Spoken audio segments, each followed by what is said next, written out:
Okay, good morning, everyone. 皆さんおはようございます。Welcome to RIHN and International Symposium, the 20th time. And it's 10 and it's time for us to start. But in the beginning of the symposium, we have like 30 minutes of like Furoshiki workshop that will be presented by Toda-san of Green Knowledge Center of RIHN. Oh no, it's 教育部門ですね。ごめんなさい。And we also have the TERRA school poster presentation after that. And so those of you have Furoshiki with you, please just have it like right in front of you. And Toda-san will present how to make the eco bag with Furoshiki. So it will be in Japanese. So please have use your headset for the translation because it will be presented in Japanese. Okay. So トラさんよろしくお願いします。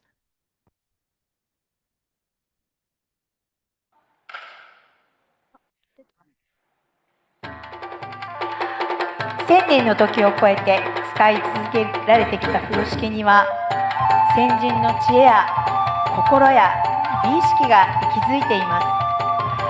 その代表的な3つの運ぶ、送る、守るをテーマに暮らしの中で持続可能な風呂敷ならではの活用法をご紹介いたします。まずは運ぶです。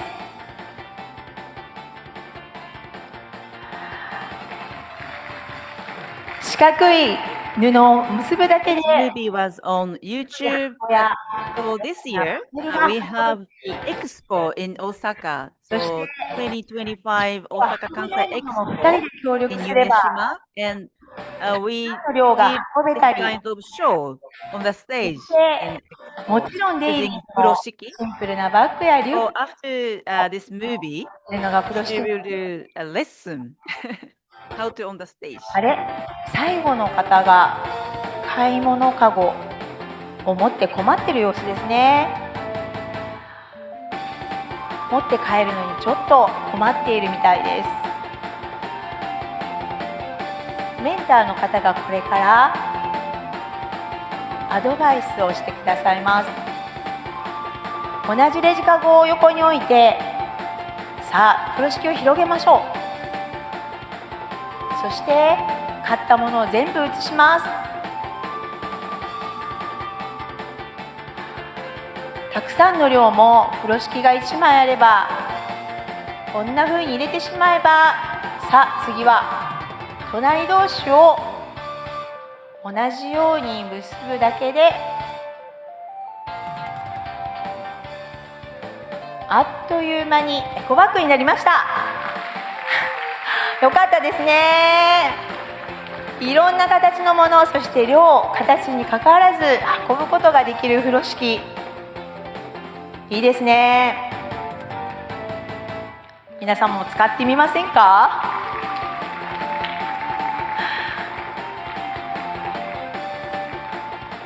りがとうございます。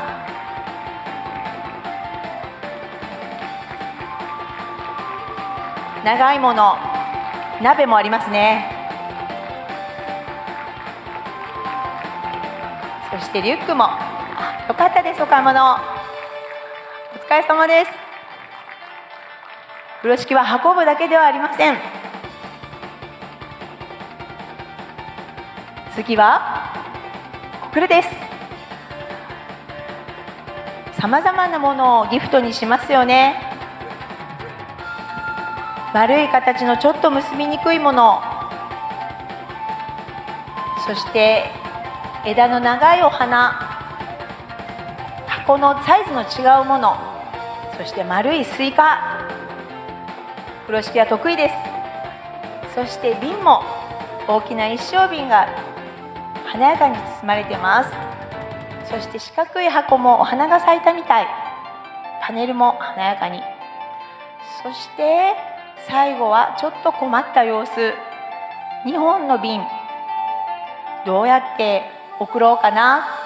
メンターの人に尋ねてみましょう。100センチの風呂敷が出てきました。ひし形に広げて2本お預かりします。広げた対角線横向きにお尻合わせに置いて、手前から風呂敷をかぶせました。くるくるくるくる巻き上げていきます。最後の角は真ん中で挟むように2本を立てれば、あっという間に出来上がりですね。ありがとうございます。よかったですね。はい、ありがとうございます。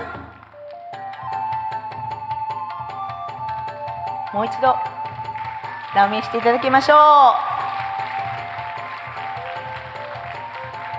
う。いろんな形状のものがギフトで送ることができる、そんなご紹介でした。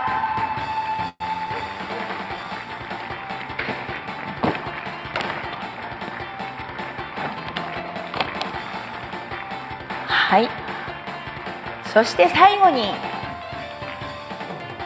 守るです。何から守ってくれるのか。はい、最近は撥水の風呂敷なんかもあって、雨の日は大切なものを守ります。傘からはみ出るリュックや大切なバッグ、雨の日も安心です。そしてそうですね、ちょっと怪我をしてしまった時、ちょっとおしゃれも楽しみながら、自分を守ってもらう。今日はそうですね、ハンガーに大切な服をかけたり、旅行の時にお土産増えたものをキャリーバッグに包んだり、そして防災頭巾やってます。そして大切なペットも守ってくれるのが風呂敷のいいところです。最後の方はちょっと寒そう、車椅子でお出かけくださいました。ちょっと寒そうなお一人、メンターの方が今から暖かくしてくださいます。隣り合った角を真結びするだけ。そしてできたのはこんな形。さあ何になるんでしょうか。左の方はポンチョですね。羽織物になります。そして右の方は膝掛け、風呂敷ならではのプラスアルファの保温効果があるウェアになりました。喜んでくださってありがとうございます。お出かけの時に1枚風呂敷いかがでしょうか。ありがとうございました。ひまわりまで喜びの表現素晴らしいです。ありがとうございます。じゃあ皆さん前、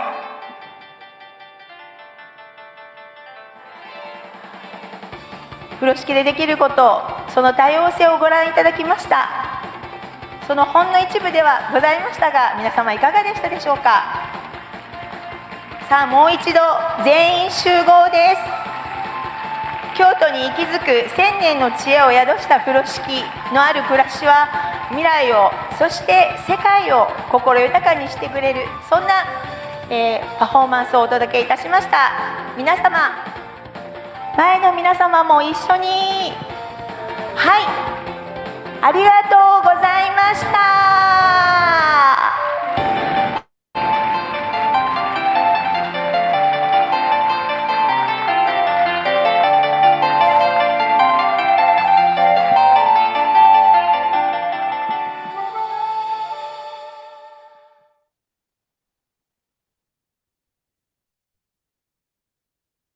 はい、今皆様には4月の23日に大阪・関西万博の会場で行われた風呂敷ショーの映像をご覧いただきました。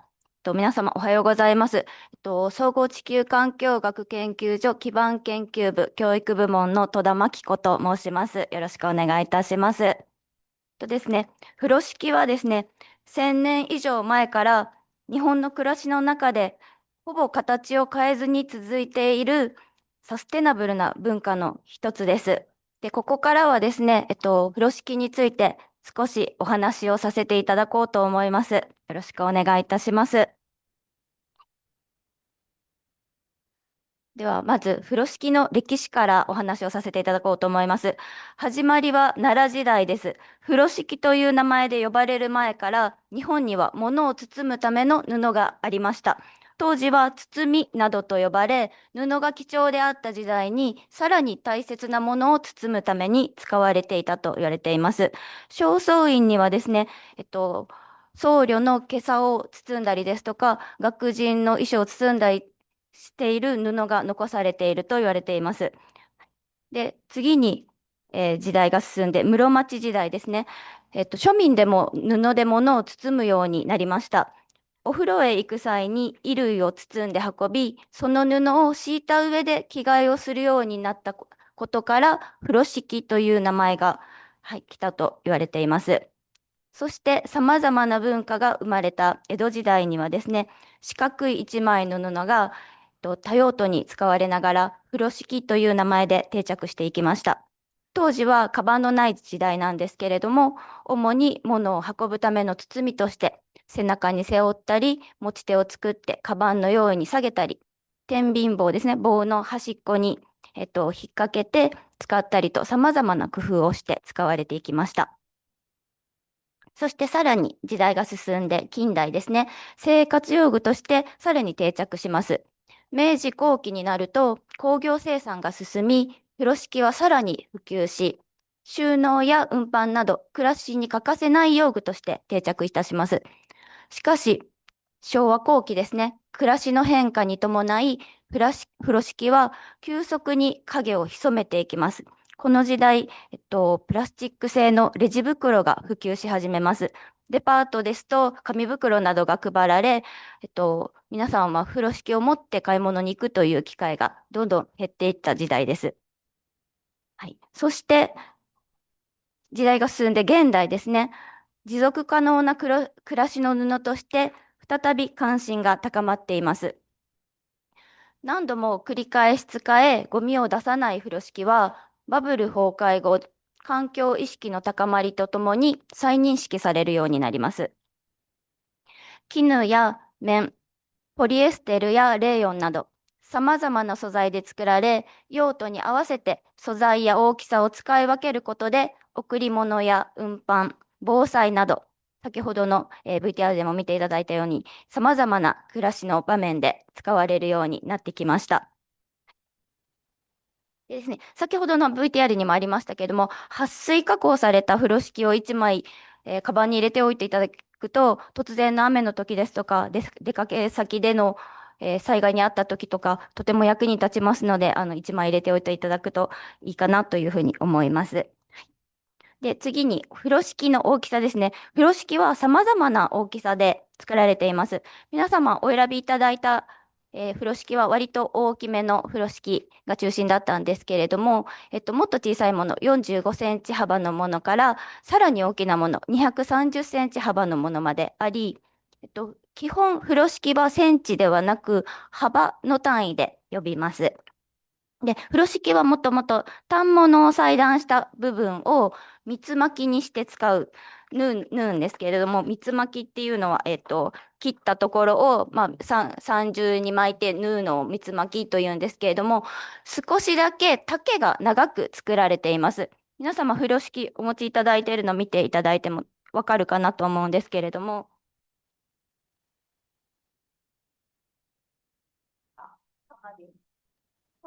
こっちが丈なんですけれども、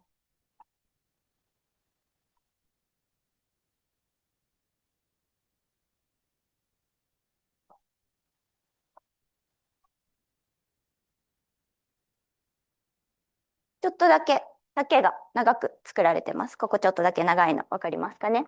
はい。で、これは、縫ったところが結ぶときに、結びやすいようにということで、片方だけ長く作られています。はい、で、ですね、見ていただいた表の中にあるように、小さいもの、中くらいのもの、大きなもの、特大のものというふうに分類分けされるんですけれども、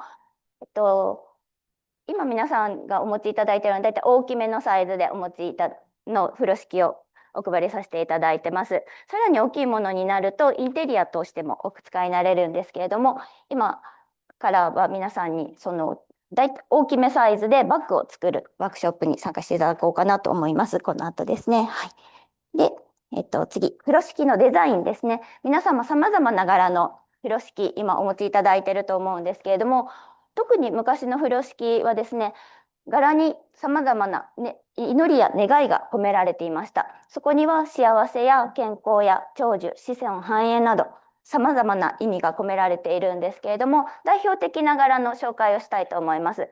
とても定番の唐草模様ですね。こちらは長寿や子孫繁栄を意味し、嫁入りの荷物を包む風呂敷として当時よく使われました。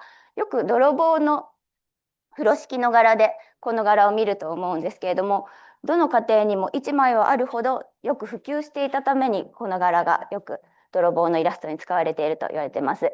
そして次、束ねのしですね。お祝いの意味を象徴するのしというものを束ねた形になっているんですけれども、祝いたい気持ちを存分に表現した柄になっています。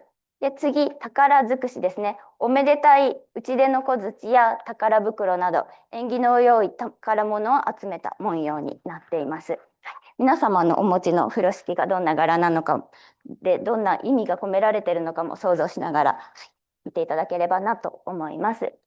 はい、そして次にですね、今皆様がお持ちいただいている風呂敷には、ピンク色の縁取りのカードがついていると思うんですけれども、こちらお配りした風呂敷はですね、大阪・関西万博の会場で販売されていたプレミアム版風呂敷というものになってまして、レジ袋、プラ製のレジ袋の配布販売が原則禁止されていた万博会場内で、風呂敷の利用を訴求するためにですね、土産物店おこしやす今日の小道というところでリユース風呂敷の販売を行っていました。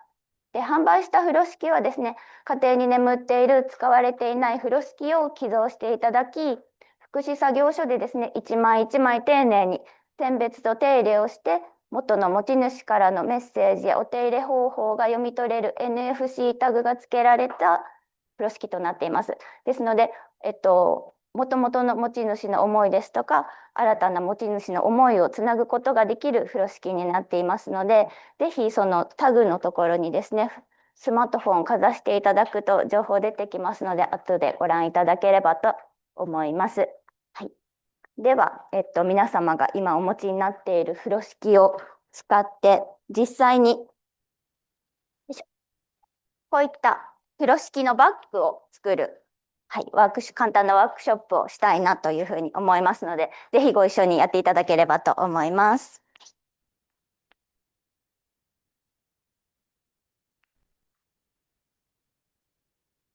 はい、では、まず風呂敷広げていただいて、そうですね。ぜひ椅子から立っていただく方がやりやすいかもしれないです。はい。でですね、裏表あるんですけども、こういった白っぽくなってる方が裏で、なかなか裏表分かりにくいのもあるかと思うので、裏表分かりにくいのはもうそのままでも大丈夫です。はい。で、まずはこちらの表の面を内側にして、このように三角に折ってください。三角に折ります。三角に折れましたか？皆さん素敵な柄の風呂敷をお持ちですね。で、三角に折れましたら、こっちの、とんがってる方の角、こっちの直角な角ではなくて、とんがってる方の角を持っていただいて、反対側の手に、こう、くるっと巻きつけます。見えるかな？こんな風にくるっと巻きつけます。で、巻きつけたら、ここのできた輪の中に、端っこの角を通します。はい。そうすると、こう、結べましたね。で、キューッと絞っていただいて、結び目を作ります。できましたか？できましたね。はい。でしたら、こっちの反対側の尖っている角も同じように結び目を作って、くるっと手に巻いて、で、輪に通して結びます。はい。で、今皆さんに結んでいただいたこの結び方を一つ結びと言います。はい、で、風呂敷は基本2つの結び方しかありません。まずはこの一つ結びですね。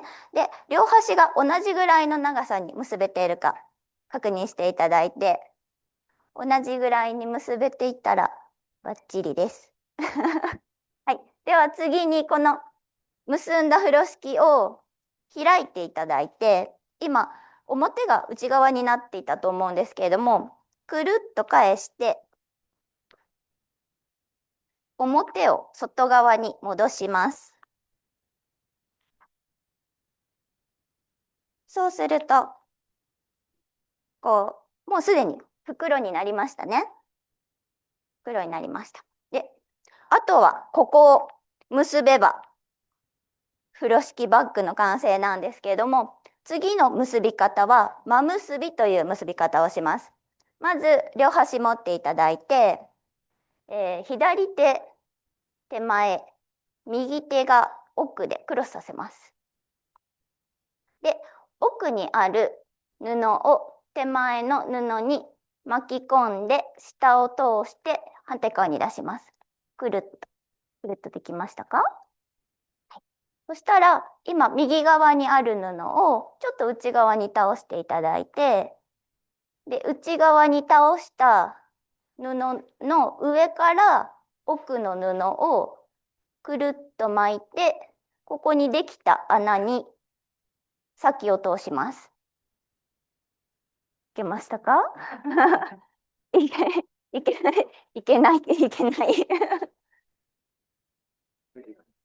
いかない。こう右側こう倒していただいて、奥側をくるっと巻き込んで穴に通す。ゼロからはい、最初からいきましょうか。右側が奥、左側が手前でまず交差させますね。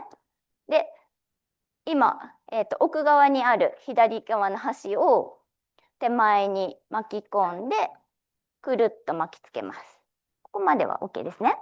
はい。で、今右側にあるこの布を、左側に折り込みます。で、上にある布を手前にから巻き込んで、で、下の穴に通します。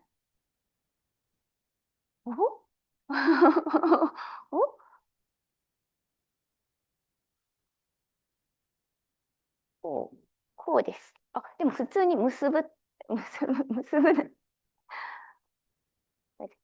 こう、右側倒して奥の布を巻き込むように通します。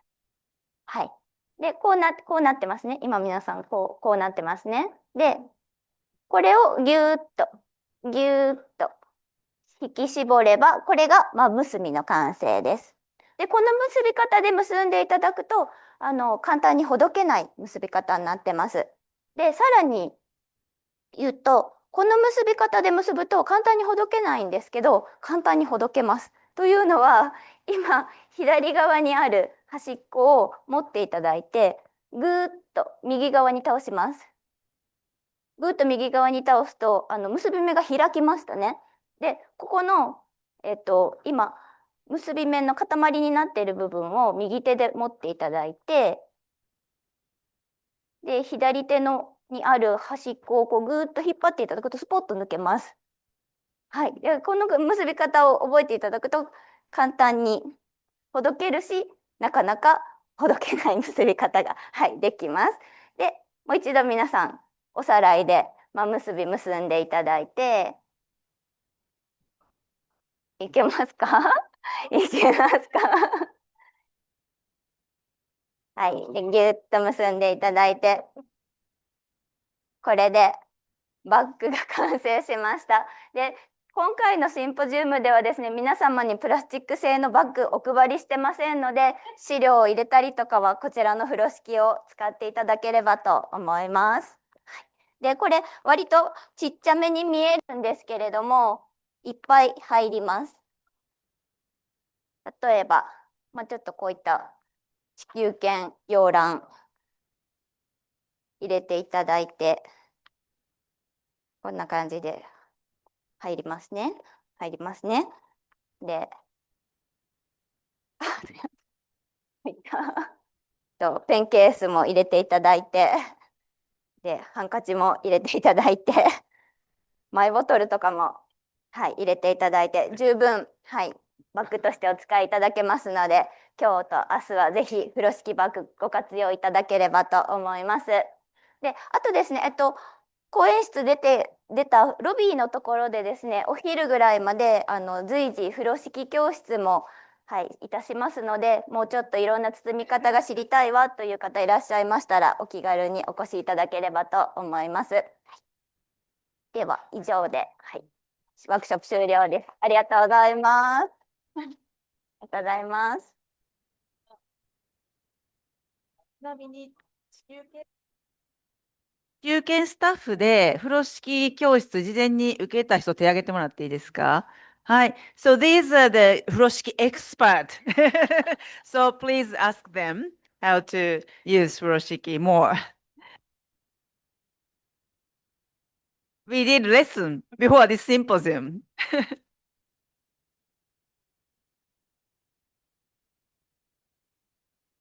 Okay, thank you very much for the nice Furoshiki workshop. Yes, just please use this Furoshiki to carry your things around, from now on. And okay, so next proceeding is the TERRA School pitch presentation. And we have Ria Sensei explain about the TERRA School first, and then we have TERRA School participants. They all prepare their poster presentation today, and they give the pitch talk after that. Thank you.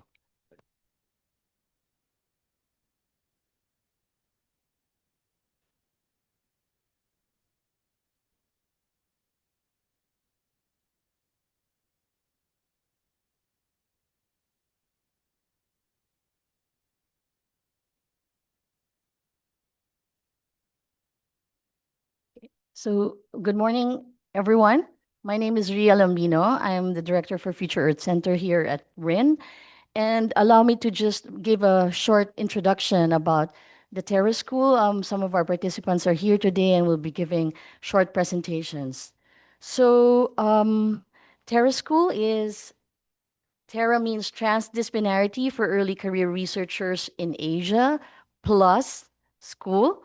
This is a short training course that the Research Institute for Humanity and Nature, in collaboration with Future Earth, organizes every year. This is an outreach program primarily aimed at building capacity, specifically for transdisciplinarity. We know that many of our wicked problems are quite difficult to solve, and within the science community, this notion of transdisciplinary as one way by which we can try to aim to solve these global issues. And so RIHN specifically, and Future Earth, and with other partners, designed and developed this course. And since 2019, this has been a yearly course. And over 7 years, this year is the 7th year of TERRA School. We've had more than 100 participants coming from different parts of Asia. So initially, Asia was the primary focus, but because we've been getting a lot of interest from different parts of the world, we've extended it to Asia and beyond. So now it's TERRA Plus, and so Asia Plus. In fact, this year we had some participants from observers from Africa who are thinking of developing their own TERRA program, where the A is in Africa school. And so this year's course is in collaboration with different partners and organizations. specifically the Asia Science Mission for Sustainability, which is supported by the International Science Council, the regional focal point of Asia and the Pacific, and Australian Academy of Sciences. The RIHN's Wahiro Research Center for Japan Environmental Studies, and the Gaia Project of the Asia Pacific Network. This course is a one-week course primarily aimed at developing interest and capacity to engage in transdisciplinary research. It aims to build competencies for TD through interactive workshops, interactions with researchers and practitioners, primarily here at RIHN, and also to provide a platform for ideation and seed generation. And some of the pitch talks that you will be hearing today in the next few minutes is really this fruit of this ideation and seed generation. So this journey that we bring the participants is to be able to embody the knowing, the doing, and the being aspects of transdisciplinarity. And these are just some pictures. We have talks, different principles, the theories of transdisciplinarity, some concepts. We have project presentations, real on-the-ground experiences of transdisciplinarity, specifically from RIHN projects. This is from the linkage projects. We also have workshops where participants are in groups. They take on trying to putting on literally a stakeholder hat and trying to put themselves in the place of not just as a researcher, but the societal actors, fisher folk, farmers, local communities, women, different things. And so we also have this, we also had a field work, and the participants were able to engage in Keihoku community activities building Shimenawa. So today we have more than 17 participants within different countries of Asia, and I want to invite some of them to give a short presentation about their own individual projects as well. So from now on, we will ask 7 participants, and they will be giving their pitch talks to you. Thank you.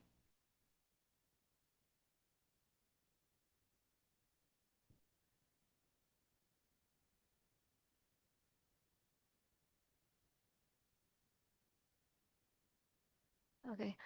Good morning, everyone. This is Dr. Pavitra Naik. I work as a research scientist. I am from India. So today I would like to give you a small pitch talk on the work which I had done, and I'm working on this project from almost like 1 year, and where we had developed a framework, and that component I would be discussing today, mainly giving a small form of a pitch talk, so which gives you an idea like what we are doing, and further it could be, we have a poster so somebody can have a chat in detail. So the topic on which I'm going to give the pitch talk is basically on urban sustainability monitoring and evaluation framework for local urban bodies. So actually this is basically a transformative approach for all our urban cities, which we can integrate into our system and ecosystem. So basically this is a technology-driven, data-driven kind of urban sustainability monitoring and evaluation from different kinds of pillar-based approach. So where environmental issues will be there, social issues are there, economic issues are there, and another wicked component is the governance issue will be there. So how we can integrate these components and develop a model system, and by collecting all the data, and which can become a hub of data center for that city, and action can be taken, and so that when something we can measure it, so then only we can take an action as well. So this is something, a repository of data collection for the whole city, so we can take a proper plan at the right moment. So here what we do is like, already we know that air pollution, wastewater management, and other issues are some of the wicked integrated kind of problems which exist, right? So what we try to do is like, we try to develop an index for all these components, and what we call that index is basically called as Composite Urban Sustainability Index. So which happens through different kind of weightage based methods.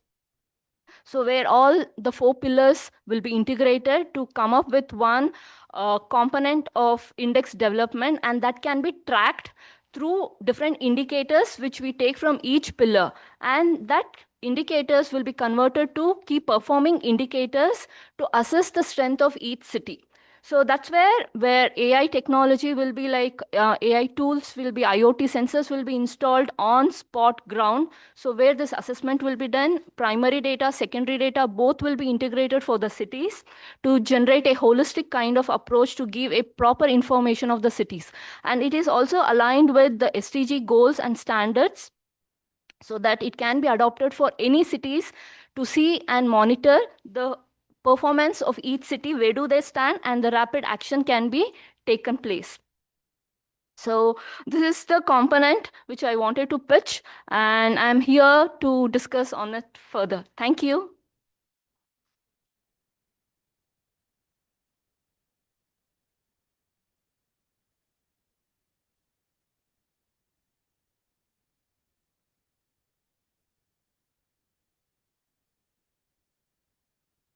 Hello, good morning, everyone. I'm from Purulia, India, and I'm also wearing Japan right now, wearing India and Japan. I want to begin with an image from Purulia that captures what is at stake. Early in June, before the monsoon showers begin, a Santhal tribal grandfather takes his grandson to the field. Together, they sprinkle rice beer on the soil, and then he hands over a basket of local seeds to sprinkle throughout the soil. They sow them together because diversity is their traditional defense against climate uncertainty. This knowledge is quiet, this knowledge is adaptive, but this knowledge is also sophisticated. But today, this is under strain. As soils degrade, rainfall becomes erratic, forests shrink, and young people migrate. Sanjeevan, the mythical route for regenerative health, this mission was conceptualized to respond to this moment, to facilitate a community-led mission to restore soil fertility, secure water, regenerate vegetation, and build dignified livelihoods. At the same time, this entire process would be rooted in tribal ecological wisdom and strengthened by scientific methods. Together, we have created seasonal calendars and radio dialogues in the local language Santhali. Communities have identified their own priorities and helped design the initial interventions. So now we have a functioning polyhouse nursery, few nutrition demonstration plots, a smart village center, and a community radio as a bridge between scientific ideas and local practice. All of this is already in motion and already community owned. Our work has recently been recognized and selected by the Asia Science Mission for Sustainability Future Earth Asia as a demonstration initiative. And this collaboration will strengthen our ability to co-create solutions with global and local scientists, elevate Purulia's traditional ecological knowledge, and bring rigorous research support to community-led innovation. It also aligns perfectly with our philosophy that science does not only flow into communities, communities generate science too. So together, right now, what we have is government support anchoring early infrastructure. We have deep community participation. We have the technical expertise from on-ground partners, Sanjeevan, MAN, TICO-CA, Data Muse. And now we have international collaboration through the Asia Science Mission. So really, right now, what we have is the ASM, Asia Science Mission for Sustainability, and Sanjeevan collaboration, which aims to demonstrate how mission science, mission-oriented and co-created science can gradually shift a vulnerable landscape into a more resilient trajectory. We'll have measurable gains in soil moisture and vegetation, more secure, diversified livelihoods, stronger local institutions, and a renewed role for traditional ecological knowledge in decision-making. And I want to end with another image that we want to see in Purulia. I want to think of Millie, a young tribal woman who comes back to her village after a short horticulture course. With guidance from local experts and her village elders, the Atumurehor, She restores a degraded plot through multi-layer agroforestry and starts a small seed bank so that her neighbors can access climate-resilient seeds. Her plot quietly becomes a peer learning site for women and returning migrants. Thank you. We'll have the presentation. Please ask questions. Thank you. Thank you.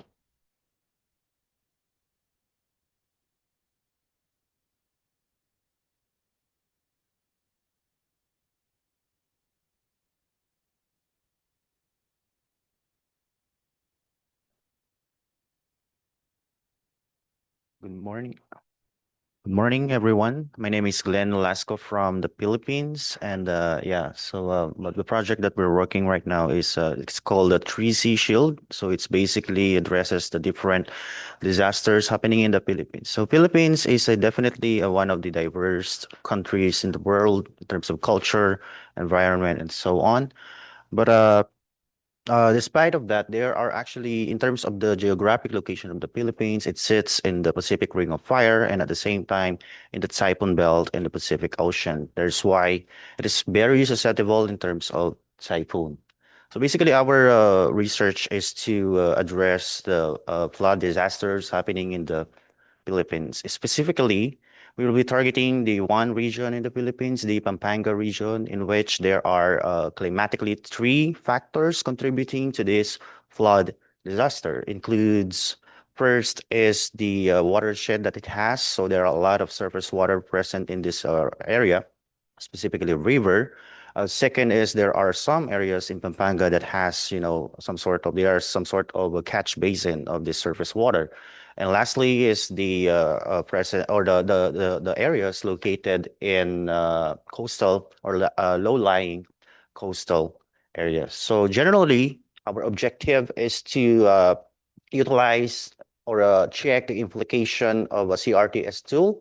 This tool is actually co-designed by different stakeholders, especially our key stakeholders in our location.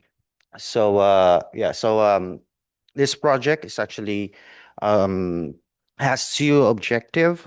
So first is to picture the resilience of flood-prone areas in Pampanga, and second is the evidence, or to generate evidence-based intervention using the TD approach. So I believe by doing this kind of things, we could mitigate the flood disasters that is happening in the Philippines. So with that, thank you very much.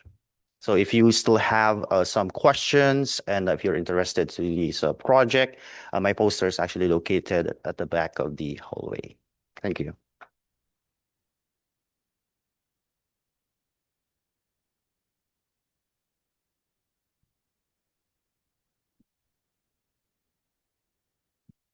Yeah, hello everyone. Good morning. I'm Sajinuke Resak from Kerala, India.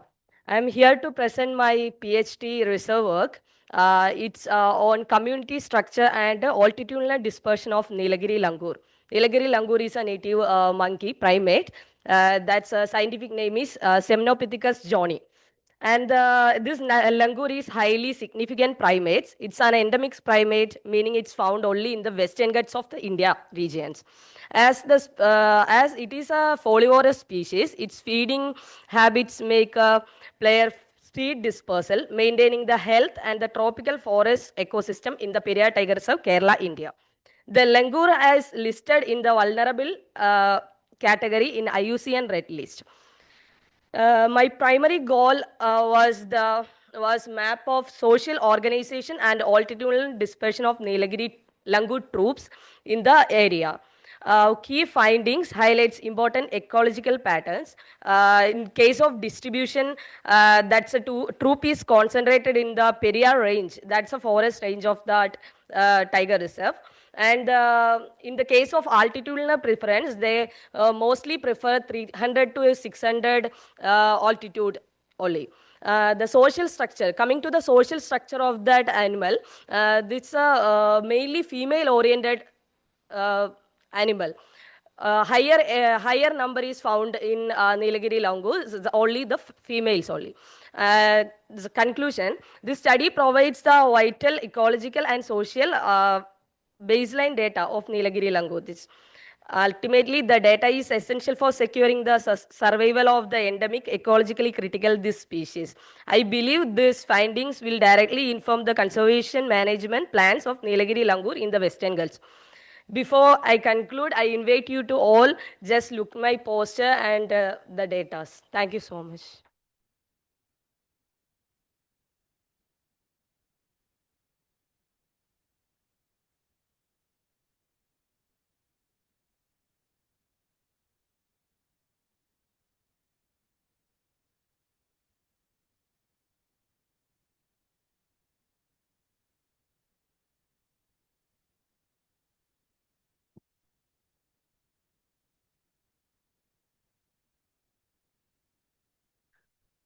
Good morning, everyone. My name is Memory Reid.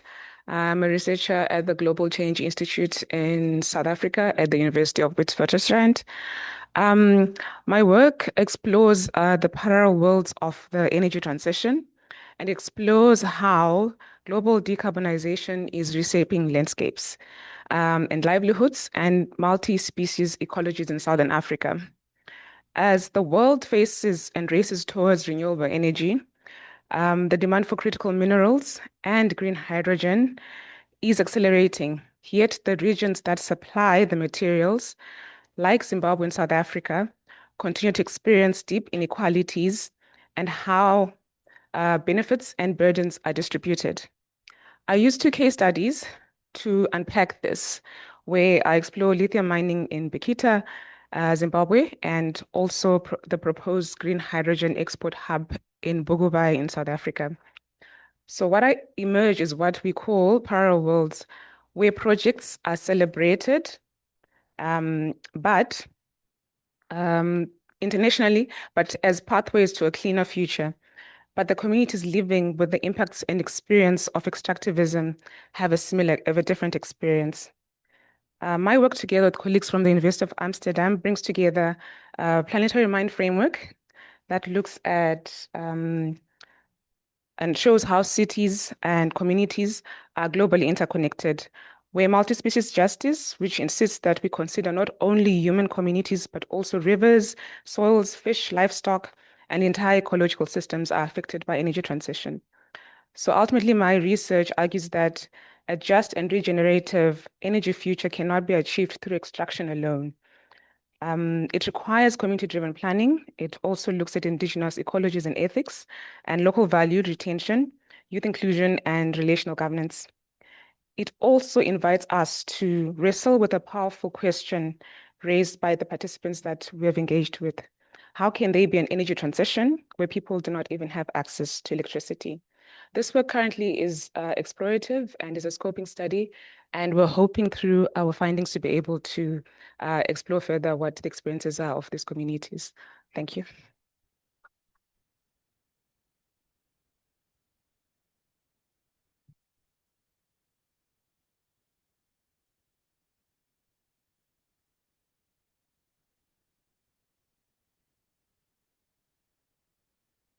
Good morning, everyone. My name is Chen Yufei. I am the PhD student at the Nagasaki University in Japan. Okay, today I want to talk about our study, the emission trending system and the ESG performance.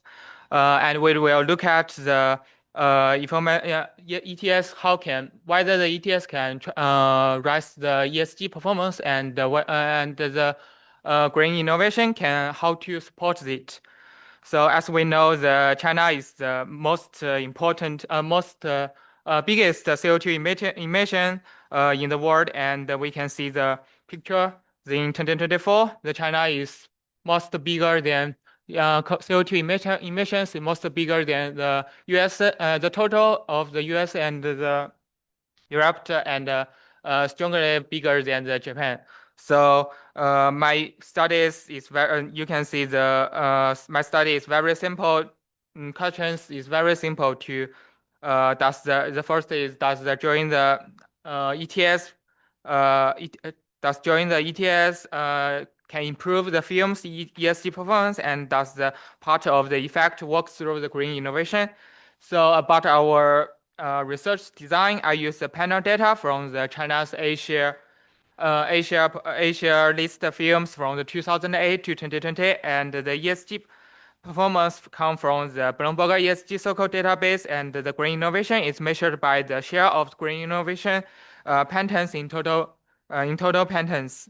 So I use the regional ETS paradox as a policy shock, and I estimate a DID difference model and then a mediation model to test the ETS to infect the green technological innovation and to effect the ESG pathway. So about our research, we have the three main results. The first is the ETS is significantly rise the ESG circles, and the ETS films has the ESG circles about 0.7 points higher than after the policy. So, and the second, we can see the part of the effect works through the green innovation. So the ETS can increase the share of the green innovation patents.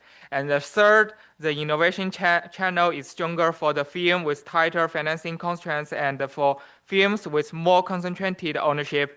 And so this results just the well-designed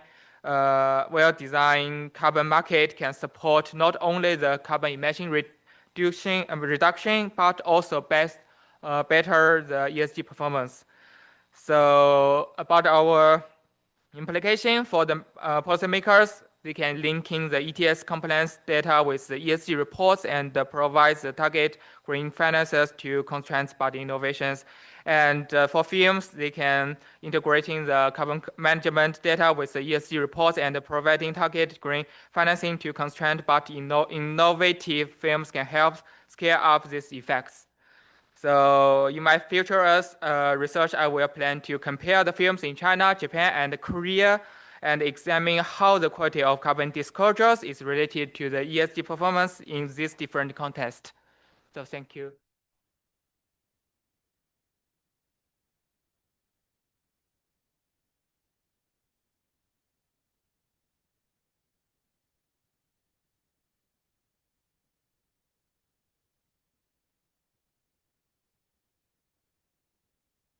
Good morning, everyone.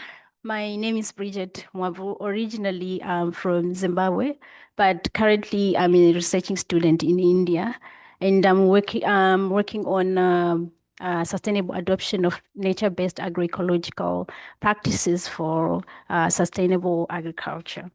So for my talk today, agriculture through the lenses of green revolution had a promise of increased and improved production through increased intensive inputs, high mechanization, and technology use. However, green revolution has also left a legacy on agriculture, a legacy of degraded environments, depleted soils, polluted water, increased pests and disease instances, and the escalating costs on the farmer from the cost of production. So this has also left the farmers in a lot of debts. So we find that the farmers, they're continuously in a cycle of debts. They have to pay one debt using another. This has left farmers also in despair, distressed, mentally distressed, and others even considering extreme measures. For example, in India, you find that from the last decade, about 300,000 farmers have committed suicide, which is stemming from the mental stress coming from the being indebted, not only in India, but there are also countries such as France and Australia that have been reported to have farmers taking their own lives to escape the pressure of the debts. So this therefore calls for a new revolution, which is not just ecological, but a revolution that is pointing towards sustainability. So a revolution that points towards sustainability embeds all the sustainable pillars, which is the economic, the environment, and the social. And one of those agroecology has emerged as one of the pathways towards agricultural sustainability, although currently there's low adoption of it in India, not just in India, but many other countries as well.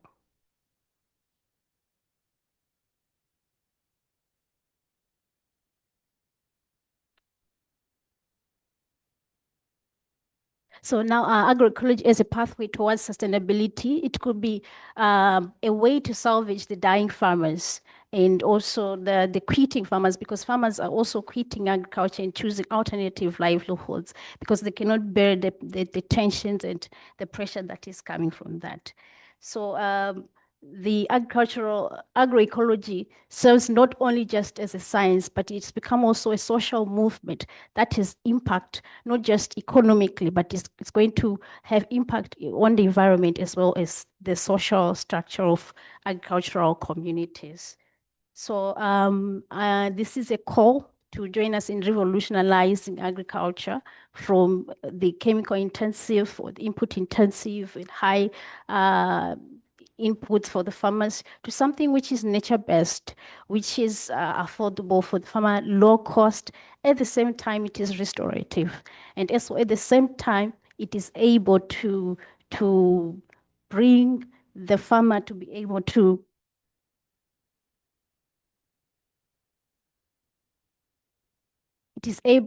bring the farmer to their social well-being. So I thank you, everybody. I'm looking forward to talking to you during my poster presentation. So you can also give me your insights. This is going to be my research. So I'm looking for your insights and how I can create pathways for increased adoption of agroecological practices in agrarian communities. Thank you.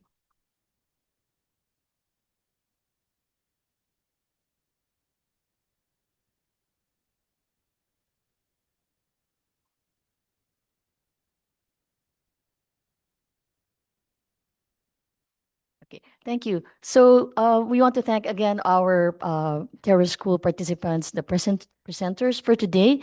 And at this point, we'd like to invite everyone to move to the outdoors for the poster session.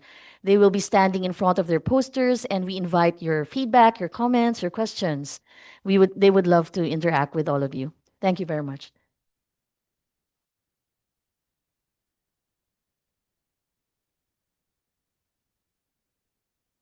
Okay. Okay, so welcome again. The RIHN 20th International Symposium, Knowledge and Training for Green Transformation will start. So to open the symposium, I want to invite the Yamagiwa sensei for your opening remarks.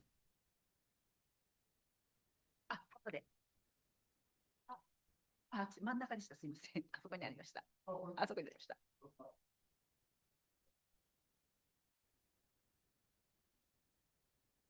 Good afternoon, and welcome to Research Institute for Humanity and Nature. It's called RIHN. I'm Juichi Yamagiwa, Director General of this institute. Since its establishment in 2001, RIHN has conducted 45 interdisciplinary research projects based on integration of humanities, social science, and natural sciences, and has made various proposals and suggestions based on the results of these research projects. From now on, we will use these results as a springboard to promote transdisciplinary research aimed at solving multi-scale and complex environmental problems from the local to the global level, and at creating a future-oriented society. Transdisciplinary research is a research activity in which researchers, companies, governments, municipalities, NGOs, and other stakeholders come together across various disciplines and sectors to address issues and work toward multidisciplinary solutions.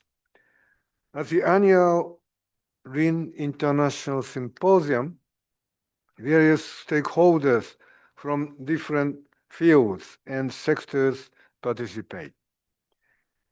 The 20th International Symposium held this year focused on green human resources, an important element for realizing the transformation to a green society. As humanity faces various global environmental issues and seeks solutions, human resources responsible for this transformation are necessary to achieve a sustainable society requiring new knowledge and occupational skills unlike ever before. At present, the common definition, education, skill enhancement, and mainstreaming of green human resources are still in the early stages. RIHN established the Green Knowledge Center this April with the purpose of collaborating across academia, governments, and the private sector to cultivate the capabilities of green human resources. This center supports the development of green human resources who promote the transition to a sustainable society from local to global scales through collaboration among industry, academia, government, and citizens contributing to the realization of social transformation. The Green Knowledge Center strives to continue and advance the effort previously made by the Education Division, the Uehiro Center of Japan Environmental Studies, and the Future Earth Center of RIHN. It targets activities that contribute to green social transformation both domestically and internationally, including the TERRA school hosted by RIHN and initiatives within the University Coalition for Carbon Neutrality, for which RIHN acts as the secretariat aiming for collaborative involvement and development at regional, national, and international levels. The 20th RIHN International Symposium serves as the global kickoff symposium for the Green Knowledge Center and a forum where the efforts of domestic and international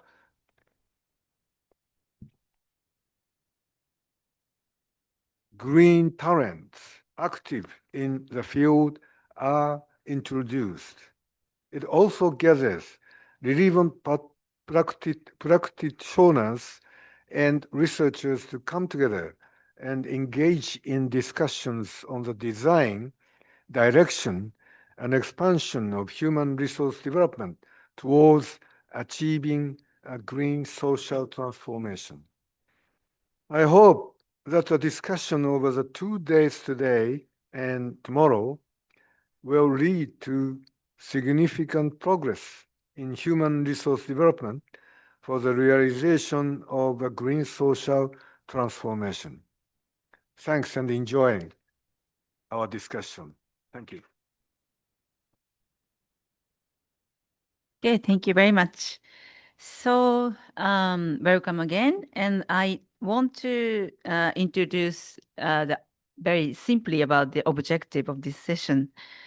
So, as Yamagiwa Sensei already mentioned, today's topics will be knowledge and training for green transformation. Yeah, so I'm Mrs. ASARI. I'm the total coordinator of this the symposium. And we want you to communicate with many researchers and stakeholders, so including TERRA School. So those who attending TERRA School, please raise your hand. Yeah. So thank you very much for today's pitch talk and also poster session as well. So they are from all over the world as well. And also Green Design Lab members, participants, could you please raise your hand? Yes. So this is first trial for of RIHN. green talent is not only researcher, but also we need artists, designer, young researcher students, and also the normal people. So we started the new project, so-called Green Design Labo. So they are the participants. So they sometimes bring their articles or some cartoons, etc. So please enjoy their works later as well. So please communicate with many stakeholders here. And also, I want you to understand more about Lean. Very complicated, but we are here. So I'm now a member of Green Knowledge Center, so established this year. And also Educational Division, International Division, and Uehiro Research Center for Japan Environmental Studies. So Yoshikawa sensei is there. She will do the moderator for today's session as well. Today's, yeah. And also Future Center. So is hosting the TERRA school. So Ria-san and Ria-san is not here. Okay. Yeah. New member is also coming. Okay. Thank you very much. Yeah. So please feel free to contact us and understand more about what's happening in Lean. And also, of course, deepen the dialogue on green transformation. What is green transformation? And related knowledge and training. What kind, how? So I want to also learn from you and also discuss or make dialogue with you. So, and each of you can get ideas that will lead to the start of new projects as well, and the evaluation of each initiative. Anyway, so please spend 2 very fruitful days with coffee or good foods and good conversation. Okay, thank you very much.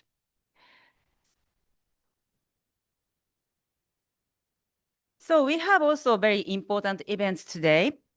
We like to hold RIHN Honorary Fellow Award ceremony now. So RIHN recognizes foreign researchers who have made exceptional contributions to and cooperation to our institute by awarding them the title of Honorary Fellow and asking them to continue their contributions and cooperation to us for many years to come. We are pleased to recognize Professor Ilan CHABAY of Arizona State University. The certificate of the title will be presented by Director General Yamagiwa.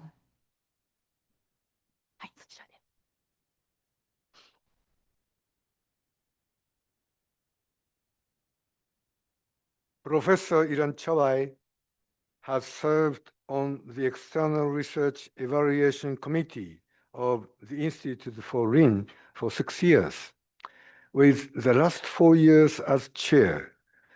Not only did he actively advise and cooperate with the research projects of the RIHN, but he also greatly advocated the research activities of the RIHN as a whole, including young researchers through various meetings and special lectures, and provided valuable advice and suggestions on the direction of the RIHN research. He has also made a significant contribution in raising the international profile of RIHN based on his outstanding research achievements in sustainability research and his high reputation in the international community. It is our great pleasure for RIHN to confer this honorary fellow title on Professor CHABAY, and we would hope for further cooperation and support for the development of our institute for years to come.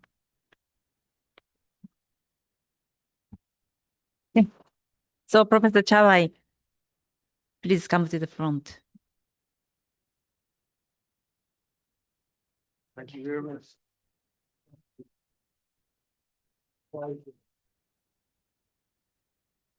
Photoです。Photo session.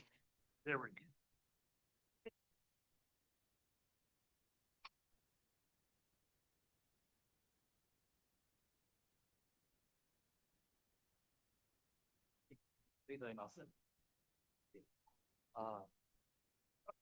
You'll give it back. Yes, yes, yes.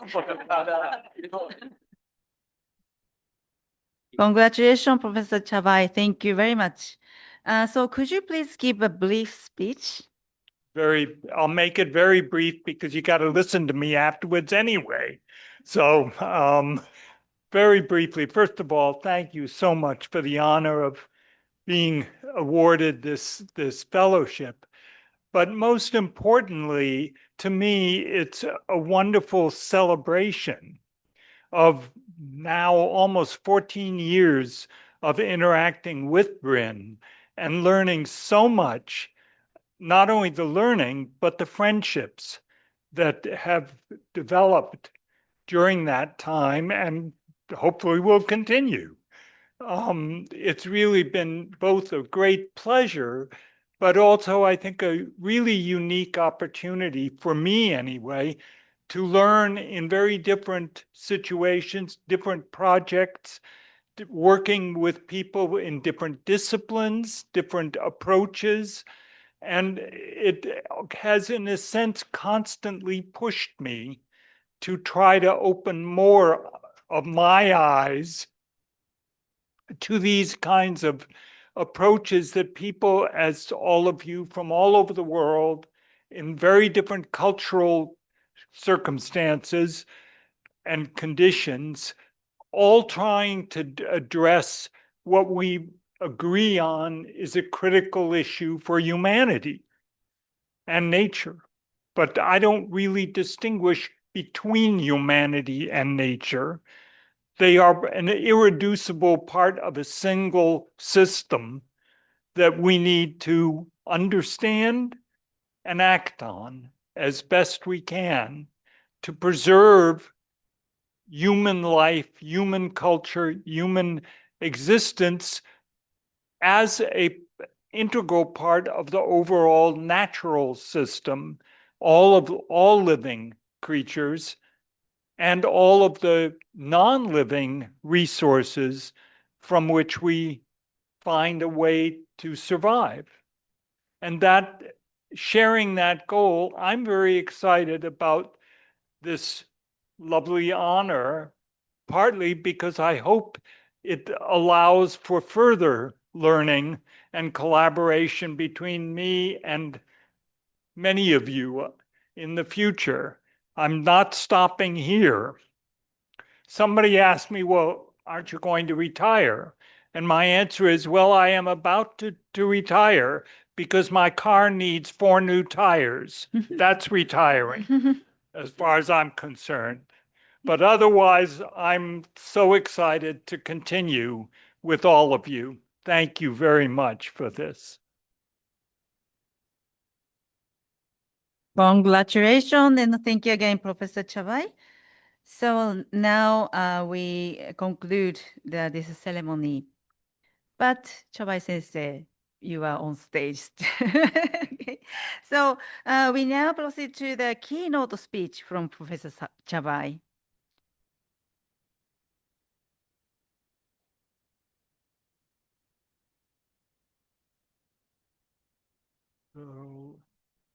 I'm sorry? No, I'll use this because I had a problem with my laptop and it's better if you have the PowerPoint, I think, version. I hope it, yes, that's it. And hopefully it will work properly.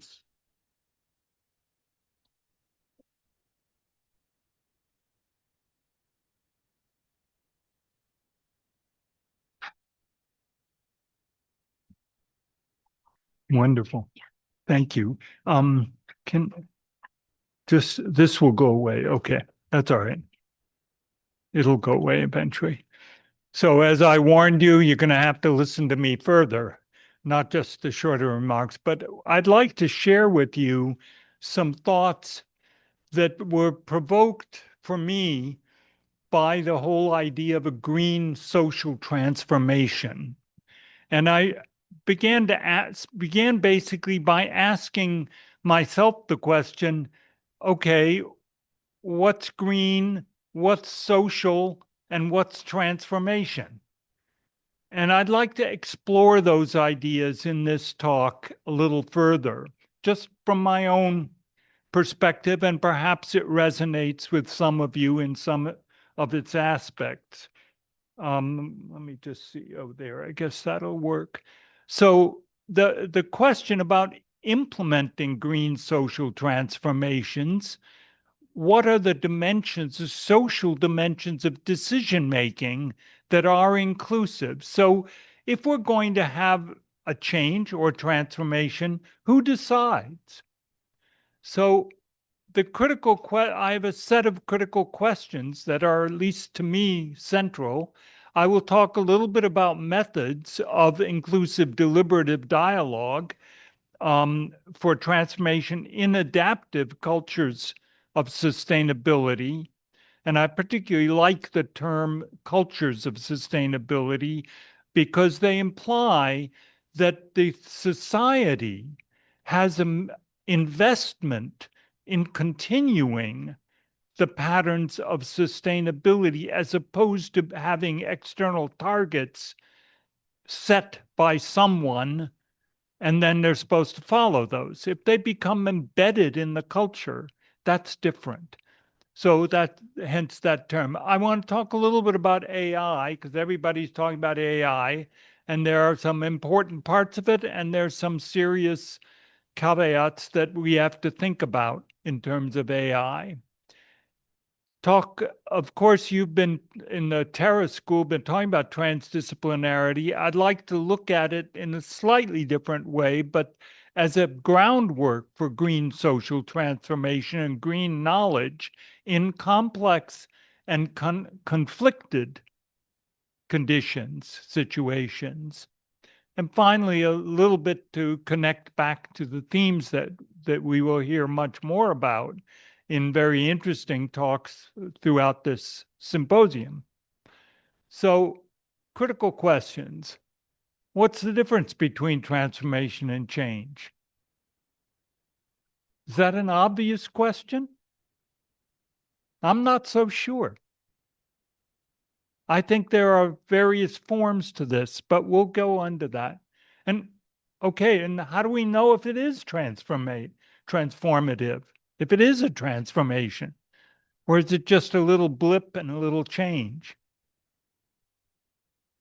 And is transformation what we tell someone else to do and we walk away and we say, okay, you guys go do this. That would be very nice of you and very nice transformation. Or do we really look for the opportunities and conditions for green social transformation in a collaborative process of inclusive decision-making and sustained implementation? And the inclusive and the sustained are connected. Because if it is not inclusive of different parts of a community, different groups, whether marginalized or mainstream, but not engaged, there's much less chance that implementation of the change or transformation will continue and will be strengthened. So what I will conclude with is something about a vision forward for RIHN and the Green Knowledge Center, leading the way to green social transformation across academia, business, and governance, as Professor Yamagiwa just referred to, and Professor ASARI mentioned, that how do we get that balance, if you will, which includes this, I think, quite important and unique balance with ethical, social, cultural norms that are founded on green social knowledge. So a little on change and transformation, and I apologize because I couldn't resist that some of my first career, which was in laser physics and chemistry, snuck into this, but I think there is a point to it that might be evident. And that is that, first of all, I think of change as being reversible It's localized, it's a component, it can change, there's change, but it can change back. There may be hysteresis, it may not change back exactly the same, but basically it is localized. Transformation, in my view, is irreversible and is irreducibly systemic. And that is part of the reason that it is irreversible, because there are frictions that are, if you will, societal friction that dissipates energy in this process, and therefore it becomes irreversible. You can't get all the pieces of the system back together again. Humpty Dumpty couldn't get put back together again, as in Alice in Wonderland. But the point is that there are equilibria. We have a societal, and at whatever scale you would like, we sit in this equilibrium well. And yes, there are little changes and things fluctuate and evolve in some ways. But then if there's a sudden shock, and it can be an external shock, earthquake, flood, tsunami, whatever, or it can be an intentional development that pushes the society into another equilibrium situation. And the other problem with this, however, is that what really is transformation may not be evident right away. May take quite some time to realize how much has changed and that it is irreversible, for the better or the worse. So the shock or sustained force on the system, whether it's intentional like green social transformation, or unintentional like natural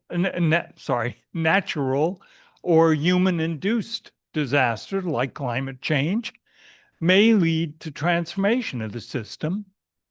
And green social transformation thus requires sustained systemic forcing at multiple levels across the extent of the system.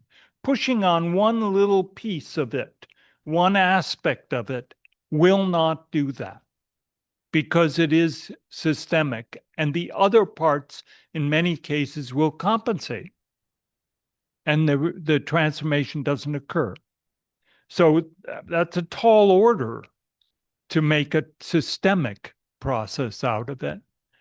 So I'm very interested in how do we stimulate just, equitable social transformation? And I think it requires inclusive, culturally appropriate, deliberative processes. How do we have these conversations in different cultures, different conditions that allow the whole range of that community or society, depending on the scale, to be represented and guided by the action research that many of you are doing, and principled governance and practical experience. So the challenge is to implement the green social transformation by engaging social dimensions of inclusive decision-making and green knowledge in action research, business, academic institutions, and governance processes. But it's important to keep in mind, in my view, that scientific and technical knowledge alone are necessary, but insufficient. It is not simply that knowledge that matters. And similarly, green environmental, if you will, knowledge is also necessary, very important, but is without also considering the social and cultural values, the beliefs, the perceptions, the heuristics, then we don't have a way of actually making that transformation. So we need all those pieces going forward. And that means we also need to keep learning. We don't have the answers. And we will never have all the answers because the situation changes. So how do we build the kind of social, academic, business, governance processes that allow us to keep learning? Because we have to. It isn't like, and I hear this sometimes, oh, okay, we'll fix this now, and then we're fine. No, sorry, it'll change by then. And we can all think, for better and worse, of examples that we didn't see coming, and suddenly we're in the midst of it, and we have to figure out how to adapt, how to learn, how to change. So a couple of just to mention a couple of papers that I did with Sander Vanderlei, who's a good friend and was here at RIHN for many years involved, and Ordwin Ren and Solène Droy, on transforming scholarship to co-create sustainable futures. So we cannot just fix society, we also have to fix us as academics, as researchers, as thinkers. We're part of it. And a paper I did a few years ago with a Chinese colleague on what he called the green knowledge and how that influences behavior change, theory, and policy implications. Just a side note, I had long arguments with Professor Zhang in this case about whether these were realistic changes in the political system. I don't think we resolved that, but they were interesting discussions. So how do we go about addressing the challenge that I mentioned? Well, one is mapping the context. So how do we read the patterns of communication, influence, and resources using interviews, media, surveys, a whole set of things. All of you are probably quite familiar with different ways of doing that and are, from what I saw and heard in the last few days in TERRA, are very knowledgeable about and are in the midst of using such things. So that gives us a kind of a conceptual map of the human space that we're talking about. Second, then, is an important aspect of narratives, to assess narratives that are visions that address local and regional impacts of global change. And I should say that narratives, I mean in this case, not simply stories. Yeah, they contain stories, but they're more than that. They represent, in a sense, what helps societies, communities cohere. They are part of how people recognize themselves as part of that community. So the ancient, very old cave drawings, you think, well, why did people draw these beasts, these huge mastodons or whatever they drew? Well, part of it is to say, man, look at us. We are powerful. Look what we caught. So it's part of, since humans were humans, that a way of consolidating the society, of bringing coherence to it. It also leaves me with a problem because I have never managed to answer Professor Yamagiwa's early question to me, do gorillas have narratives? So I won't try to address that now, but that still haunts me. But the point is to gather narratives and analyze them, not just to write a different narrative, but to understand what underlies narratives. Why do people form certain kinds of narratives and how do they change? So we need to understand what's underneath them. What are the fears? What are the biases? What are the beliefs that underlie those narratives?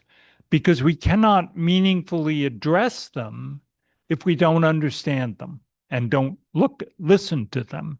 It's more about listening to those than writing them.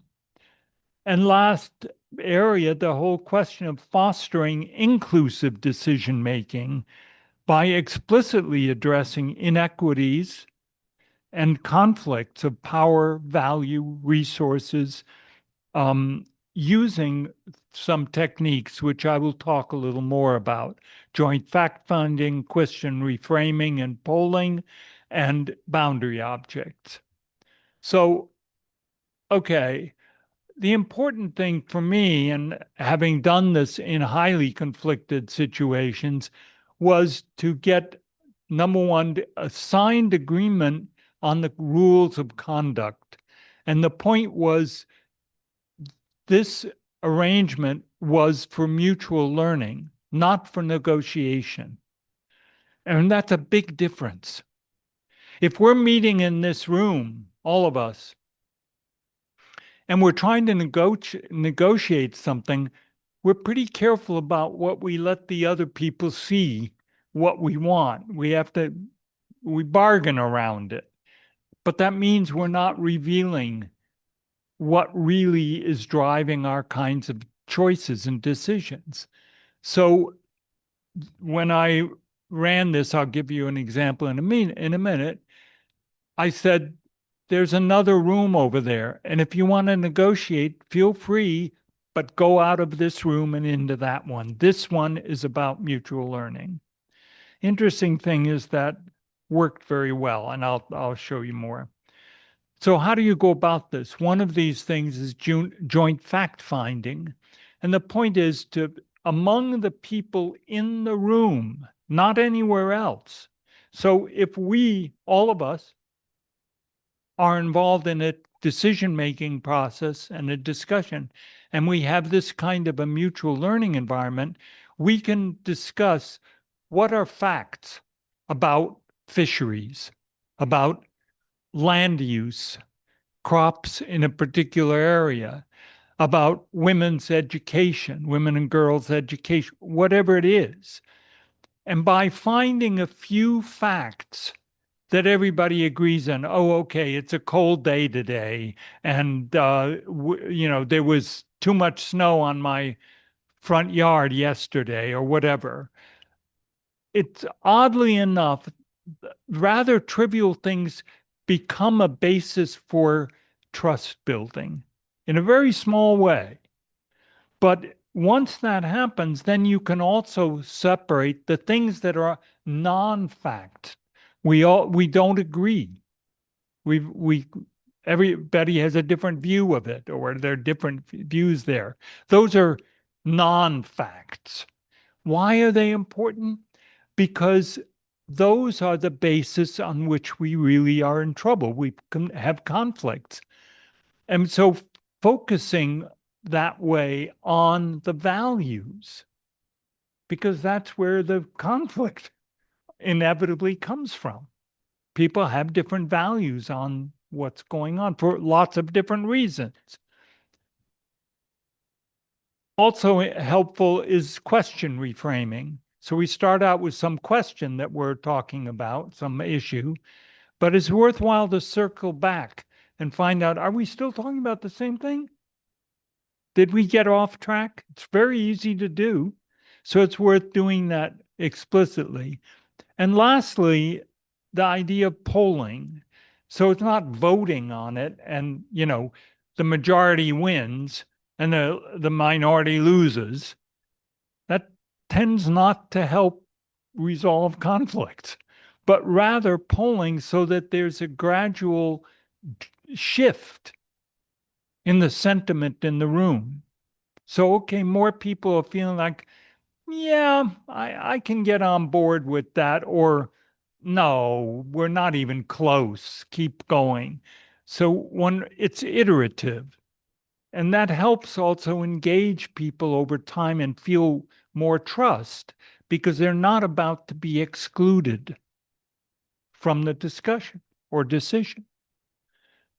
So I'll use the example of the Polish Fisheries Roundtable, which I started with a Polish fisherman and a Polish environmental director of the World Wildlife Fund in Poland at the time in 2009. And they came to me and asked for some help because they had to make a single national statement in support of whatever they thought was most important for the common fisheries policy reform a couple of years later. Well, they could not agree among themselves. They were arguing with each other. There was no national consensus. This fisherman, head of a fishing union, and the World Wildlife Fund person approached me separately, but with the same comment that we've got to get this together. I said, yes, I think you do. And they said, how? I suggested this whole thing of joint fact-finding, question, repo, etc. And so I helped set this up, and I started moderating it. In 2009, I was involved and had funding for 2 years. The remarkable thing is that everybody keeps coming. The fishermen are convinced that the environmentalists are the devil incarnate, and vice versa. And the top-down national ministry even signed the agreement and shows up.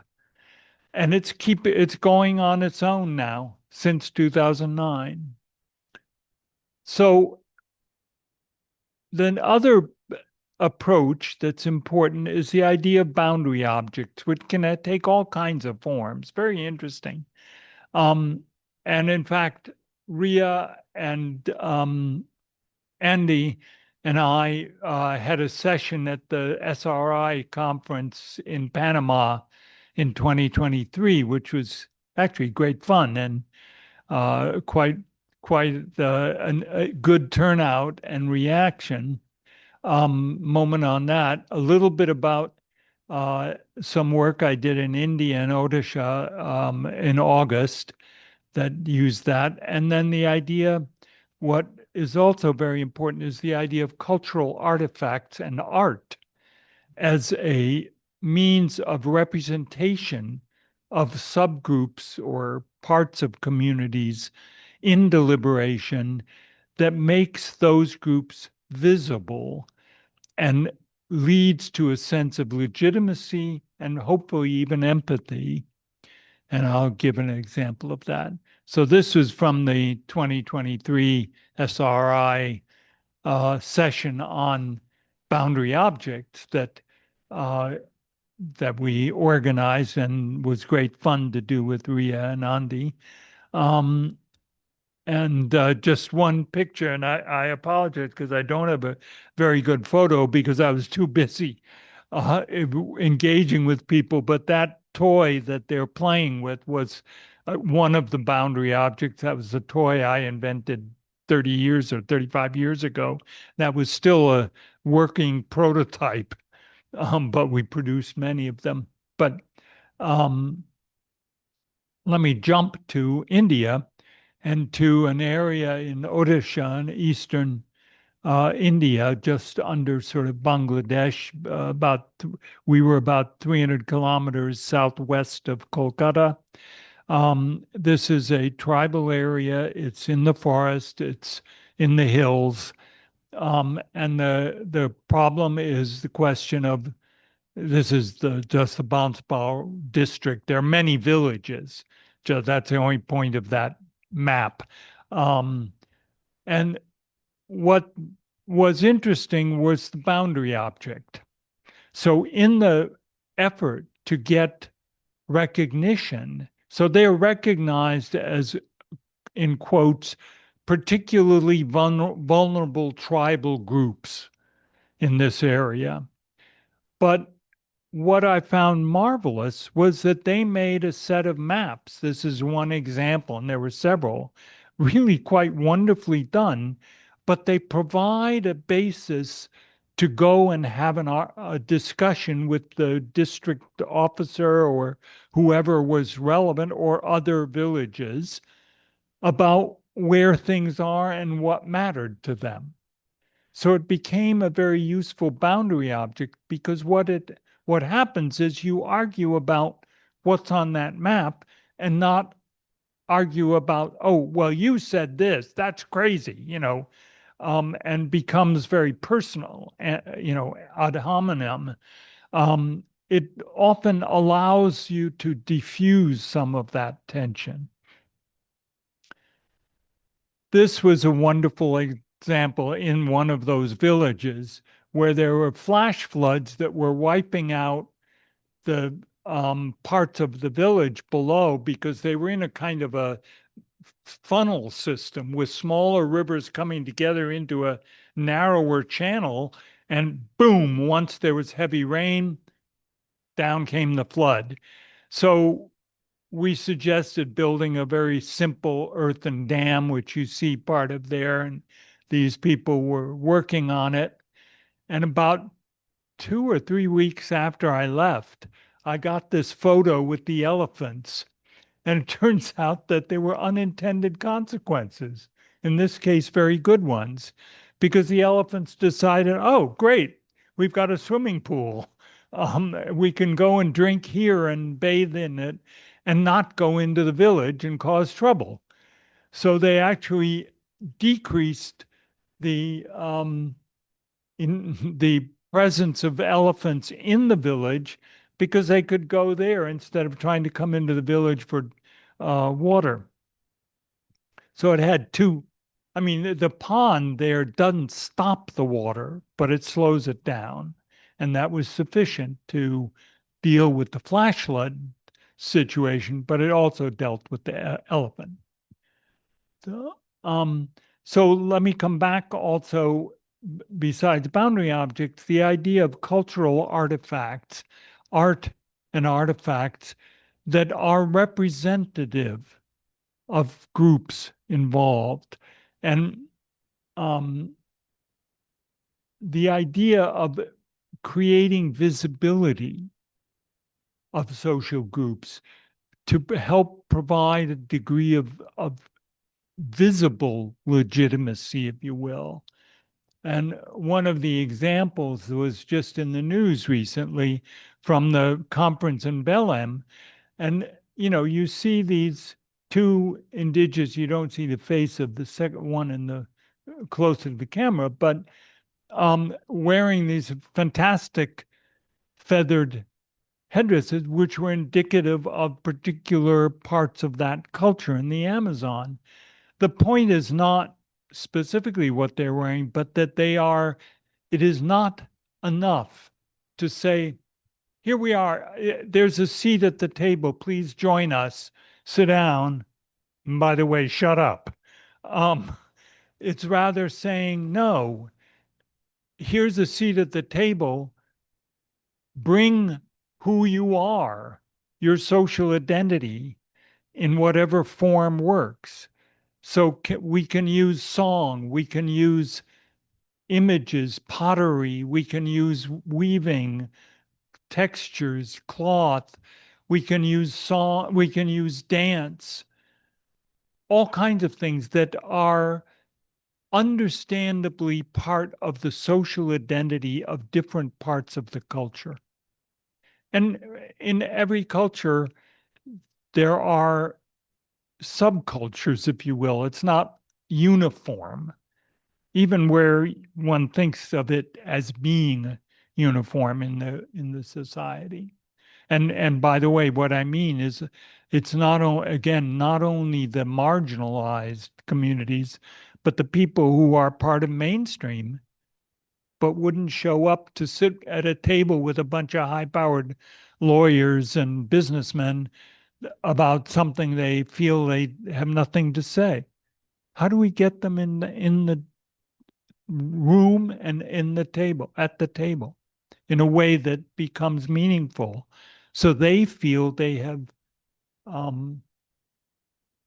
have some of this here, just repeating this, about the social identities, contexts, and perspectives that they bring using different ways of cultural artifacts, and to leverage these artifacts to enrich the context so people understand more of what really is involved in these particular situations. Because very often the people who have been making decisions for everybody else really don't know a lot about the community to which they are imposing a view.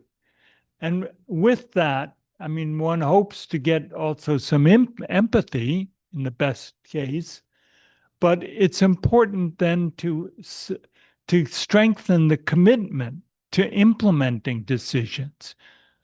Doesn't do any good to have decisions and not carry them through, or carry them through for 2 years and then they get abandoned.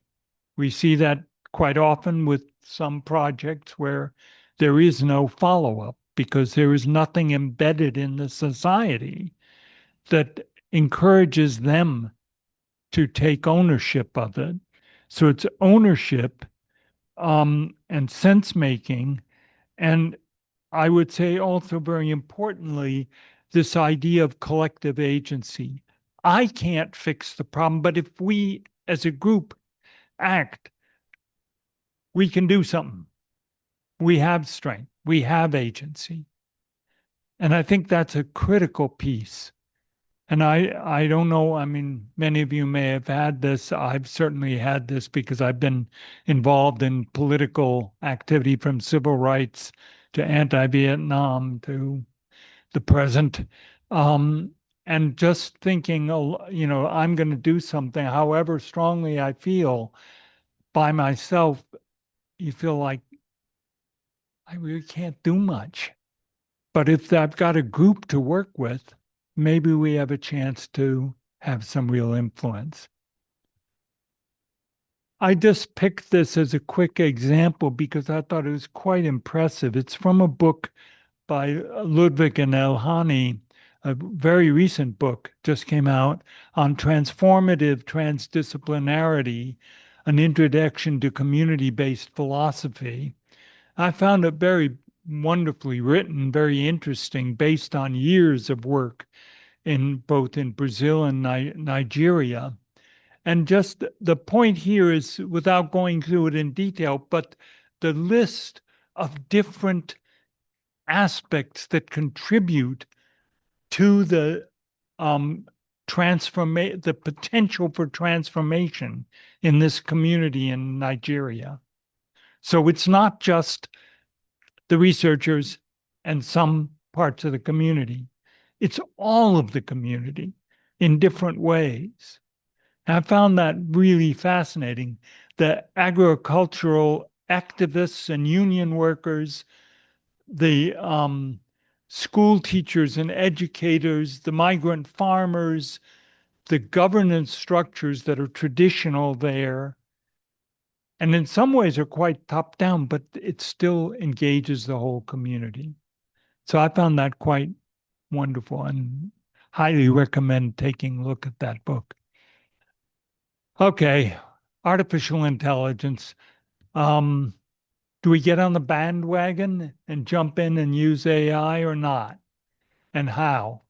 Well, is it really smart to use this, particularly in terms of decision making on complex social ecological issues? And I think the question is, what about the biases and the lacuna, the things that are missing in the models, large language models, that are used to inform the AI? Doesn't come out of nowhere, it comes out of specific data. What's wrong? What's missing in that data? And very often we don't know because it's a big black box. We don't have a clue where the missing pieces are. So I think there is also a fundamental, long-standing problem here, which is the bias towards quantitative information. and a bias against qualitative information. And in so many cases, we cannot understand meaningfully the quantitative information if you don't have an understanding of the context through qualitative information. So that was wonderfully done by a book in 1954, Darrell Huff, on how to lie with statistics. And it's really, I mean, it's a wonderful book. It's great fun. But makes very clearly the point, you can have statistics, and as we all know, you can cherry pick the data and come up with anything you'd like to say about whatever it is. We unfortunately have very much contemporary examples of people using data in the worst possible way like this. So my hope is there is also the opportunity, and the Green Knowledge Center can be part of that, is how do we populate the large language models and the broader set of AI models with a deeper analysis of the cultural values and green knowledge that needs to be part of that. How do we make sure that these are representative of the issues we have to deal with? So let me sum up. I hope I haven't run over. Key points. The point of thinking about the difference between change and transformation, the scale and the inclusivity of that it requires both self-reflection on the part of us as researchers, but also collaboration in the inclusive decision-making and implementation to really address the impacts of global change. And to be able to use the toolbox of ways to go about decision-making in different communities and different contexts, and to think about how green knowledge and experience with green social transformation, how do we begin thinking about that so that it becomes increasingly equitable and responsible, including with AI, which I think we will not avoid, but the question, let's use it well. And many of you will talk about wonderful aspects of this and very informative things in the succeeding sessions. So I'm going to end with very much a personal plea, and that of Classica, the International Research Collaborative or Alliance on Knowledge, Learning, and Societal Change, which I started in 2007 and is continuing. But the framework has been to think about bringing together art, culture, science, and technology to reimagine decision-making, to make more resilient and sustainable communities. And there's a point to doing this, a political point, if you will. That is that we are facing very disturbing time, in my view, and coming and flying back on Saturday to Washington, D.C., with real trepidation, because we're seeing the impact of anti-science, anti-democratic, authoritarian regimes, not only in the US, but all over the world in different places. And I think this is a very serious matter. And it's not only that the democratic aspect, but it's an effort to stop or slow or even reverse essential work on the future of humanity. What are we doing here if we've got people acting to shut down what we're trying to do, that don't understand it and push back on it? So with collaboration with RIHN, I hope, and Green Knowledge Center, Classica, this organization that I started in 2007, and I seek to establish practices of inclusive democratic decision-making to create, really the goal in my view is change the norms underneath the radar system. So even in repressive regimes, at local levels and with groups of people, communities, one can change things by bringing together the ideas of just and equitable decision-making, deliberation, that I think we have to move forward. And this is the co-directors with me of Classica are Jennifer Helgeson, David Maggs, Ruth Mines and Dick, and Bin Wong, who have also been on the Eric RIHN's External Research Advisory Committee, and from whom I've also learned a great deal and are part of this effort. So thank you for thinking about all of these ideas and issues with me, and my sincere thanks for these wonderful years of working with RIHN. Thank you.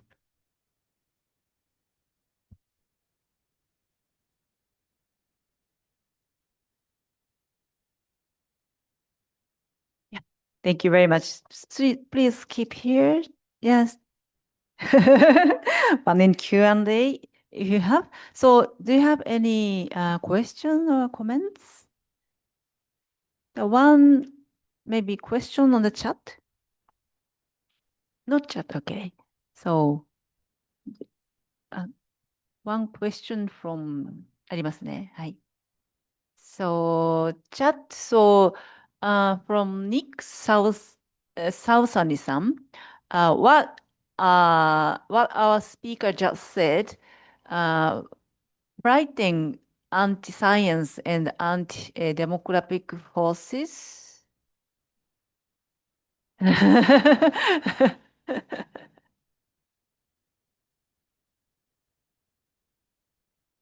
Not question, sorry. No, sorry, yeah, just comment. Yeah, agreeing. Yeah, you are. Thank you. Yeah, sorry. Okay, any question? Okay.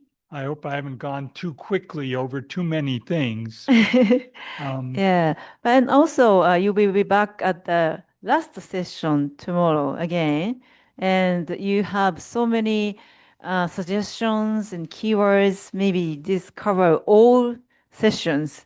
Yeah, so maybe we can be back to your several questions.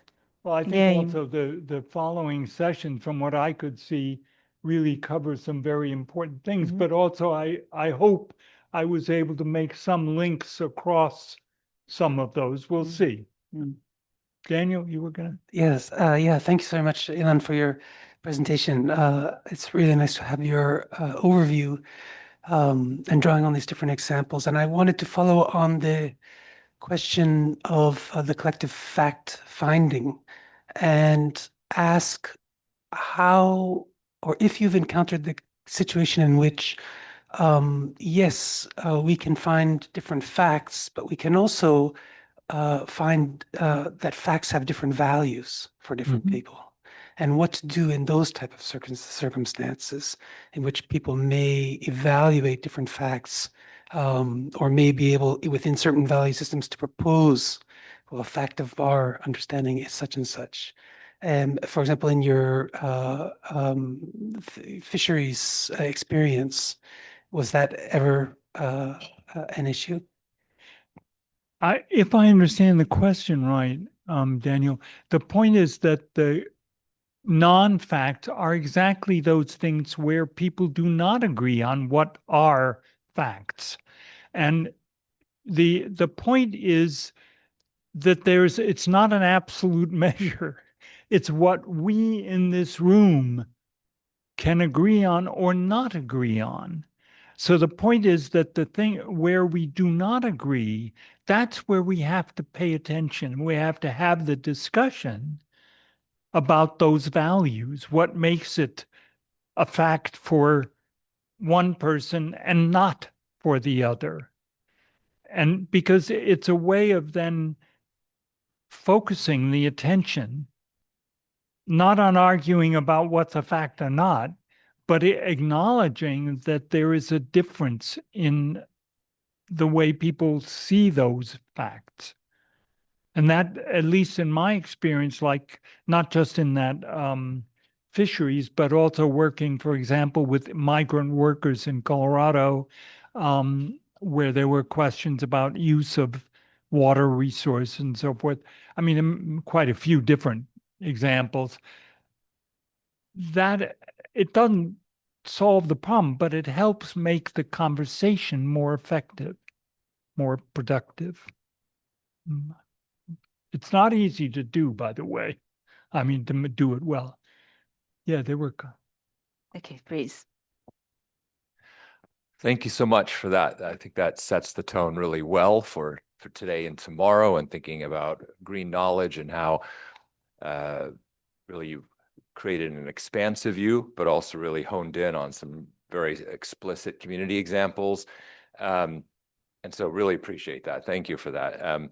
But the question I had was returning to, I think, the provocation that you put out, which was, I think, a really powerful one about how we think about change and transformation.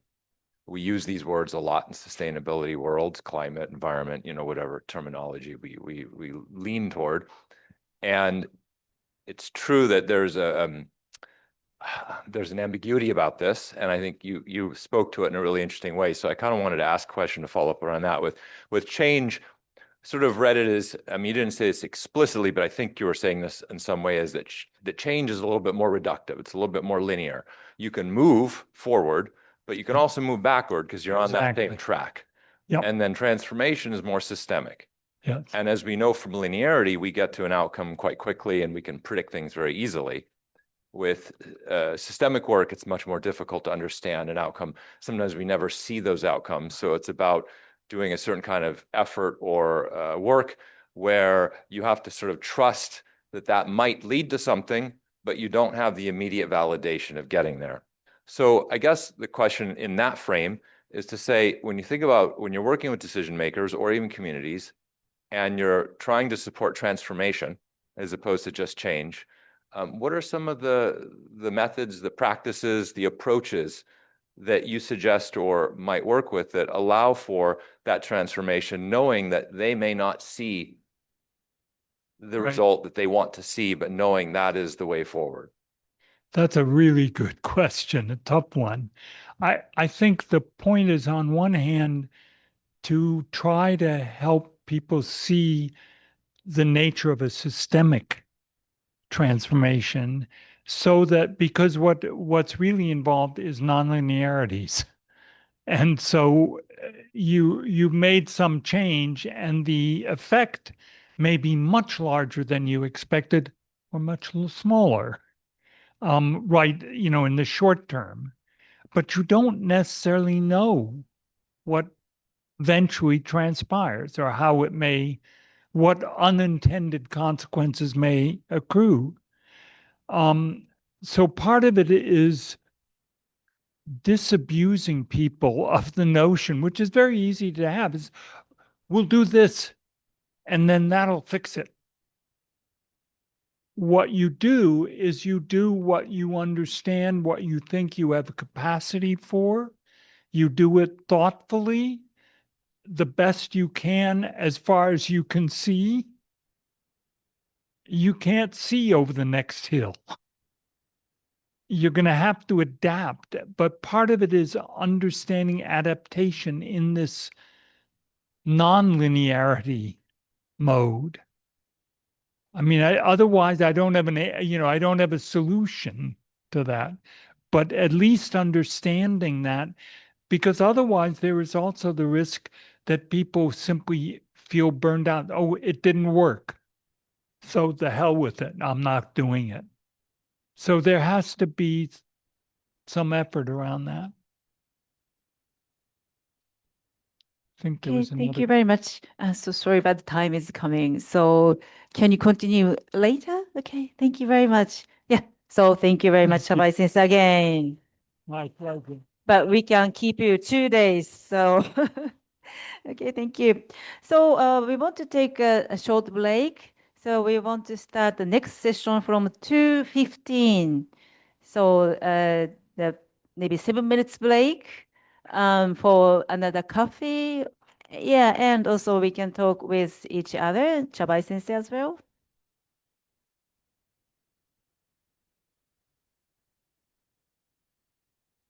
Oh, there you are. Okay, I see you green. Okay, yes. So, hi, welcome. Hi. In just a few minutes, I'll say just a few minute introduction, and Yeah. then Is that you, Daniel, by the way? over to you with But is this you, Daniel? sorry, Is this you, Daniel? this is me, Daniel. I don't know. It's hard to see. It's a teeny little screen here. Is it hard to see me? Well, it's only hard because you're a teeny little thumbnail. Oh, okay. I have the chat. Maybe if I got rid of the chat, you'd be Because giant. the full screen is going to be, you can see the full screen though, right? Yeah. Okay. Can we test mine? I was gonna, but it's the share screen is blocking my share screen. Can we turn off his, how can I listen? I want to There listen we to go. you. Hang on a second, Nick. Yeah. There you are, Daniel. Hi. Yeah. Oh, now you see me? Okay, good. All right. I could see you before. You were just so tiny. Okay. All right. We're going to go to the main screen here in a second. But anyway. But I can share. Let's. Do you want to do it just a test? Yeah, I want to make sure we're okay. Let's. Yep. Yeah. Let's Yep. hold You're on. there. Let's.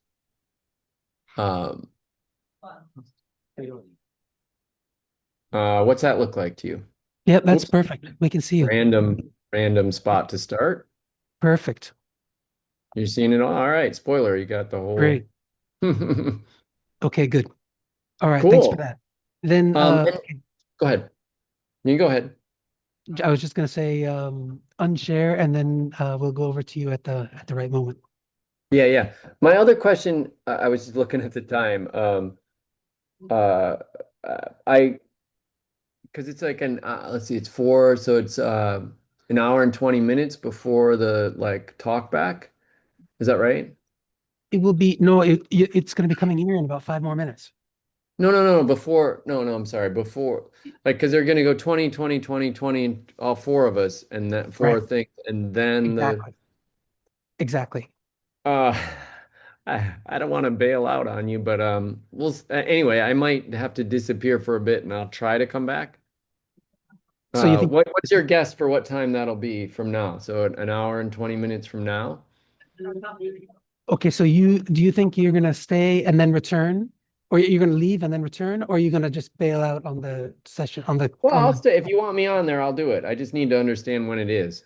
Okay, it's just a general discussion.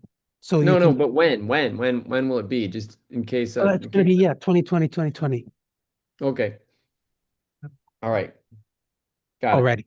Okay, we got it. 2 or 3 more minutes, I will start, I guess. Yeah, you're good. No problem. Okay, I'll go quiet now. Okay. 20, yeah. Great. Please check the time monitor. Sure. For here. Okay. But I'm going to be over there. Yeah. Okay. Hello, everyone. Here we are. Ilan, you gave too much of a spark. Everyone is ready to conclude. We shall go to the reception. But we have 2 sessions here. And so I would like to get started here with session number 1, which is Manga as Method in Environmental Communication. It's really my privilege to be able to open this session today. And I'm so glad to see all of you here. I want to send a special acknowledgement and gratitude to the TERRA School participators and the posters that they presented a few in the morning session, which are out on view in the lobby here. So today we begin with this idea of manga. And manga, as everyone knows, have become manga comics, we can say in general. We are using Japanese.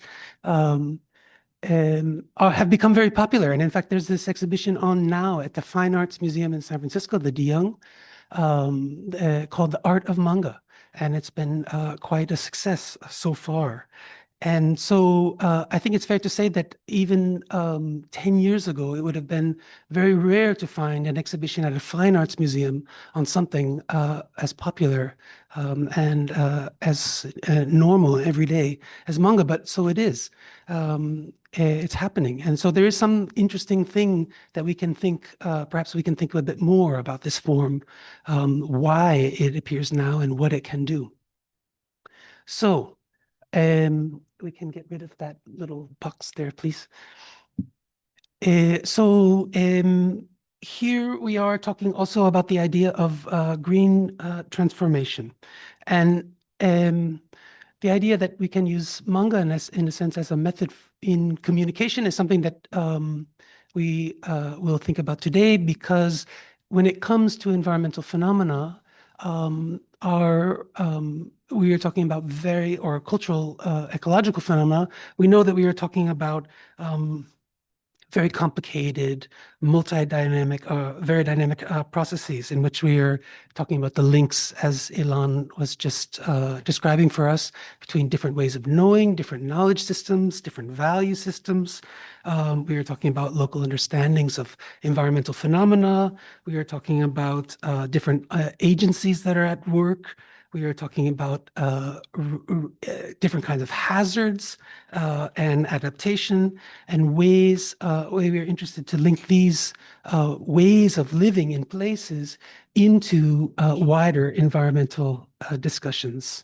And of course, this is one of the most famous images now that's used as a kind of shorthand for global environmental change. And it's something I think has become very familiar to many of us. But when you look at it and think about it, it's actually quite an abstract figure.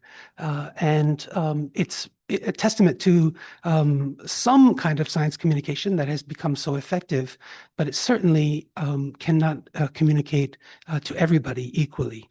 Because here we are looking at a vast field of super complex interactions. We are talking about lots of different types of actors and agencies, biological, chemical, corporate, financial, all kinds of institutions, human and non-human, multi-species, things which are visible and invisible, that are operating at the micro scale and the macro scale, that are linking molecules and also hemispheres, that are cascading across ecosystems here very locally and across places that are very, very far away. And so we are talking about things which have lots of dynamism in time, in space, in the quality of their existence, and so on. So that to discuss behavior change by local peoples, green knowledge transformations, and so on, is in ways that make sense in light of global carbon or climate adaptation or preservation of biodiversity, is obviously a very, very complex matter. All of these different phenomena which are operating, which are all dynamic and all moving in so many dimensions at once. And so in science, of course, we tend to use a lot of words. It takes a lot of words to describe these type of interactions. And the words keep coming. The journal articles keep going. And the articles seem to get shorter and more numerous and longer and so on. And though publication is very important to scientists, it's not that common that scientists are very great writers or storytellers, or in this case, very expansive artists. And in this case, we can see that this box here represents nature. Works as a mode of communication in some fora, but not at all in others. And so in most conferences, after people got done, scientists got done discussing these type of very complicated interactions and the kind of interventions that are necessary, then you would get to the session in which people would say, so how do we communicate all of this to the people? But here, we're starting with this question in the first session. And the reason is because we're not interested to talk about manga as a way, like a new sophisticated method for one-way communication of pre-decided ideas, but instead to propose a kind of process of engagement, a process of discovery and also of self-reflection, and to examine manga as a method of knowledge production. And it's interesting to think about how and why it is suited to this task. So we have, in this session, we will raise essentially 4 kind of key points or points of entry into this discussion. And one of them is that the reason that we treat manga in this session is because in the up above, technically, manga or comics drawing is very technically suited to description of super complexity and of human environmental interactions. And it may not be the case that you understand why that is, but I think that by the end of the session, we will. And secondly, because manga are not just communicative, but they're also can be very creative, interactive, and accessible. And they can enable a kind of a hybrid observation of lived environmental knowledge and experience. And thirdly, because manga are humorous and emotional. And they engage people, they enter people into a situation, they enable a kind of perspective on that situation, they enable imagination and dialogue. And thirdly, because they can, or fourthly, sorry, because they can engage culturally particular questions of people and place in relevance to contemporary transformations. And so these are kind of some key ideas that I think each of the papers is going to investigate or inquire in their own way. And so with that, I would like to invite our first speakers. You might notice that these summaries correspond roughly to the speakers' presentations. And we begin, we have 4 really nice papers. I'm really happy to be able to have these people here. All of them are here in the room except for Nick SOUSANIS, who joins us. He's in San Francisco, where he teaches, lives and teaches, and was invited to come but couldn't attend because of his teaching schedule. So we have Nick by Zoom, and then the other presentations here following. Nick is a professor in San Francisco State University. He runs an interdisciplinary comic studies programs. He was the author of a book, Unflattening, about comics and how they work, which was written originally as his dissertation, written as a manga, as a comics, in order to talk about what comics do. That book was the recipient of the 2016 American Publishers Association in Humanities Award for scholarly excellence, and also in the 2016 Lind Ward Prize for the Best Graphic Novel. So very happy to have Nick here with us. Nick, can you hear me there? Yes, I can. Thank you, Daniel. Okay, good. We can hear you. And so I want to invite you to share your screen and we will get going. All right. Thank you so much. Thanks for having me, Daniel, and the other organizers. Great. Thanks to everyone there. I can't see you, but I believe there's people there. Sorry, I can't join in person. It sounds amazing. Let's see if we can get this going. Can you see it? Yes? I'll take that as a yes. You would stop me if you couldn't. And can you hear me? Can hear you. All right. Okay. So I'm Nick, and I'm going to take you through a little of what I do, what I teach, a little bit about how comics work, examples of my process. Some of the connections I think I'll try to connect directly to our subject, and some of them I think will be implicit and can make them on your own and hopefully in later conversation. So as Daniel mentioned, I did my dissertation entirely in comics form. It was published as Unflattening. And it's a challenge about challenge to what schooling looks like, to school as an institution. And I'm going to go pretty fast through a lot of images. And specifically because I'm doing a dissertation, I challenged the very format. Like, why is 12-point type double spaced 1 by 1 by 1 by 1.5 inch margins? Why is that scholarship and drawings not? So it very much argues for itself. It argues for the visual. It argues for comics. It argues as in working amphibiously in the worlds of image and text as a way to maybe get outside of some of our boundaries, some of our limitations in only working in one mode. So for me, it was a way to get outside of it. And I think one of the key things, it's a really tiny panel in here, is that to prepare good thinkers, we need to cultivate good seers. And so now I'm still making comics, but I'm also teaching comics. I got to start a comic studies program at San Francisco State, and I get to cultivate good seers and talk about why that's important. And I draw my syllabi. I try to do this from the start. I just made a mini comic for my syllabus.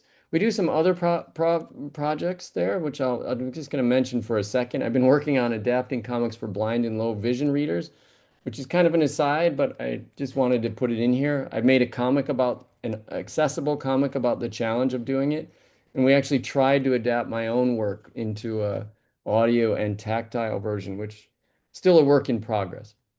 But back to what we do in class, we study and play, and I try to show my students that those are the same things that we learn through play.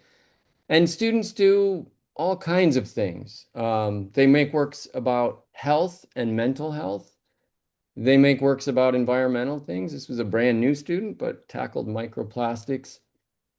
During the more shut down parts of COVID, did comics about COVID itself and about Corsi Rosenthal boxes.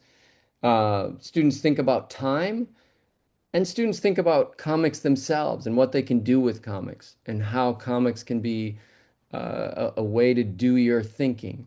And this comes from two students as a team up, and I think this really serves to say what I try to get my students to understand. And I think one of the things I'd like to get across today is we learn that how you think is more important than how you draw. And I think it's really true. I get some students who come in with just beautiful skills, and I get some that come with, none. And all of them, I think, can learn to do their thinking in comics in really complex ways and handle complex challenges, which is what we're all talking about here. One of the ways we do it is I try to get them to get past thinking of comics as prose and illustration, and perhaps instead, as the Canadian cartoonist Seth said, that think about it as poetry and graphic design. So just a couple more examples from that. We've done pictureless comics, so comics that are all about words. And I'm going to say more about this a little later, but this was a student dealing with a pretty difficult domestic issue, and it was entirely no drawing, but yet entirely visual. This was a non-drawer making a comic about his grandmother who had Alzheimer's, and what I love about this comic is the 3 panels where he drew nothing. And I'll just read those 3. I didn't know my grandma. I was told about her. This person no longer existed, and then she was nobody. Like, he just understood what the form could give him, how he could say complex things with the form, not because he's a great drawer. And then the final one, which I always share, again, another non-drawer, these very negative words that she's feeling the weight of these words on her shoulders. And here there's these positive words, but she is strong. And here she plays a lot with the boxes in ways that we'll also talk about in a bit that comics can do. This is a story about a girl who couldn't fit in a box, and they laughed from their boxes that fit as she contorted and twisted, unable to find a place. And the final page shows she makes her own box out of words, sounds, and pictures, and soon she learns that there is no need for borders, that boxes restrict her unnecessarily since she can go anywhere she wishes. So these students didn't become great drawers necessarily, but they really understood how to do their thinking. They really understood that the comics form was a place to do thinking and to do rather complex thinking. So I'm going to come back to me. I was into comics as a kid. I made my own superhero comic through high school, but I came to university, and unlike now when I offer classes in this, I couldn't study it. I couldn't think about it, and I don't think I would have. I really only saw it as entertainment. And I wanted to do intellectual things. I have a degree in mathematics as an undergraduate. But later, I came back to making comics. This was around the 2004 US presidential election. And I made this comic about security, and here I am narrating. And it's, for those of you familiar with comics, it's very much reminiscent of Scott McCloud's Understanding Comics, which was a seminal work about what comics could be and had a huge influence on me and things like it, and on comics and education. But there's Scott doing his thing, narrating as the character in the comic. And I love his work. And I said, I don't want to just do this. I want to do my own thing. So I had to make a second comic around the election. And I turned instead to this. This is a comic about 9/11, made by Alan Moore and Melinda Gebbie. And it's a visual essay. Everything's in metaphor. Images are metaphorical. The words are metaphorical. And that really struck me as something productive, something I could work with. And so after that, I made this comics called Show of Hands, or it's about voting. And every single panel in it had to have something to do with a hand. So at the beginning, I smashed my narrator. And then all the panels have something to do with a hand, whether it's Michigan, which is where I'm from. It's what our state looks like. All these other things. So that really sort of brought me back into comics and thinking about what I could do with them. This was a comic we did about games and art while I was still in Detroit. And, talking about why games aren't just for kids is all done through a series of fictional rabbit characters. I did another comic for the 2008 presidential election here, attacking the idea of red and blue states with fictional red and fictional blue characters. And so I've continued that. And when I came to Columbia to do my doctorate, I said, this is the kind of stuff I can do. And I made a comic on my then 90-year-old professor, Maxine Green. And rather than drawing Maxine as what she looked like, I drew Maxine as what she felt like, this spinning top, this dynamo that could make giant connections across ideas. I did a chapter in a book on narrative research for another professor. And it's a comic that, depending on who you are, you think it's about something different. So it's about the process of doing research, but it's also the process of how we make a drawing. And it's also about seeing. And I tried to keep things in metaphorical terms so that any person could look at it and get their way in. And if you knew exactly what I meant, you'd get it. But if you didn't, it still would mean something to you. So my formal decisions, that was sort of the first one, that I was going to sort of move away from myself as the character in that sort of illustration way and use visual verbal metaphors to get at the work. After Unflattening came out, I was asked for the 2015 Paris climate talks by Nature to make a comic for them. And I told them in the conversation that, like, I'd love to do it, but if you want me to have a character walking around explaining it, I'm out. I'm not that guy. I'm not good at that, and that's somebody else. And they still hired me. And as I tried to deal with the massive information we were trying to wrestle with, it was like, well, what kind of thing holds this together? What is this project like? And I thought about the Apollo project to put people on the moon and the scaffolding there, and then the Eiffel Tower is in Paris, so I thought about Paris and the Eiffel Tower, and I thought, well, all right, well, what if I have this sort of framework that's being built throughout the comic, and that's just sort of referenced throughout, and it's holding the narrative together, but it's not directly addressed. And so I sent them this sketch, and they had no idea what I was doing, because you can't really look at that sketch and have any idea. But they said yes anyway. And as it turned out, as I got into the research, that the very first climate conference convention was called the Framework Convention on Climate Change. So I was kind of onto something without knowing it. And you can find this online. But throughout the comic, this frame gets built. And it gets built, and sometimes it's falling down. And at the very end, it sort of takes over the page. So it was a way that I could use metaphor to take all this, it's just so many different things, to still keep it visually engaging and have something that makes it one thing. So I wanted to say a few words about what comics can do and link that back to my work. And so the affordances, what can we do with comics? So one key one is multimodality. So the use of things like, besides image, obviously, but color and gesture and multimodal could mean sound and other things like that. But in this case, for Mysterious Polyp, where color is doing something, The way the figures are drawn does something. The text, the font styles do something. The shape of the word balloons, all those things come through, and give you a range of complexity, even at something that you can take in at a glance. I don't work in color, so we can think about the quality of lines that we make. That too brings a lot of impact to the reader, without them even knowing it. Obviously, the sort of person on the street tends to think about comics as words and pictures. As Harvey Pekar said, you can do anything with words and pictures.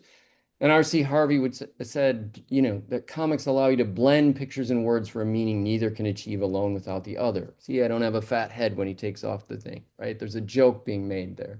And you can see it in things. Alan Moore is quite known for this. Is from Watchmen. The tie is all tangled up and the text says, sometimes I look at myself and think, how did everything get so tangled up? Right? There's this resonance between text and image that allows them to be something more than they are separate. In this from Alison Bechdel's Fun Home, it was his passion, and I mean passion in every sense of the word, libidinal, manic, and martyred. And there she's drawn her dad in this position of with Christ on, carrying the cross. She's not doing that by accident, right? So the resonance of image and text is key, but also the fact that text becomes a visual element. This is Will Eisner saying that the word balloon is a desperation device to make the ethereal visible, right? It's the only medium where the text has to be seen. And that people have been wrestling that since the early days of comics and way before comics were comics. And each thing, rather than saying he shouted, someone said sadly, it's all in the visual. There's so much that you can convey through the visual. You can see this in Jean Yang's American-Born Chinese. We know that yes isn't really part of the text, part of the scenery, but we feel it. And it also guides our eye. So the word balloons in this flash comic, they help us figure out where to go. A well-designed comic does that. Oops. And then last thing, how do we make it, loudness, the sound effect. It's a very comic book thing. It's a comic booky thing, right? And the sound effect can become this really visual graffiti across the page. And I have thousands of examples of this. And they even have, and this is a battle in a snowstorm, comics without pictures. And I've turned that into an activity for students, and that ties into that activity I showed earlier.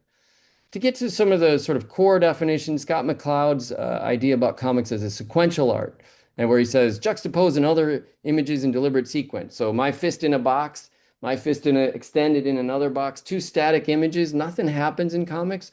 But the reader takes these two static images and animates them. They bring that to life. And I think that's really key. But the other side of it is that the passage of time has to be written in space. And here I've redrawn a Paleolithic lunar calendar drawn on a bone. And I think the fact, how did they make sense of the moon changing?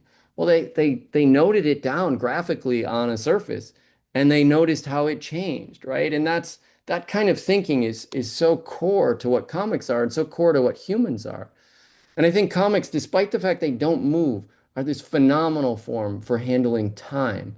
Eisner talks about comics as being sort of relative, right? Like how does time doesn't move like it does in film with the cogs of the wheel. It moves how you feel it and how you organize the panels.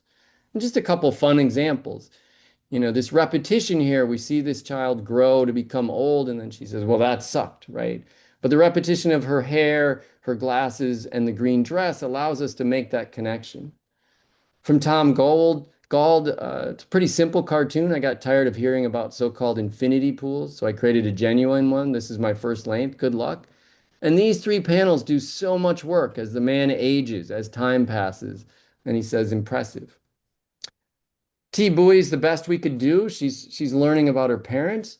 And here we see a scene with her as a child and her dad as a young man, which happened. Here we see her as a young woman and her dad as an older man, and that happened. But these scenes where she's a child and he's a child can't happen. But she allows us to have those juxtapositions of time with the red shirt and the smoke. We can keep those things both together and separate. So comics handle time really well. And the final part I want to say about their affordances is sort of the heart of my own thinking on them.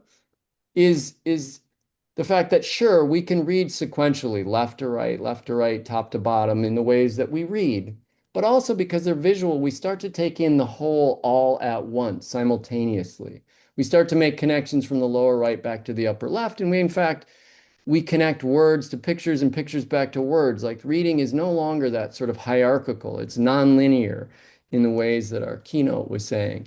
So you might see associations that stretch web-like in my text here, but then notice I've done a spider here. So that goes back and forth. So comics are kind of tree-like and hierarchical, but they're also rhizomatic, sort of woven in a single form. And in this page from Watchmen, I think the character of Dr. Manhattan sort of speaks to that. He's sort of time displaced. He's like the reader. He says here, there is no future, there is no past, you see. And his character, sure, we read left to right, top to bottom, but these scenes take place 30 years prior. So, but if as a reader, we can see them all at once. There is no past on the page. McLeod also talks about this. Both past and future are real and visible and all around us. So the idea of holding both the sequential, the ways, the linear way we move through time, but also the all at once, the way our thinking goes, something really unique to comics, and their flatness and staticness really makes that possible. And it's kind of a superpower, I think, that we care about both the individual drawings and the meta drawing that is the whole page. And you can see it. This is a neat example on the comic about the Louvre by Marc-Antoine Matou. And if you see in the background going through all 9 panels is this pyramid shape, which represents the Louvre. But if I showed it to you as separate panels, you'd miss it. You need that whole page. In this one from Gasoline Alley from 1930, the character bumbles sequentially through the comic, but it's really a simultaneous scene. So it's very strange if you start to actually think about it and think about the fact he starts on the left, he starts on the, it doesn't make any sense, but we accept it. So this idea of simultaneity, which is referenced directly in Asterios Polyp here, simultaneity, the awareness of so much happening at once, is now the most salient aspect of contemporary life. And this comic is sequential, and it kind of collapses. So it allows comics to do these really weird things that can only happen in comics. Like this guy trying to get his fruit. He can't get to the top of the tree, so he walks backwards. You're like, what? He's walking backwards? What does that make? Well, he walks backwards because he can walk back against the panels. He can do things that don't make any sense in normal space. The panel becomes a part of the story. Here, the panel is marking time, but it's also marking another dimension that they can step out of. Here, it's marking time, but it also marks a psychological dimension. The French comic Mr. Invincible, the character is aware of his existence in a comic, so he can see what's happening in the other panels and interact with them. It's fun stuff, but it gives you a lot of potential for what you can do to get complexity around. And the way that comics braid time and space across a page also works across the comic. Again, from Asterios Polyp, this scene of a living room appears 6 times across the book, and they're drawn this from the same angle and the same framing, and you make these connections across it. It's never mentioned. Watchmen, it shows this blood-splattered smiley face. It shows up, I don't know, hundreds of times in the book. In Unflattening, I came up with this symbol, and then I just used it a whole bunch of times in the book. I don't talk about it. But the fact that it shows up allows a visual connection, sort of in the same way that the framework I did in the climate comic does. Richard McGuire's Here is a really phenomenal comic that has all these overlapping, it's not sequentially moving, but it has all these times overlapping, but over a single space, the corner of a living room of a house. So for me, the second decision was, how do I embody the ideas in the shape of the page? How do I think about how the reader moves through the composition? And this is a comic I did on entropy for the Boston Globe, or sort of the things that go against entropy, like life. So the comic moves linear, linear, linear, and then as it goes down here, it starts to move left or right. Sorry, I clicked. Starts to move right to left, and then bottom to top. So comics not only add words and pictures, but they really change what reading means. And this is me figuring out. They challenge the hierarchy, the linear hierarchy of reading. And so composition really matters. How we organize the page really matters because it can tell a lot of the story. And I have an activity about this that I'm just going to jump over called Grids and Gestures. But yeah, I'm going to jump over these just because it's easier to talk about it here. Like, I want to talk about the flow of water. So the page itself flows, and it asks you to read it in this snaking way. This is about Scheherazade, the Arabian Nights tales, and the page moves like her name feels. This is about kaleidoscopic thinking, and so the page itself is coming from all these different directions. And so to me, I start to think about comics as kind of a choreography. How do I get you to move through it? How do I get you to experience the different beats? And we're immersed in choreography from before we're born.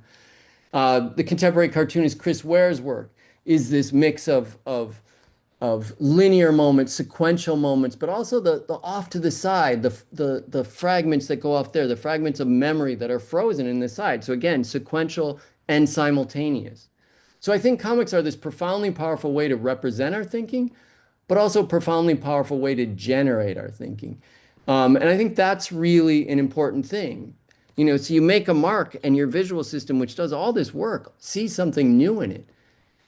So I like to share my sketches, you know, and share my sketches is cool to see what are the Easter eggs, what I did, what I didn't do. But it's really to say, you know, the sketch teaches me where to go. I engage with that and it shows me new things. People say, do you think of the words first or the pictures first? And I say, yes, because I make this mess of marks and the marks say, try this, try this. And it becomes very, very much sort of this play between them. I'm going to jump over these two. I'm going to jump over this whole example just because I have a suspicion I'm at time. I'm going to give you one more example and then just a couple pictures to wrap this up. This is that page about Scheherazade. And I knew kind of early, rarely for me, that I wanted to include it. As I was thinking through it, this is a page about the transformative power of stories. And it goes off the Arabian Nights. I'm having each panel sort of zoom to the next. In the middle, I wanted to say by stories, I don't just mean the fantastic or the fabulous. I also mean things like science. And if I was writing, I could have said that and been done. If I was illustrating, I could have said that and put a picture of Einstein. But because I'm trying to like have something embody those ideas, I needed something that represented that science. So I started looking at what was going on in science when the Arabian Nights tales were written down and where they were written down. And I stumbled on some work by the Persian astronomer working in the Arab Empire named Al-Tusi. And his work had been picked up 300 years later by Copernicus to make his revolutionary work. I already had a page about Copernicus. I was onto something. So I spent a bunch of time trying to figure it out. And then eventually it becomes this little corner of the page. So my point in this, what I sort of learned from it is that it's not just that I could make my work accessible by using comics, but it also changed how I think. There's nothing in my notes that says I should learn about this obscure bit of Arab astronomy, except the drawing said, go there and keep trusting that. So what I see for me that it really becomes a different way of thinking. I see this in my students who don't come with the kind of experience I do. But if you think of drawing from the beginning, it changes what you can do. So I'm in the midst of a new work. I'm just going to give a couple teases. That's really about thinking and drawing. And I'll give you a couple teases. I want to, we had an AI, I'll skip the AI comment. Nick, I'm sorry. Time up? Yeah, time's up. Okay. Last. Yeah, because I don't quite know when we started. So yep, there's a timer there that says we're 4 minutes over, but it's all right then. Well, anyway, yeah. Thanks for your time, and I'll hear the rest of the folks.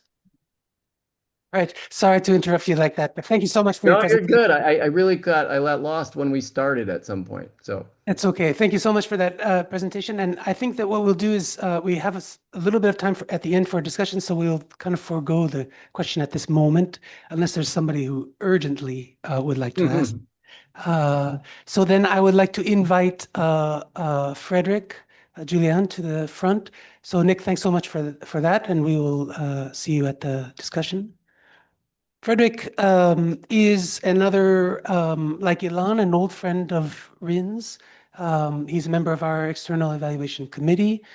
He's an anthropologist and a primatologist, and has also been working in graphic narrative for a number of years. He developed a technique which he called anthropographics or anthropography.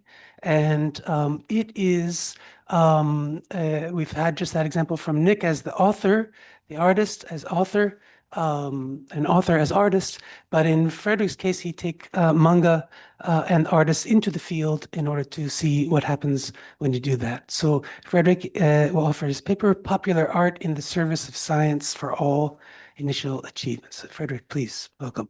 So thank you, Daniel. Thank you to all people from the RIHN. I will speak about anthropography, but I will have some general slides at the beginning, then case studies just after. And I would like to say that's a collective work. And I do speak as a scientist, but I learned a lot from all experience I got with some colleagues in Japan and in France and partners.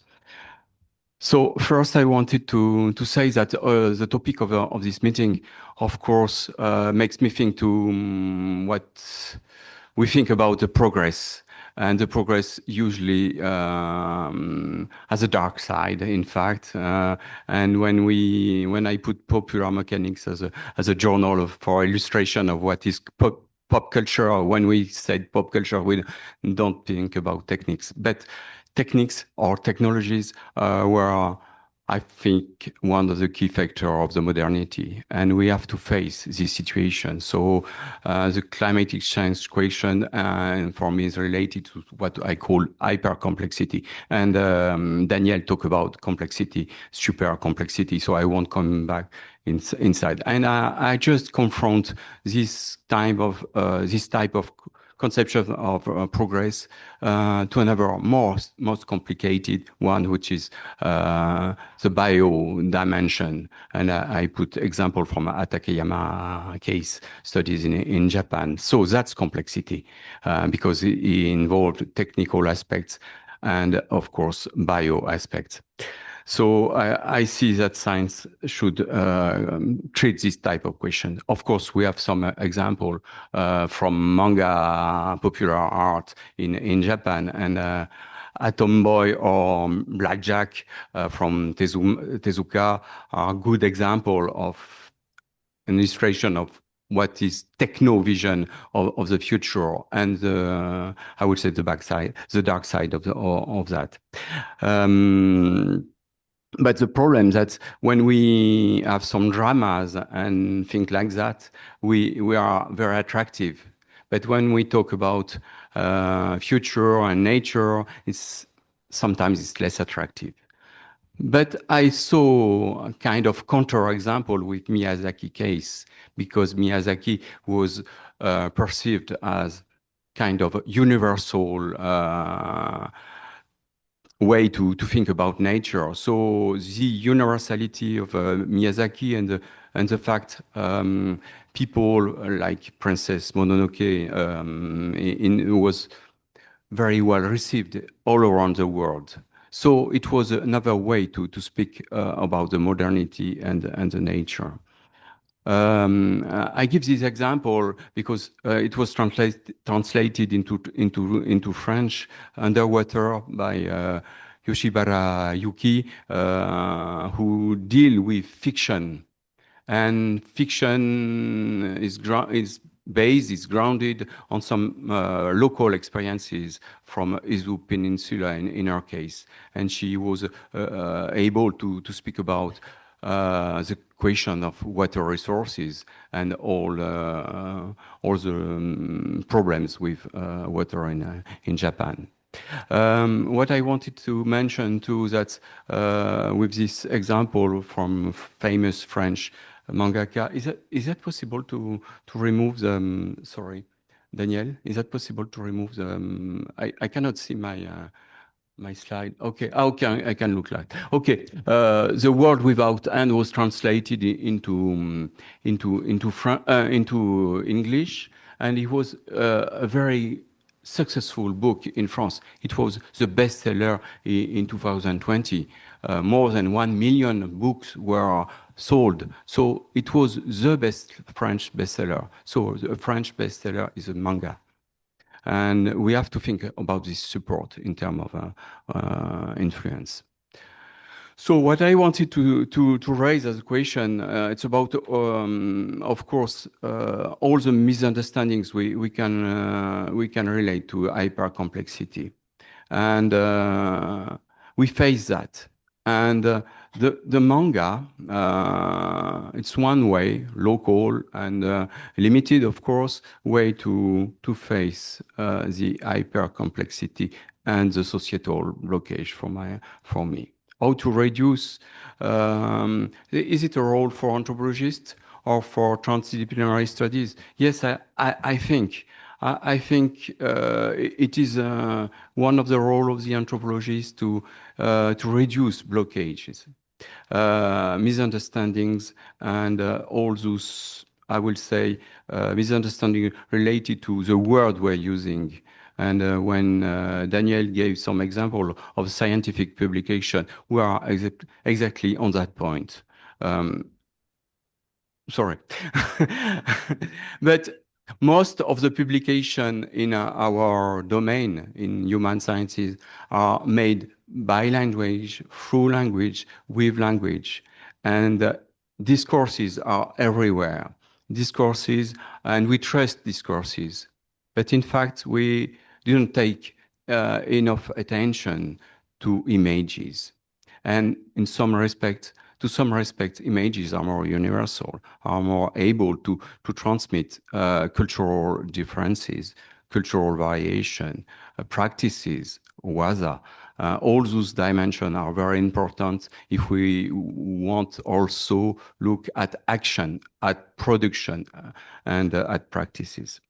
It's the reason why I came into this type of topics 15 years ago as a scientist, but also as an editor. And I try to involve images, photographies, and manga in science. So how to do that? What I try to do, it's to go over the question of language and to look at the way we can use mangas, not only as book, but also as exhibition, as poster. Kamichibai in Japan are a good example of the way we can use images to display to children or to make some education. But we will need also to think where we can read. We can read in the metro, we can read in libraries, we can read in different places. But according to the situation we read and we have access to manga, in fact, the perception of the science could be different. And we don't play enough with this type of things. So we have to think in terms of place to read. Also, the style of manga. We have academic manga, we have fiction, we have serious, non-serious, didactic, terroristic mangas. Those exist. But the question for me, it's a question of translation, or more than translation, of expression of science. Because in the long term of human history, we were in oral societies. And written societies came lately, in fact. So, and most of transmission are made by orality and images. So we have to play with those type of things. And of course, I came into a project I called anthropographic because I want to put the drawings before the logos. In some case, to describe some situation. Of course, we need to analyze. We are scientists, but we need to express also in different ways emotions, forms, and the first act of a scientist to describe. And describing could be put in words, but also in drawings. So I'm looking to touch diverse public, but also to tell the science, the scientific methods. So the reason why I'm trying to put scientists into the cartoon, so to tell research in action. In many cases, people don't know what is the scientific activity, and we have to explain that, to express that in a different way. So another point was the co-writing. So working together with a mangaka, it's not so easy, in fact. And for me, it took a lot of time before I was able to find a good way to work. And the best way to work, it was to bring mangakas in the field with the scientist. And we work together at the same time. Usually we work as a scientist before and we ask filmmakers or mangaka to draw stories after a while. But since the situation have changed and we need to describe sometimes in the same moment the phenomenon. So it was also a possibility to give voice back to the actors, and for example, to give back voice of animals or lives, different elements, physical elements too. And of course, to try to create book for pleasure and not only book for, I would say, serious things. Why manga? Because manga, I think Nick SOUSANIS example is very good, so I won't come in this detail, but because the possibilities are enormous, are very big, and we are able to speak about alterity, about otherness, about different lives, and of course it's a cumulative art. So cumulative art means text and images, but also in some cases animates. So that's just a picture of a kamichibai. And of course, the manga is also a way to speak of unsaid things, invisible things, or forces, invisible forces, and to represent imaginary ideas. So all elements are not visible, and but can be put into frames in a very easy and clear manner. I took an example of Tintin. One of the most famous French scientists is Etienne Klein, and Etienne Klein imagine a kind of dialogue with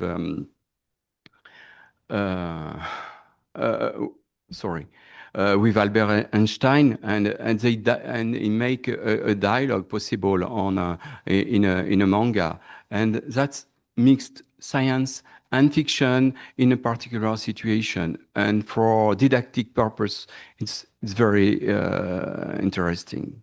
So framing, editing, it's also a way to deal with time. We saw it with Nick SOUSANIS before, but if I take classical manga from Kiriko Nanano, manga is also a way to express time, to express silence, to express emotion between different humans. And that's the case with Kiriko Nanano. So alterity with Möbius, Daniel Krauss about multi-subjectivity. In one frame, in one page, you can have 6 or 8 different visions of one person. That's a very efficient way to report on the field. We can mix pictures and drawings, as it was made in a photographer. And we tried that in our journal Technique and Culture in France. And we moved to anthropography with the example of the washi. You have example in Nairobi, and I printed some the catalog of the exhibition. And washi was a good example in order to put together in the same field in Kurotani village with washi makers, the artisan, the mangaka, the anthropologist and the designer together in order to describe at the same time a similar situation.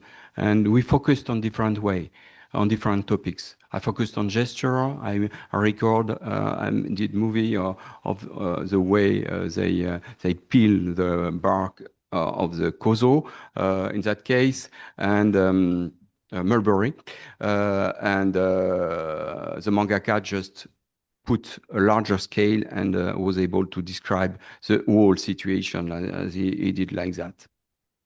We make an exhibition in partnership with Seika, but it was during the COVID, and after a while we had 2 exhibitions last year, and it was an occasion for architects to meet the exhibition and to invite us, in fact, to work on different topics. We worked on garbage, for example, and one of the quality of the manga is also you can put in one board only different action in different place of the city. For example, the work I did with Yann-Philippe Tastevin on fixing the world, and we did an exhibition at the Museum, it's a French museum in Marseille, on garbage, cultures, lives of garbage, we called the exhibition.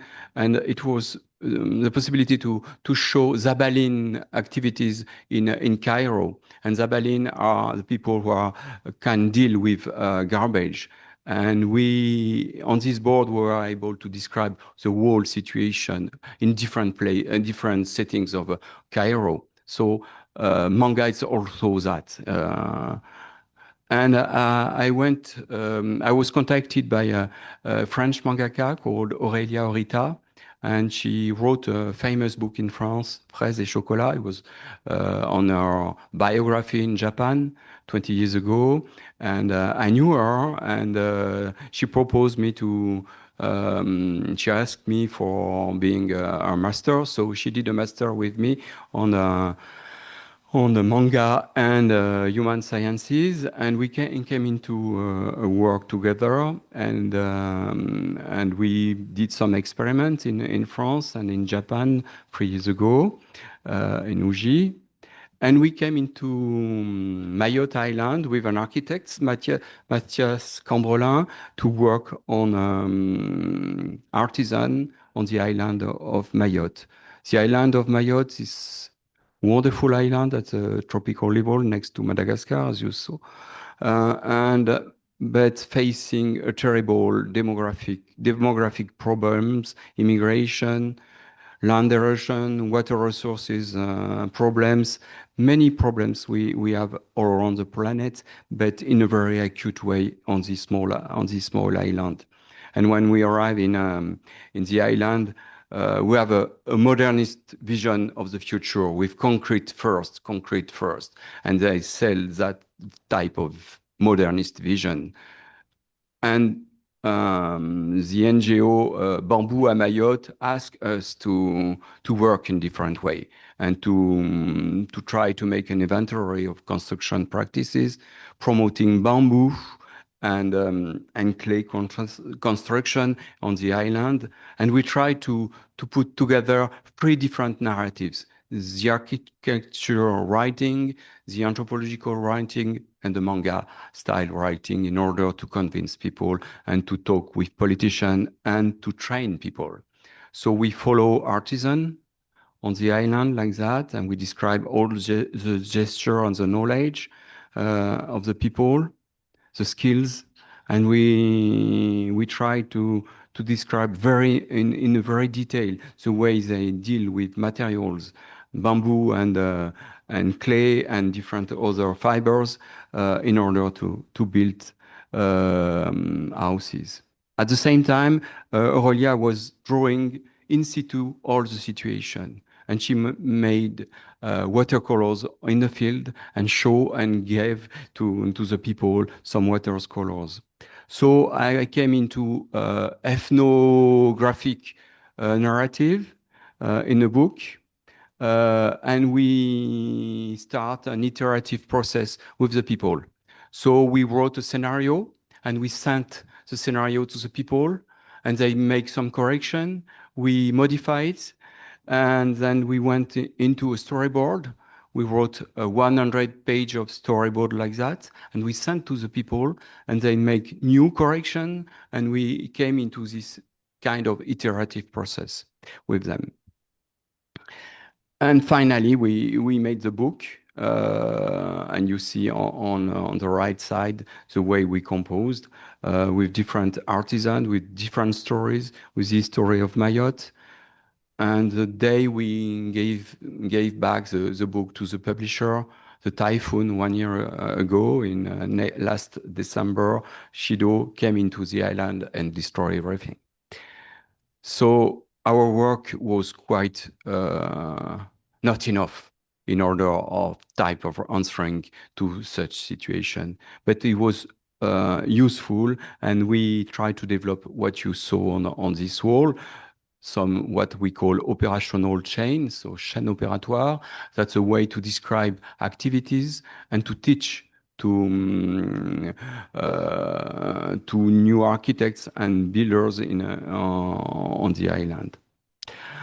So that's a chaîne opératoire. I'm just finishing. And all those examples are quite very diverse. So I have no one solution, one way to proceed.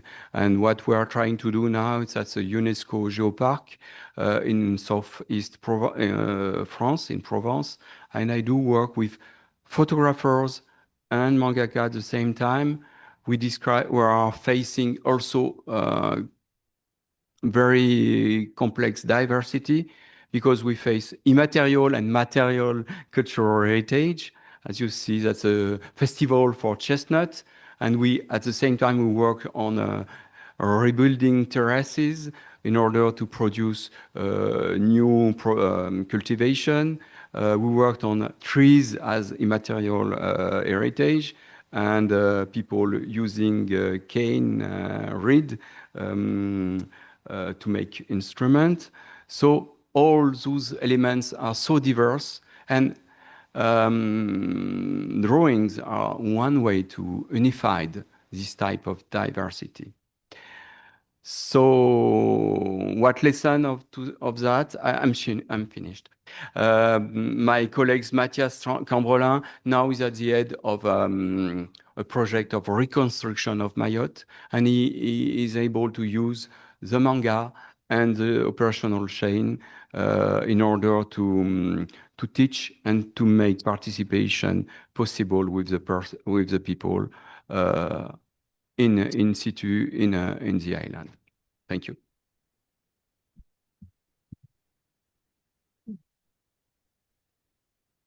One quick question for Frederic, if we can entertain, but we do not have to. I'm sorry, Frederic. Ilan? Yes. Just thanks. There's a lot of material to process. But one question is, in thinking particularly about Mayotte, do you see that the actual kind of diagrams and manga, or the beginnings of it, remain as direction after the cyclone? I mean, that it becomes a way of reconnecting with the community and helping them cope with it.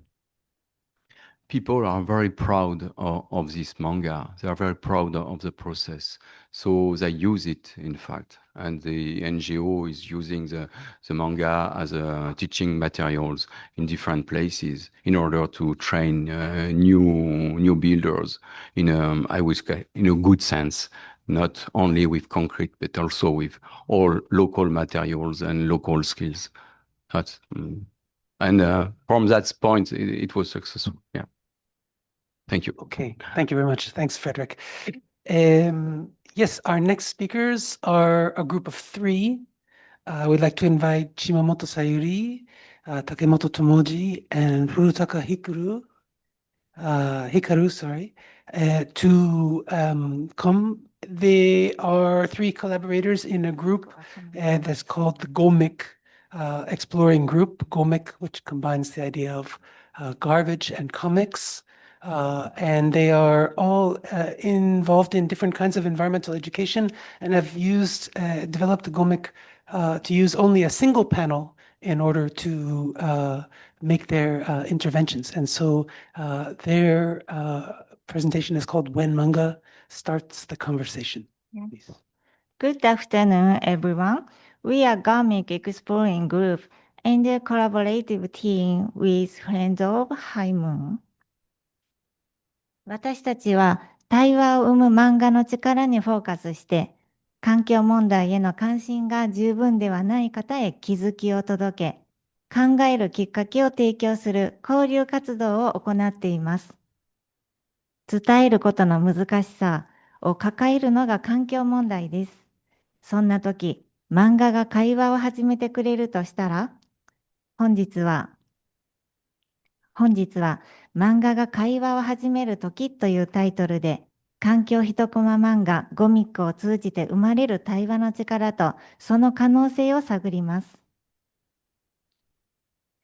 多岐にわたり複雑な環境問題は説明が困難です。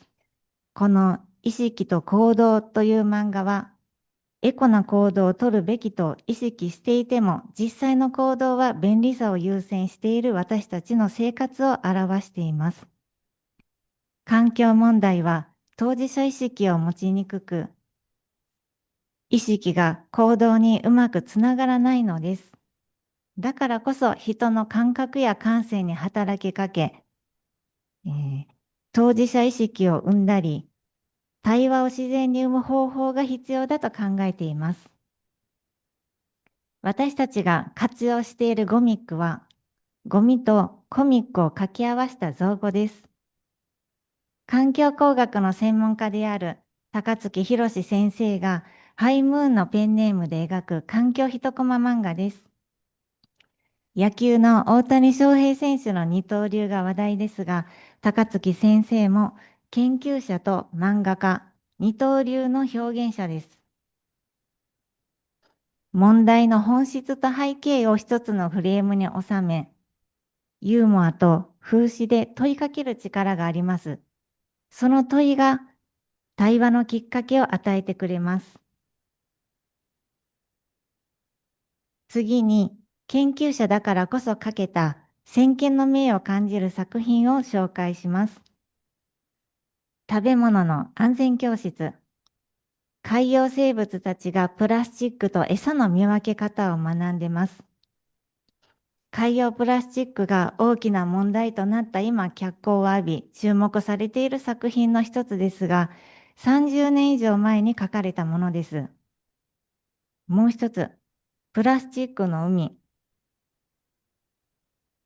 マイクロプラスチックっていう言葉がまだ一般には知られてなかった2010年に書かれたものです。この時期に海底の見えにくい汚染を漫画に取り入れたのには先見の明を感じますし、驚かされます。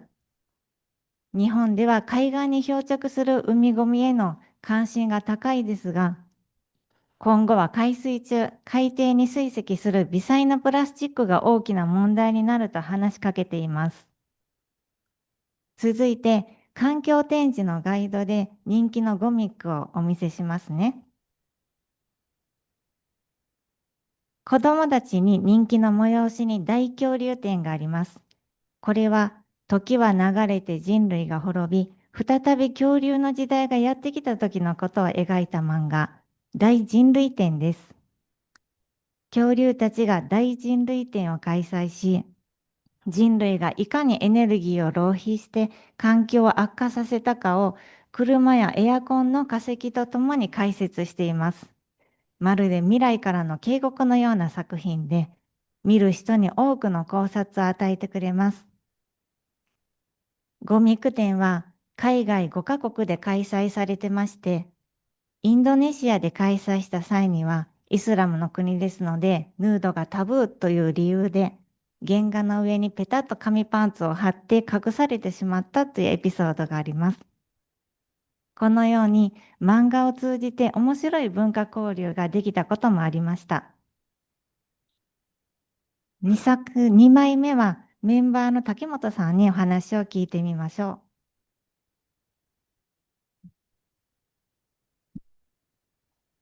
はじめまして、竹本と申します。日本語だけで報告させていただきます。このゴミックはですね、もともと自然界には廃棄物というものは存在しなかったという表題になっています。色分けをしておりますけれども、緑の方がですね、創造的な絵なんですけども、中央に、木が生えていまして、これが、また枯れた跡が足元に横たわっている。そして植物はそれだけ。あと、葉っぱが後で出てきますので、また説明を追加しますけれども、動物、いわゆる、食べるだけのものですね。生産者ではない動物たちは、鹿と、左下の鹿と右上には鳥が羽ばたいている様子があります。そして、最終的に足元にたくさんいるのが、いわゆる、再生をする菌類とかですね、ここでは、小さな星型になっている、循環をさせる小さなものですけども、大きな役割をしている存在があります。この3種類の絵をですね、私、これを初めて見たときに、映画監督の、有名な方、日本で、アカデミー賞を、受賞された黒澤明さんの、オムニバス映画の一場面を想像してしまった内容なんですけれども、このゆっくり上の細かい文字が書かれておりますけれども、この細かい文字を表現されるのは、ハイムーン先生はあまりないんです。ちょっと説明の細かな文字が必要であったので追加をされたと思います。これは自然界の様子を再現した部分で、CO2 を植物が取り込んで酸素を排出している。動物たちは、鹿さんは、下から糞をポトポトと落としています。そして鳥さんも、ポトポトと糞を落としている。それを、分解するのが、いわゆる微生物たちであって、矢印で次々と、消化をして分解をして、朽ちたものも、その木材も、微生物が分解をして、その分解をした栄養分を右の下の方に、これはこうかな。ここに小さな芽が出てますね。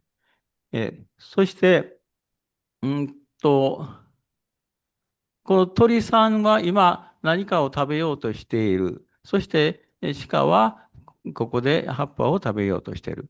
この絵を見ている左の現実の、お二人がですね、この男性だと思いますけど、男性は、関心をして、自然界というのは素晴らしい循環をしているんだなということを見ている。ただ見ているだけ。ただ、後ろにおられる、女性については、振り向いて、このゴミについて、こっと反省をしているような風景になっています。このお二人は、ご夫婦かなと想像するんですけれども、このお二人が家に帰られて、自分の現実の世界の中で、どんな会話をされるのかなということを、この漫画を見る方に影響を与えているというような、なかなか面白い作品です。はい。私の方からはこれで説明を終わります。ありがとうございます。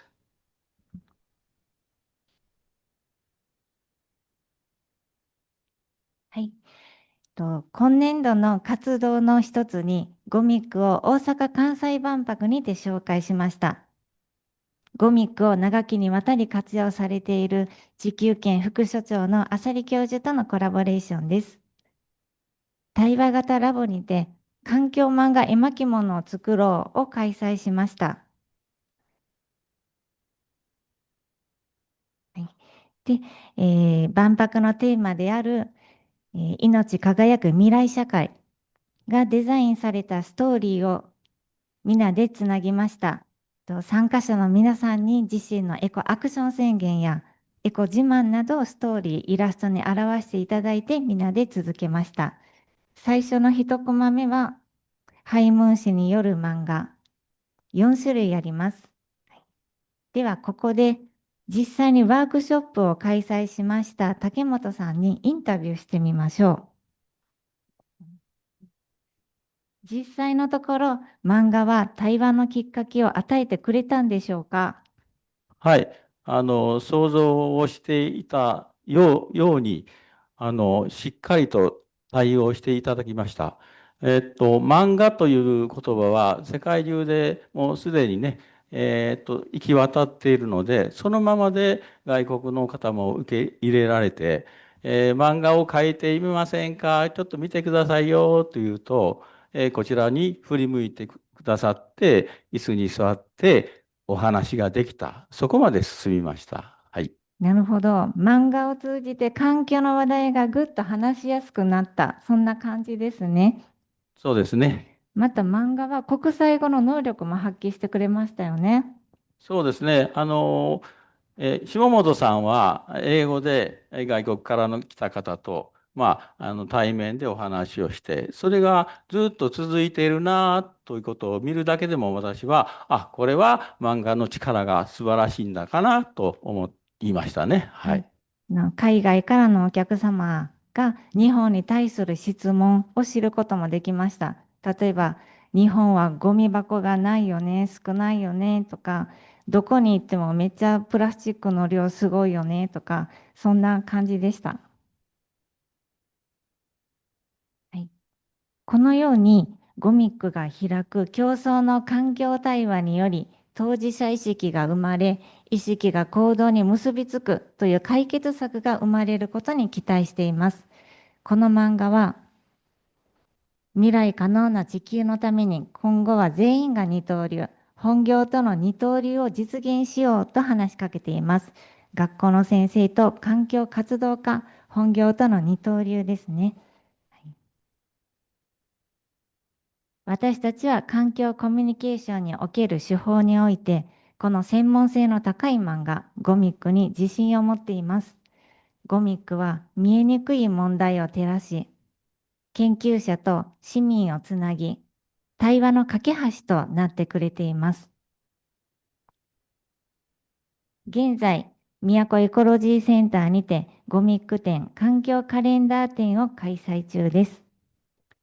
ゴミックは、漫画などアートと融合させたアプローチは声なき声や倫理を気づかせてくれるでしょう。では、ゴミックが持つもう一つの魅力を案内させてもらいます。皆さん、こんにちは。フレンズ・オブ・ハイムーンの古高と申します。本来でしたら、そのハイムーン先生、自らここへ来られて、自分が作られる環境漫画の可能性、力について、語っていただければよかったんですけども、ご高齢のこともあり、私が代わりにお話しさせていただきます。私たちは1993年から30年にわたって JEE、ジャパンエンバイロメンタルエクスチェンジというグループから環境カレンダーを出版してきました。で、これはその1枚です。で、30年続けたので、単純計算で 12×30 年、360枚の絵がすべてハイムン先生によって作られています。で、今また、再生版として、新たな価値を付け加えつつ、出版しているんですけども、これはその1枚ですね。ご覧になってお分かるように、これは多分秋の風景でしょうか。月が出ています。で、少年が野原に座り込んで、虫が奏でる音楽に耳を傾けています。で、ひょっとしたらこういうようなことが起こるんじゃないでしょうか。最近自分は自然の声に、音に耳を傾けただろうか。よく考えてみたら、鳥とか虫たちの声にも一切遠ざかっている。で、ひょっとしたらこのように思うかもしれません。一度家を出て外を歩いてみよう。こういうふうに漫画が持つ機能のまず一番大事だと僕が思うのは、自分自身と会話する。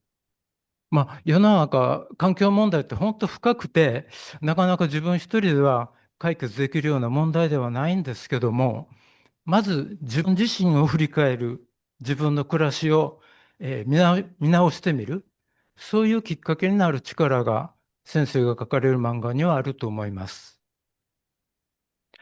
もう一枚紹介します。実は今作ってるカレンダーには2種類ありまして、1枚がこういう卓上型のもので、もう一つは壁掛け型のものですね。で、これは必然的に、例えば家の中で言うと、リビングルームであるとか、ダイニングルーム。我が家では冷蔵庫の壁に貼ってありますけれども、こういったものを、共有する、そういう力が、というか、機能があると思います。で、タイトルなんですけど、皆さん、無売日ってご存知でしょうか？バイナッシングデーと言いまして、その日だけは一切買い物をしないでおこう。買い物から自由になろう。そういう日を無売日と言います。で、先生はこれを書かれたんですけど、もしこれがご自分の家にあると、例えばこういう会話が生まれるかもしれません。例えば今、冷蔵庫に一体何があるんやろう。で、ロフトに物が溢れてるんじゃないか。押し入れとかクローゼットの様子はどうなってるのか。ひょっとしたら一回も手を通したことのない、そういうものがあるかもしれない。もう買い物はたくさんだと。こういうふうに家族の中で自分たちの暮らし向きを振り返る、見直す、そういうきっかけになる。家族みんなで会話する。そういった力が先生が書かれる例にはあると思います。最後にもう一枚ご覧いただきます。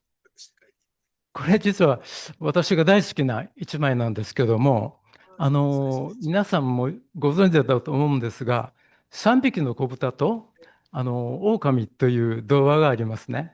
で、ほんまの話では、狼が子豚たちが作る家を次々にこう壊してしまうっていう展開になるんですけども、この先生の創作では、なんと子豚たちが狼と一緒にエコハウスを作っています。で、よく見るとソーラーパネルもあるし、屋上緑化もされてますし、断熱も十分されているように見えますね。なんかヒートポンプらしきものも見えます。で、こういうのを見ると、やっぱり人間、微笑んでしまいますよね。人を、微笑ます力がある。で、微笑むことで人はどうなるかというと、一緒に喜ぶ、さらには一緒に楽しむ、そういう親和力というものが先生の漫画の一番の根源にあると私は思います。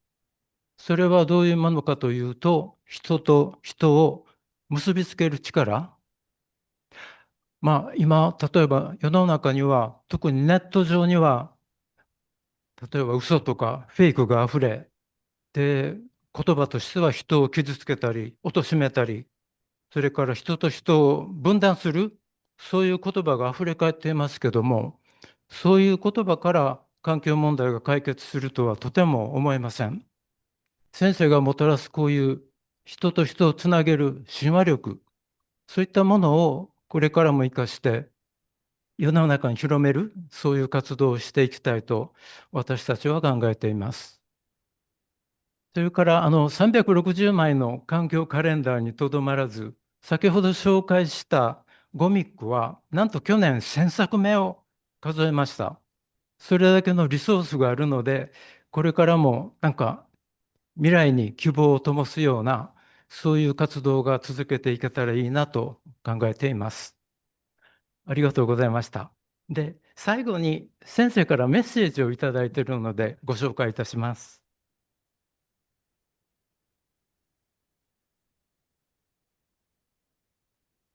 最後になりますが、筆者からのメッセージです。Please enjoy my manga and please think about global environmental issues. エントランスにてゴミックのポスターと原画、そして万博会場で制作した絵巻物とゴミック本を展示しています。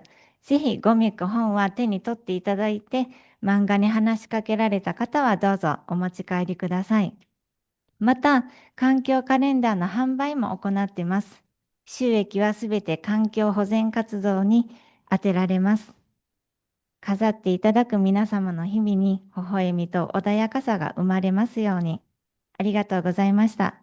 Thank you for your attention. We truly appreciate it.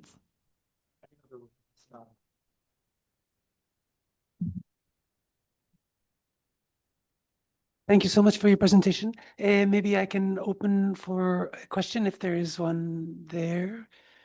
It was very, I found your presentation very interesting. I enjoyed it very much. And thank you so much for completing in the time. So, next, I'd like to invite Professor Oussouby SACKO. He is another old friend of RIHN. He is now at the Tokyo Metropolitan Public University, but was previously the president of the Kyoto Seika University, which is just across the little valley here. It was the university at which there's the first program on manga, first degree program on manga created in Japan, also associated with the Manga Museum down in Kyoto City, a very popular place. And we just heard a mention of the 2025 World Exposition. He was deeply involved in that and is here today to present to us on heritage, community, and manga as method, knowledge and capacity building for green transformation. So Professor SACKO, please welcome. Thank you very much. Yes, I don't know, somehow I will be here talking about manga, but I just wanted to tell you I'm not mangaka. And also I don't read manga too much, but I don't know, what do you say? The destiny was like, I was president of the university, which was one of the first universities to have a faculty and even a doctorate in manga. So I have to promote manga even if I don't read manga. So that's like, today what I want to do. I'm architect, and today I will talking a little bit about the storytelling. And at the end, to see exactly if the storytelling can be linked with the manga. So I have a lot of slides, so please stop me when the time is over. So, my meaning here is is the storytelling, can bring some new insight into architecture descriptions or into our research, reports. So that's what I want to say. And also the recent expansion of manga, that maybe can be one way to also, give some knowledge, new access to knowledge for African young people, because of course we want to literate them, but at the same time, if they can read manga, maybe that can be one of the methods. So I will go very quickly into what I want to say. So as I say, today I will talk a little bit about the storytelling and then also about the status of manga in Africa, and also see exactly what manga can bring as knowledge. So I have been doing research for a long time about earthen architecture in West North Africa, and of course today Algerian people are here. I've been to Algeria too, and Morocco, and also Mali, and also about communities in the Sahel-Sahara area. So all those places, if you go, usually they are oral traditions. So they tell you things. They don't give you writing. They don't give you books, but they tell you what happened, what was there before. So of course, if you don't document them, those things will disappear. But at the same time, as member of the ICOMOS at the same time, so we are doing a lot of conservation projects without the local community involvement sometimes. So that's also something which I want to correct in the same time. So what is the meaning of storytelling in Mali? So I come from Mali, West Africa. So oral storytelling is the foundation of our historical memory. So the jelly, which we say in French, griot, preserve genealogies, heroic narratives, values, and community wisdom. So storytelling remains essential for transmitting identity across generations. So in architecture and also heritage conservation, knowledge is shared through narratives, how buildings are conceived, and also constructed, and who built them, and also with what materials. So the cultural meaning embedding in each structure. So we keep, telling story. That's also our way of transmitting and also of transmission of things. So when you see outside the storytelling of African narratives by West countries, so if you have chance to read the book of Mongo Park of Rene Kaye. So the narratives is very interesting when they talk about how African societies are. Of course, they went there, but they don't understand language, but they don't understand also what people are saying. But they also did a narrative. These narratives became, the way of seeing Africa. Today I will talk about this area, which is also the overlap of Ghana Kingdom and also Mali Empire and also Timbuktu Empire. So in these places, you may know that a lot of people from different ethnic backgrounds were living together, but they all don't have, a writing statement. They have only oral statement. But with the oral statement, they were able to make a charter, and which is now registered in the UNESCO as immaterial heritage. So in Mali, we use music, we use story, we use those kind of things, but degree to also, transmit stories. So if to understand the African stories, so this is when I went to the United States a few years ago, we were talking about how to change the African narrative. So there were a professor from Nigeria. So he said, African history has been written and interpreted by non-Africans. So these external accounts often include assumption, distortion, and silence that still influence global perspective of Africa.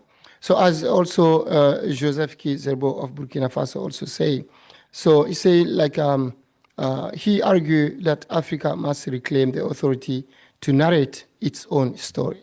So for me, now the chance is coming. We can use maybe storytelling and manga at the same time. So that's why, and also this, in Japanese I say, Africa no monogatari o kakairu. So changing the narrative of Africa. So rewriting the African narrative means moving away from the extremely constructive images of Africa, often shaped through a Western-centric lens that have also been emphasized poverty, conflict, and dependencies. Of course, there are those kind of things. But why do we not rewrite the narrative also, to tell the new story, to tell also the voices and also things which are not also, talk in other things. So when I check about all the narrative about Africa and the mangas about Africa, so there are a lot actually. So there are a lot of history about Africa. So it's not without any story. So that we have also think.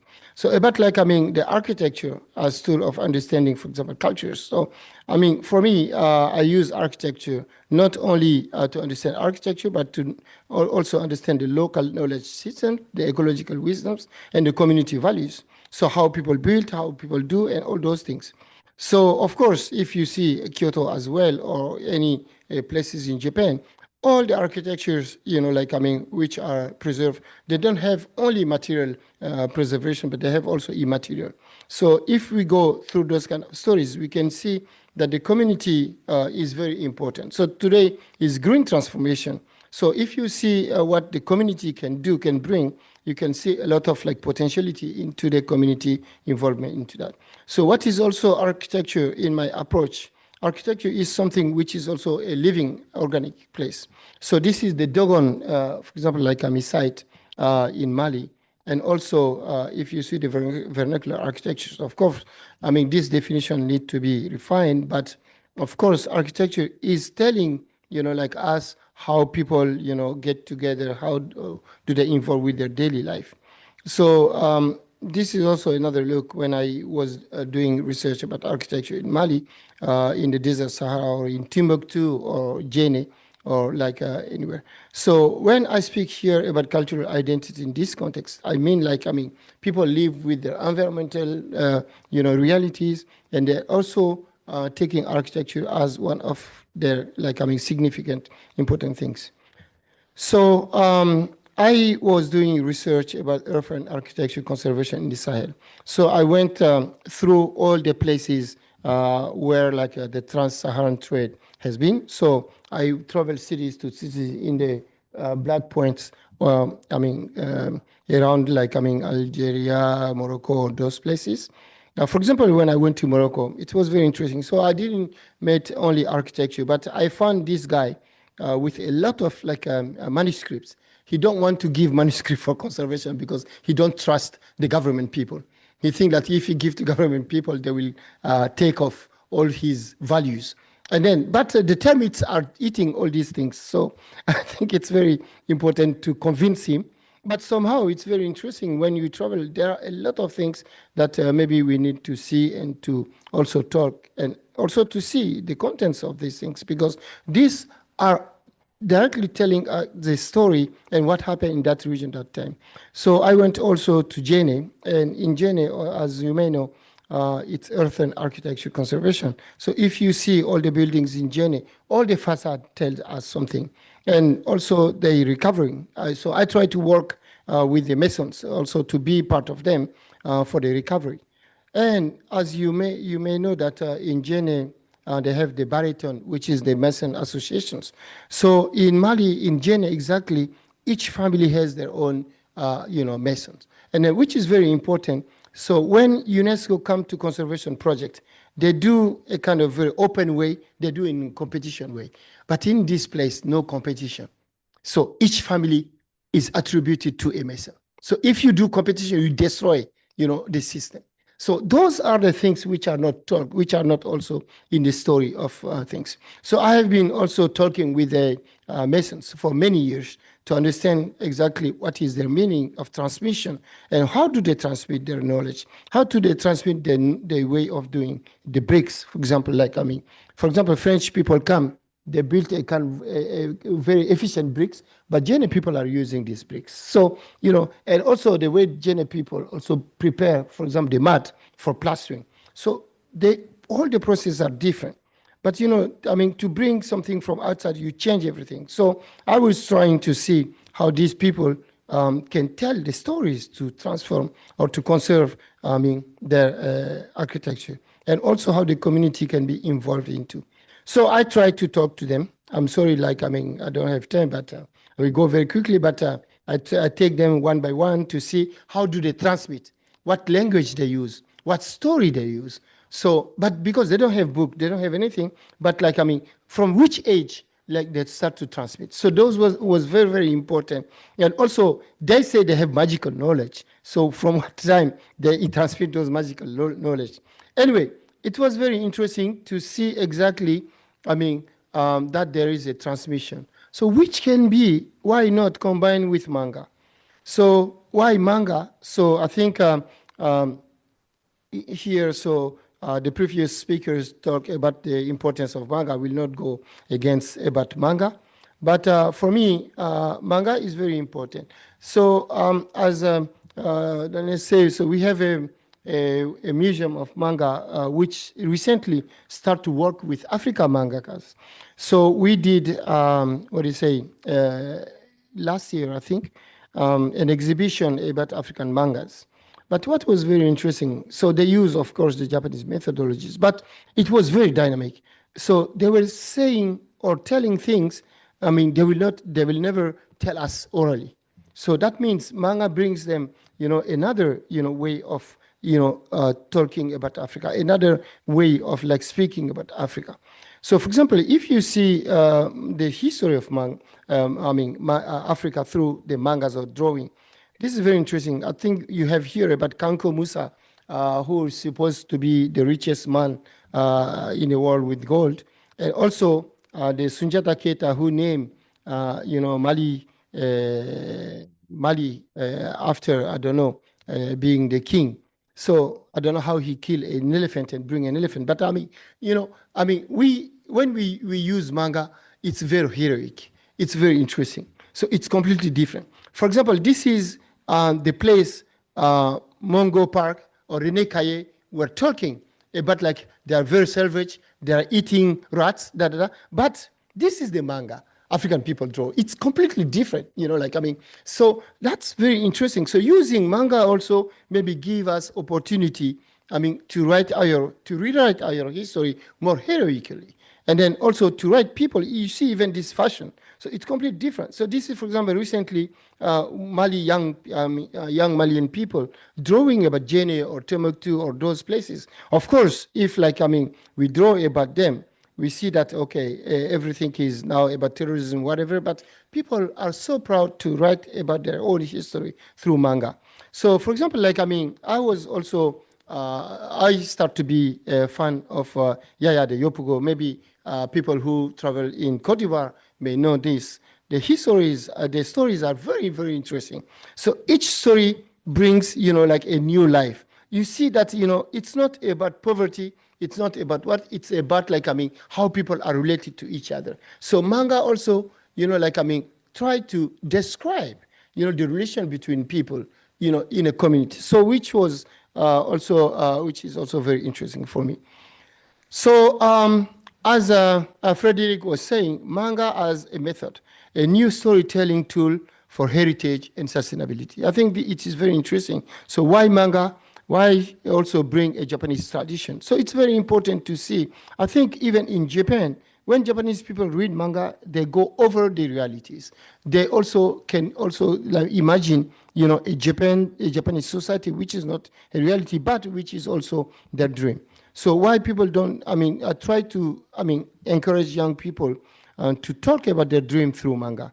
A few years ago, I sponsored a manga event in Bamako, which is the Planet A.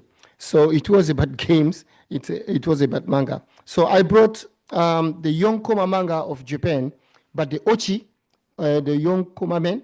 So I just opened that and let Malian people draw that. It was very interesting. Japanese people, when they draw the Yonkoma men, they go into abstract. It's a very, dreamy. But Malian people, they close it. So that was also a kind of interesting communication that, of course, in manga, even, we need to learn from Japan because they also try even to extend the dream through manga. So, that's the thing, the papers I brought I even bought some tatami from Kyoto here to bring to Malian kids, to draw manga. It was very interesting. It was a good communication. Then recently, I even created a company, SACKO. So this company is to collect kids dreaming through. So I managed to collect about 1,000 drawing of kids from Mali. And it's very interesting because they were never had that kind of communication about dream between kids and their parents. So, but when they draw, they show their parents. The parents are very shocked sometimes. Oh, my kid is dreaming like this. And then that was very interesting. So I took from 1 to 15 years old and I collected them. And then, and they show their dreams. It's very interesting. So for example, of course, everyone wants to be Messi. So that's the football dream. Or some people want to be big architects. Or they want to have a field, for the society. And they want to have cars. They want to have, hospitals. And then they want to have peace. It's very interesting. So designing communities, for me, it's a kind of common sense. So this is what I was collecting from Japan also. So I tried to collect as much as, drawing from kids, and then to see in the world, even if there is difference between, African kids or Japanese kids, whatever. But the most important here is to try to redesign the society through children's dream, through their way of seeing things, through children also drawing. So that's I'm doing the SACKO company is now collecting Ichiokunin, so more than 100 million, voices or a drawing of kids.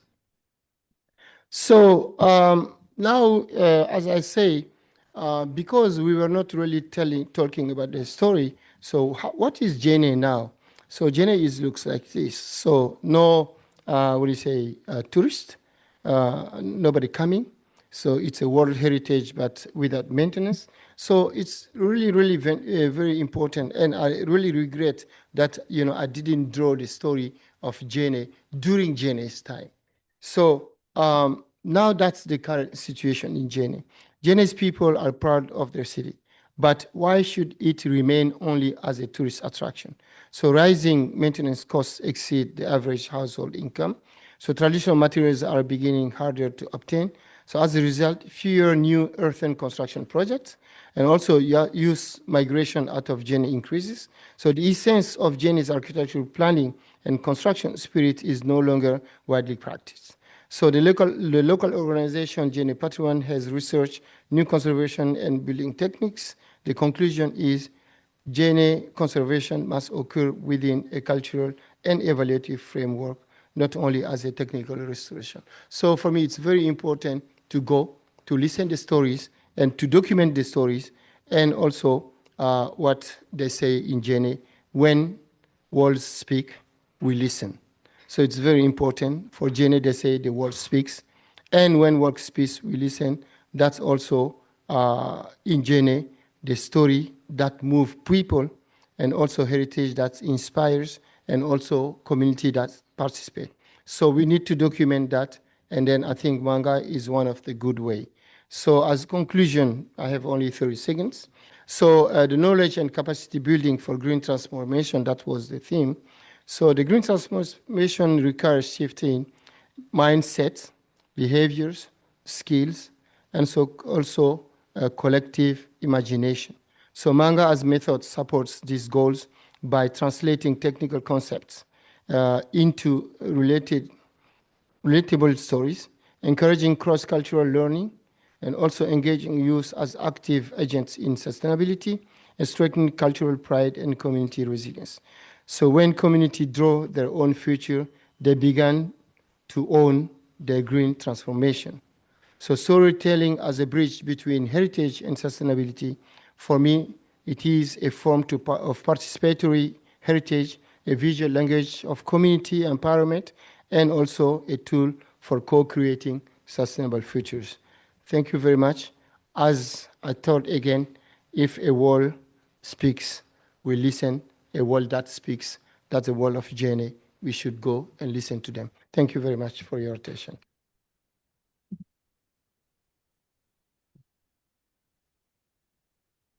Thank you very much, Sako Sensei. We do have time for some discussion. So we are going to bring up a few chairs here. I ask all of the speakers to come to the front. Yes, yeah.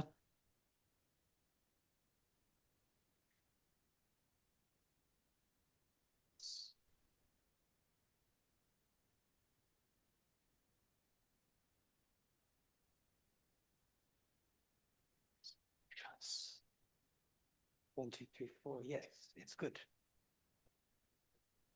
Sure, yeah. Yeah, you can come. Yes, I can kind of sit or stand, or I'll get around.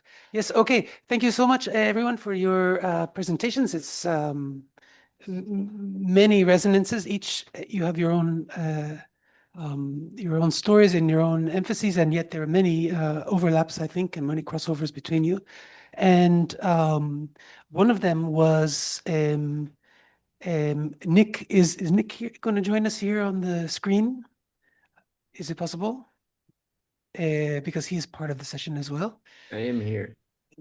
Is that there are all of the technical capacities of manga, which in the hands of a professional can be wielded so sophisticatedly, but then also, as Nick, who is a professional, mentioned, are available to students and to others as well. And that really was one of the key questions or key points, it seems to me, across the sessions, is that what happens to this form when it gets into people's hands. And so each of you is really involved in bringing these materials, bringing these techniques and ideas into a different context and to see what happens there. And so I found that was very there's a consistent emphasis, and also noted the conviviality, what happens in the sharing. And so I wanted to ask you more about the experience, Sogo Sensei, of doing manga workshop in the field.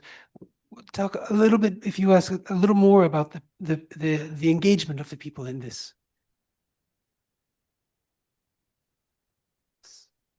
Thank you very much. So my own image of manga when, in Mali, so we always think that manga is for kids, and then that we don't have much to learn from manga. But my shock when I came to Japan, and especially when I attend school at Kyoto University, I think people were reading more manga than books. So that was very interesting. So I was always curious about what these people are learning from manga, because they even don't go deeply, but they go, through the stories very superficial. But when I start, of course, to teach at SECA and encounter a lot of manga people, I found that manga is also a way of a communication. So between people who read the same book, but even are not together. So between also even family, so who share, the same story with different books. So I think manga was very interesting, a kind of non-verbal communication. They don't talk, but they communicate through manga. And then also it tell you, a story, a lot of things. You have, a branch of knowledge from manga. So for me, in Africa, we are very shy to talk to our kids, actually. So that's very interesting. The father must act as a father. You don't talk like everyone. So, but if it's manga, we bring manga as, for example, as a tool of communication.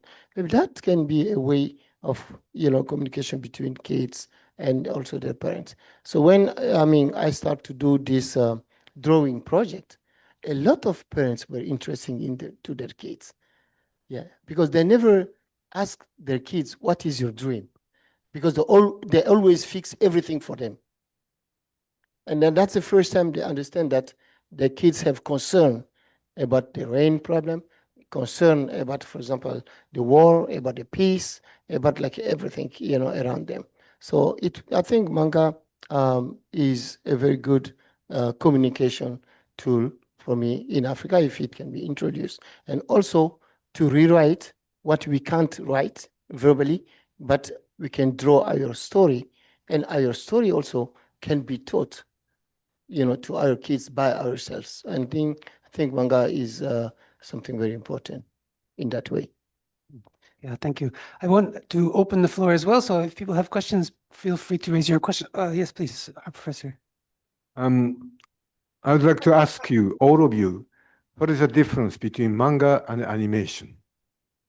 So it is the same photograph and movie or not?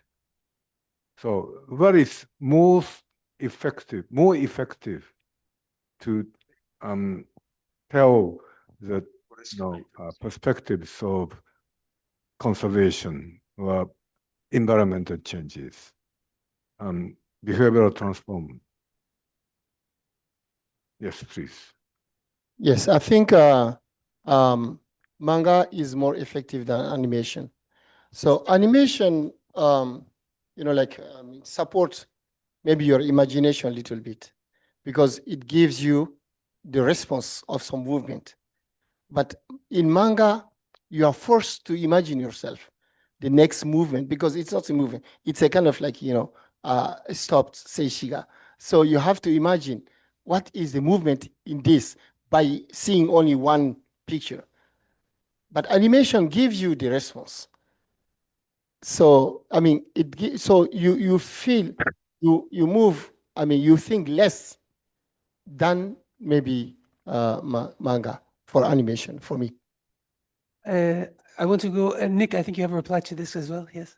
Yeah, I mean, I don't. I'm learning to be careful to say better or not, only because I tend to argue so strongly for comics. I always want to say better, but definitely different, right? And the thing I went kind of quick with it with the Paleolithic lunar calendars, you know, like comics are uniquely interesting about how to talk about time, even though they're not, you know, they're not moving, right? And I think the fact that we care, that comics allow us to care both about this static image and this static image, but also how they connect in a sequential way and how they might connect in a non-linear way. I know, going back to our keynote speaker, you know, it allows so many different kinds of juxtapositions. So juxtaposition between image and image, juxtaposition between image and page, juxtaposition between image and text. You know, there's all these that you can layer, and even the most, you know, new to comics kind of person can start to play with those kinds of things because they understand, you know, once you've played with comics for a few minutes, you start to see those possibilities. So I think the storytelling, or not even storytelling, the sort of communication, complex communication capacity for comics is really grand because you have all these choices. And if you need to use a lot of text because you need to explain something and it won't work in images, you have that choice. If you need to have a bunch of static things going in different directions, all of a sudden you have that choice. So, you know, I'm a big fan of animation as well, so I want to be careful not to knock it. But I think comics give you a range of possibilities that are really broad, and they really are also accessible to a 5-year-old with a pencil and a 90-year-old with a pencil, right? You don't need anything special besides a pencil and a piece of paper. Thanks. Frederic, you wanted to speak to the same question. Yes. Yes, I think there is so diverse form of manga and diverse of anime, so it would be difficult to give a global answer to your question. But if we look at documentary animates, of course the difference is sometimes it's the sound, and when Virginia, who came last year, we worked with her, and she's doing animation, and she puts the voice of the person, so you can appreciate the texture of the person, and you have access to another dimension.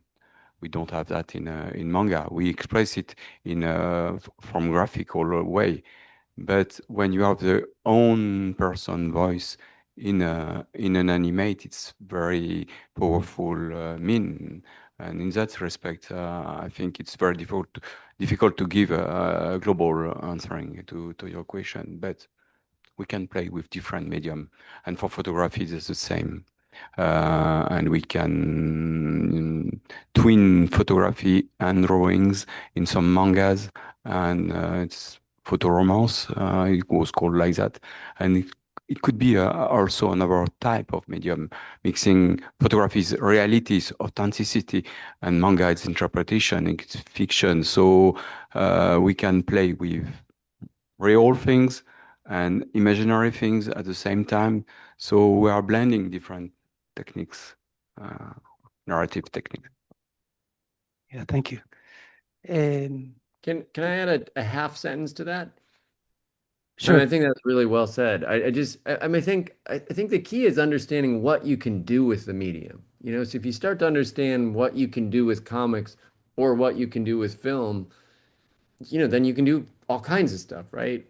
If you're trying to treat comics like slowed down movies, you're not realizing all their potential. And you know, I don't know how to explain it in the reverse for film, but anyway. But can I add something very quickly in education to you? In education, for example, like the animation education is much more technical. It's a kind of like a group work, you know. But in manga education, it's the sense of the individual, like So yeah, it's completely different. So animation is a kind of like technical, you know, working group style. But manga is really the sense of the individual, the communication between that individual and also, you know, the reader, and then the edition. I think you said that manga is one of the communication methods.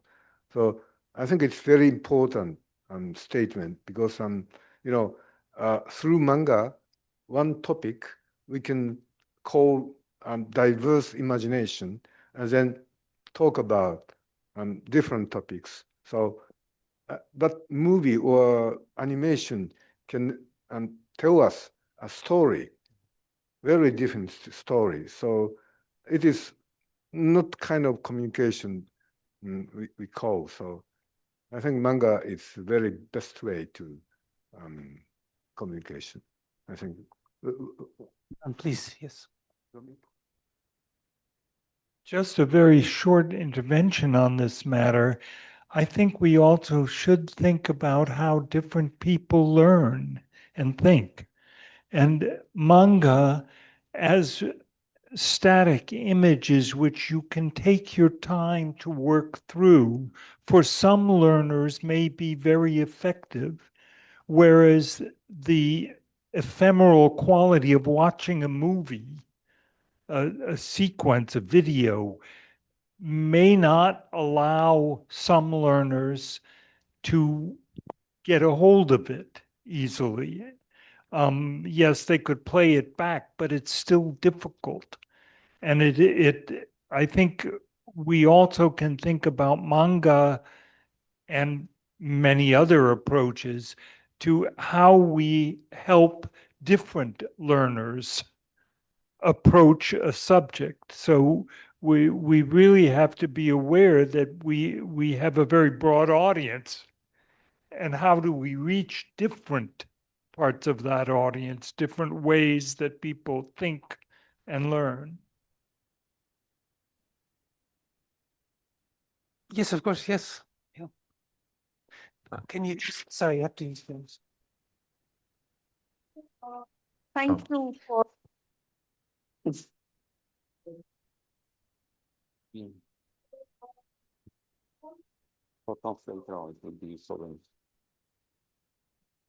Thank you so much. Hello.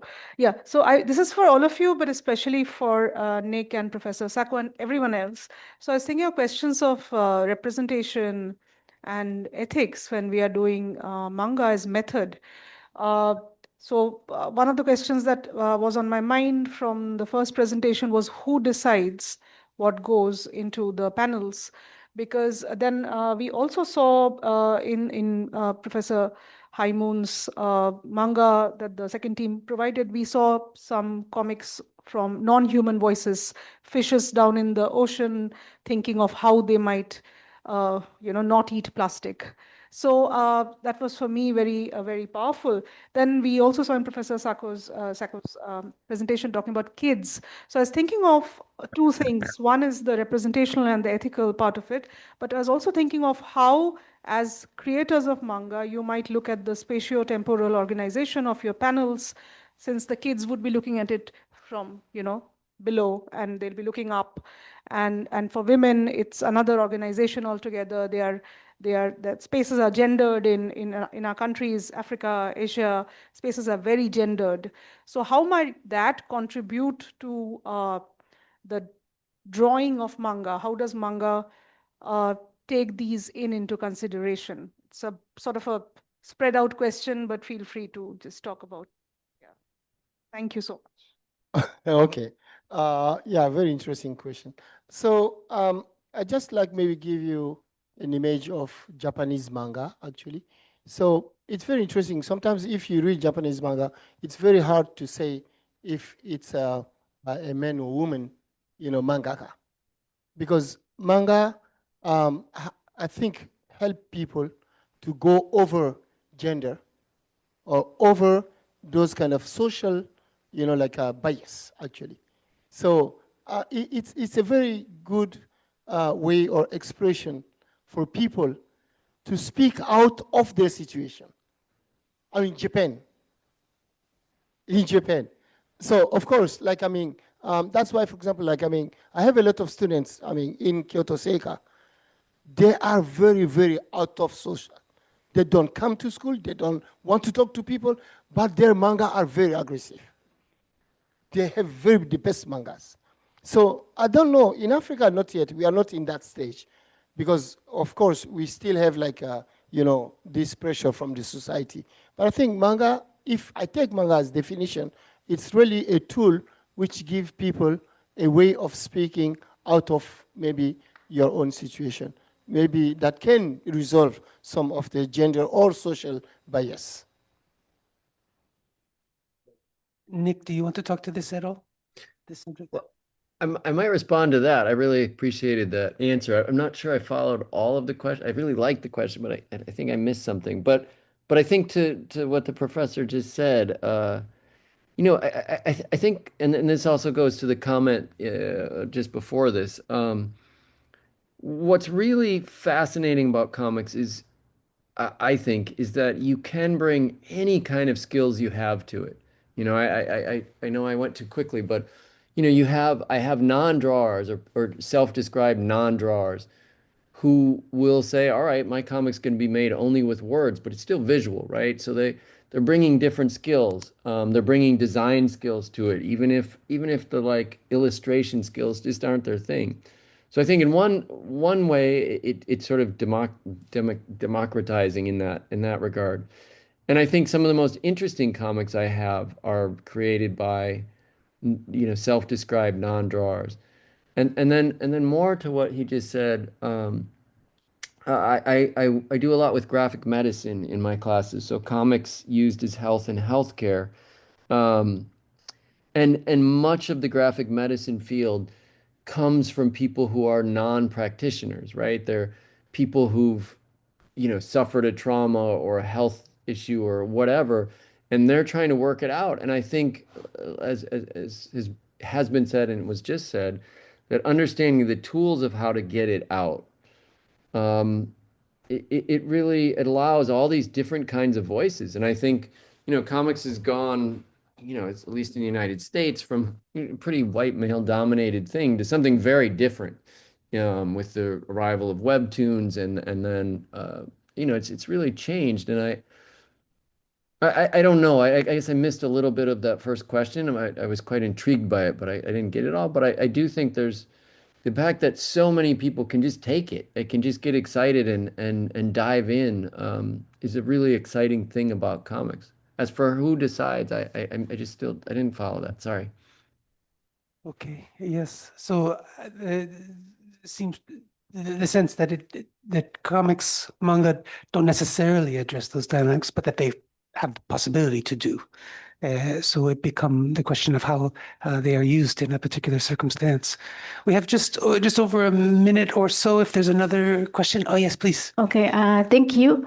So I was thinking of how I can also incorporate manga in my work, and trying to imagine maybe a research article that has maybe a data collection method for manga or data presentation for manga.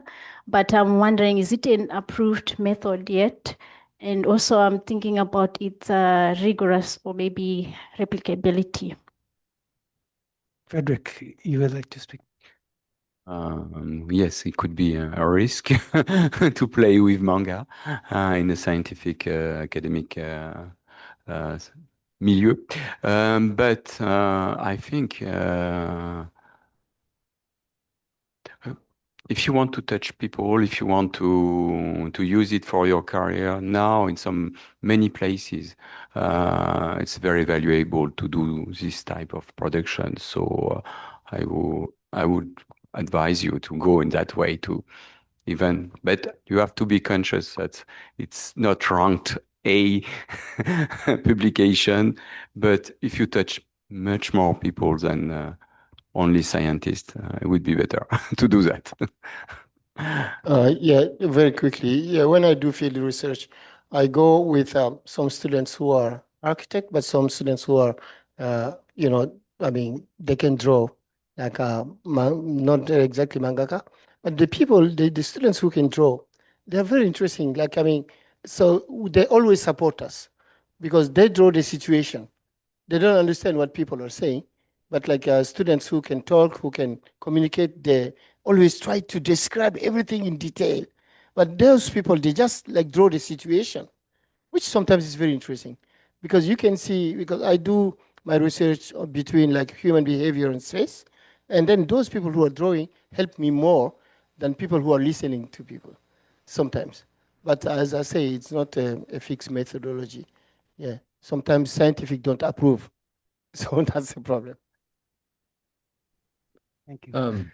Can I speak to it first? Yes. I mean, as somebody doing his dissertation as it, which hadn't been done, and part of my goal was to make space for more people to do it. And I feel like since I've done it, I've been on committees for others who've done it. So we've gone from 0 to 1 to, I don't know, 5 to 10 now, and lots of master's theses. And I think one thing I tell my students is, like, your odds of being published in, in the United States in DC or Marvel Comics, but whatever the equivalents are very low.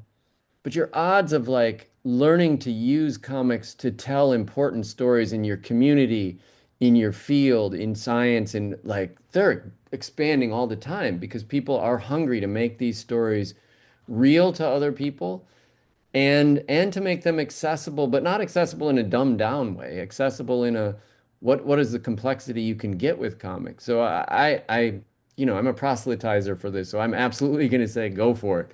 But I think, a lot of those doors have been opened for other people to do it. So, I'd say go for it. Okay, thank you very much. I know there's another question there, but I feel we are over time, and I shall conclude the session with apologies to the question. Maybe you can address it in person. But with that, I would like to thank all of our presenters for your participations, your contributions. Nick, for staying around late at night in San Francisco, and Thanks for having me. To you all. Thank you. I really enjoyed I hearing think we everybody. have about 15 minutes. 10 minutes. We're coming back here at 40, you said? No. 35. Yes. Okay. At 35 minutes after the hour. Yes, please. So just a quick break. Yes. Thanks, Daniel. I'm out.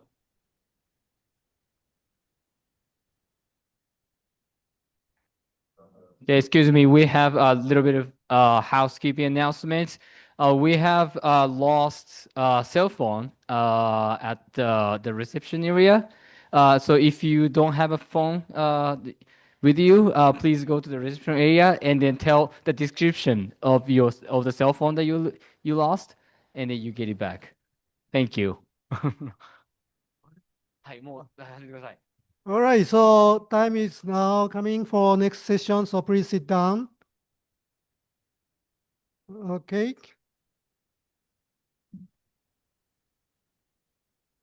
All right, so we will start the second session. Session 2 is focusing on the carbon neutrality. You know, that's the beginning of this symposium. Director General Yamagiwa-san mentioned our institute hosts the Carbon University Coalition for carbon neutrality. More than 200 universities join to that. And then we now move to the next stage, the Green Knowledge Center with the coalition. And so second session will focus on the carbon neutrality. But first of all, I'd like to introduce myself. My name is Makoto Taniguchi. I'm one of the 3 program directors of this institute. My background is groundwater hydrology, but more recently, working on the water, energy, food nexus. So, groundwater is invisible. So I feel that the invisible groundwater really connect to the invisible norm and ethics. And we have a meeting a couple of weeks ago, talk about the energy issue. You may know that a kotatsu, that's warming the foot and hand on the tatami mat. And that is invisible energy or invisible electricity become visible and we can feel. And then we chat among the family or friend. So I think empathy will be created where and when invisible become visible. So, past session, we discussed about a manga through visible and invisible relationship. And the carbon neutrality also connected the visible part, not only visible material, but also invisible inside and outside too. So next session, we talk about carbon neutrality, but you know that so many study and session of the symposium on carbon neutrality. Then we decided to do different perspective. So we choose beyond the policy, this the continuity and selfishness, altruism, separatism. So we would like to concentrate to the discussion on carbon neutrality beyond separatism and also discontinuity. Separatism includes the selfishness versus altruism, as well as short-term perspective and long-term perspective, and the humanity and nature, and also the internal and external, as well as individual and collectives. So many, separatism happen in our world, but we try to connect those separated function. And the disconnectivity include policy and stakeholder and institution. So we'd like to talk this kind of disconnectivity and separatism through the carbon neutrality issue. So we have 3 presentators on this session. First speaker will be Dr. Juna Park from the Kyoto University. She's a senior lecturer at the Kyoto University Graduate School of the Education, specialized in social and culture psychology. So her talk is from inner awareness to ecological worldviews.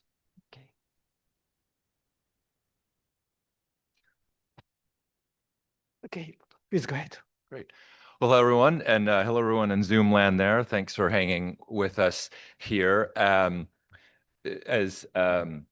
As been mentioned, we are looking at discontinuities and disconnections and how those are potential challenges when we think about going with a net neutrality engagement with global warming, and how particularly worldviews and values are very much in effect to that, and how that affects potential selfish or altruistic engagements. So perhaps to counter that, we might try to have some continuity with what's happened earlier today and speak within that flow, and also what Dr. Park had just presented, and thinking about energy transition, focusing it a little bit in that area. But we're also looking at different kinds of worldviews around relationality and interconnection with that.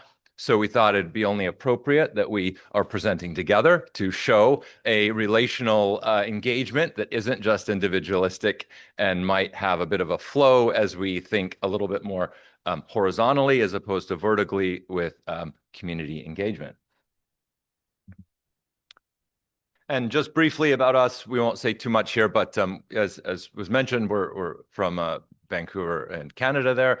And we do a variety of things around transdisciplinarity, around environment sustainability, energy transition, and complex systems education. So we are quite interdisciplinary.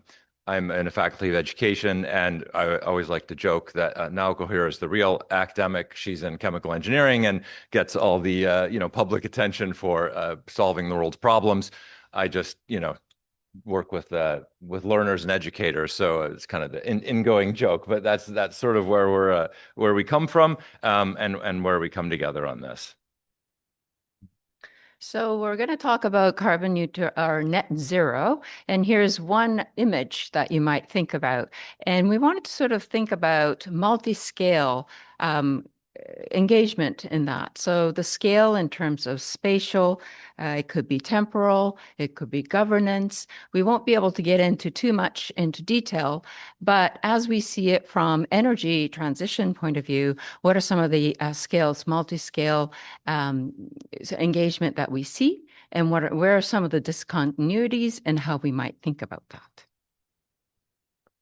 So at the global level, we're looking at COP30 and the target in terms of net zero emissions by 2050 is something that's been reconfirmed, and many of the countries are aiming to attain this goal. In Canada, we spell it out as what this would mean. In Canada, would mean that achieving net zero emissions, meaning that our economy either emits no greenhouse gas emissions or offset its emissions. So yes, we have had carbon tax and a sort of consumer carbon tax as well as industrial carbon tax. But how that engagement sort of unfolded is something that we'll cover a little bit about. So in terms of Canada's carbon management strategy, it could be summarized in something like this. And as a chemical engineer who teaches carbon capture and conversion, I guess I could go on for hours on end, but we know that that's not why you came here for today. But so in sort of the federal government perspective, or the scale of a federal government, they'll be looking at carbon capture from high emitters. So there may be industries that are emitting carbon dioxide. We might be looking at air capture. So there are a number of technologies that are already implemented or already available for these types of schemes. However, in reality, we're still at a point where we're debating whether carbon dioxide or greenhouse gases should have price in terms of emissions. How are we going to grapple with this? Also, it is not a point of this image, but we don't have people or communities that are on the ground who are looking at some of the federal government policies and being able to kind of trying to engage with that as well. So as we see it, we see kind of a hierarchical scale at which is at play. So we have the federal government that might be having a policy, and perhaps that is going to the provincial or municipal level or industrial level in terms of emissions, in terms of net carbon zero emissions targets. And then we have the community at the bottom, and how that's kind of flowing at the moment. We see that there may be a national emissions reductions that is set by the federal government. There may be carbon capture and sequestration strategies that could be also set by the government. And then thinking around, well, how do we actually enact that? Where are the pipelines going to go in terms of moving CO2? And so those are all kind of at the federal or national level that is being decided. And at the same time, funding may flow through to municipalities, provincials, and whatnot. And each of those scales would have its own interpretations in terms of how that might look like for net zero. And what we're sort of starting to move into is kind of flattening this hierarchical structure that we see and seeing how this might be more of a horizontal, relational, and dynamic connections that we see. So in some ways, what the federal government might propose might really feed into some of the policies that are at the provincial government, which is in turn connected to community on the ground sort of actions, which then might feed into the municipal government level. And it's an iterative process. How this sort of works and how it might really kind of engage at a more flattened or horizontal way might give us some ideas into how this might work out. It might be helpful to pause briefly to kind of contextualize what we mean by relational dynamics and how that plays out. When we say this, we're oftentimes considering how people, systems, things, ideas the non-human, the more than human world as well, can only be understood through their connections through and between one another. And in some ways, we looked at the manga panel earlier, illustrated this really well, because it was talking about how everything is related and the different kinds of cultural artifact as a medium that's being used in order to create and show those kinds of relations. Similarly, we can think about how we are the horizontal of relationships that was just presented play this out as well. And so another way of considering this is that we're not bounded beings, but we're participating in this process of co-creation. So we are constantly co-creating through these relationships. So having community really central to these kinds of dialogues and discussions show this, right, and activate this. And then another way of considering this is you're drawing on local Professor Deguchi at Kyoto University, who has recently been talking a bit about what he calls the we turn, and emphasizing that the center cannot occupy an individual alone. That in sense, everything in the social and environmental world comes from a relational engagement. So how does this look? Well, if we consider a system and look at the nodes in that system, that they're in sort of an individualistic paradigm, we'll typically look at those nodes as the center and the place of importance. But in a relational paradigm, the meaning is really in between the nodes, and oftentimes the invisible spaces, that invisible in the sense not that they're not visible, we don't necessarily make them visible, but they are very much central in that process. And then reframing these kinds of from systems perspectives, which draw on the values and worldviews. So if we come back to our diagram here, we can see how that we just witnessed this kind of iterative model, how the community is in some ways creating the meaning between the provincial, industrial, and global federal, right? The horizontal model already plays that out and bears that out, and how that changes not only necessarily the outcome potentially of what we're talking about, but also how this is being co-created. Now, this brings us, of course, to some of the discontinuities and disconnections that are major challenges in this process. And so if we're looking at those particularly, and how we really embed or think about bringing in relational values into a transition for a carbon neutrality, it really requires this collective and shared orientation where people really do see themselves as interconnected. And earlier, the keynote speech that was given really emphasized how this is crucial to making any sort of kind of social transformation.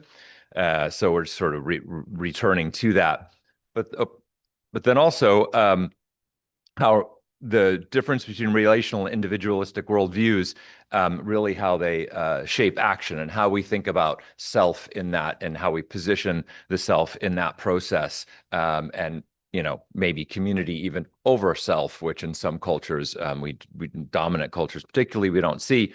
And then the systems perspective that really help bridge that divide in bringing in the collective, where well-being and interdependent aspects are really bridging the shift from maybe a more selfish to more altruistic engagements. And in fact, Dr. Park's previous talk was in some ways looking at that and suggesting how different cultures have that much more leaning toward a relational altruistic engagement. And I guess the one final piece on this would be that we could put here, and it's kind of come up a few different times today, and that is how we think about language in this process, what we could also consider discursive or a discourse-based, which is a gross paraphrase of Michel Foucault, is really how we think, act, and speak about our engagements with the world. And so if we're really thinking about the language and how language also fundamentally shapes and affects worldviews, then we might even rethink how we title these things instead of carbon neutrality, or thinking about these terms that are very much policy top-down driven language that communities do not necessarily have engagement with. And in fact, Dr. Park's previous talk, she was discussing how, certain terms like climate justice, how many people can resonate with that term. In academia, everyone resonates with that term. You go to community,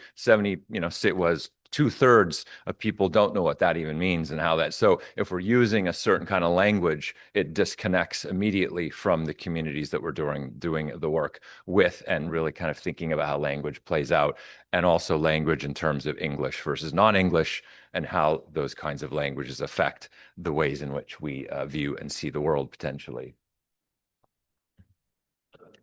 And those of us who may be more engaged with community-based approaches, and those we've heard a lot from the TERRA school participants, would understand that, yes, we're also sort of looking at citizens and business and governance and the connections on the ground and what's happening. And there's some fantastic examples that we've seen around the world, and this one particularly comes from Toronto, or Scarborough, which is in Ontario, eastern part of Canada.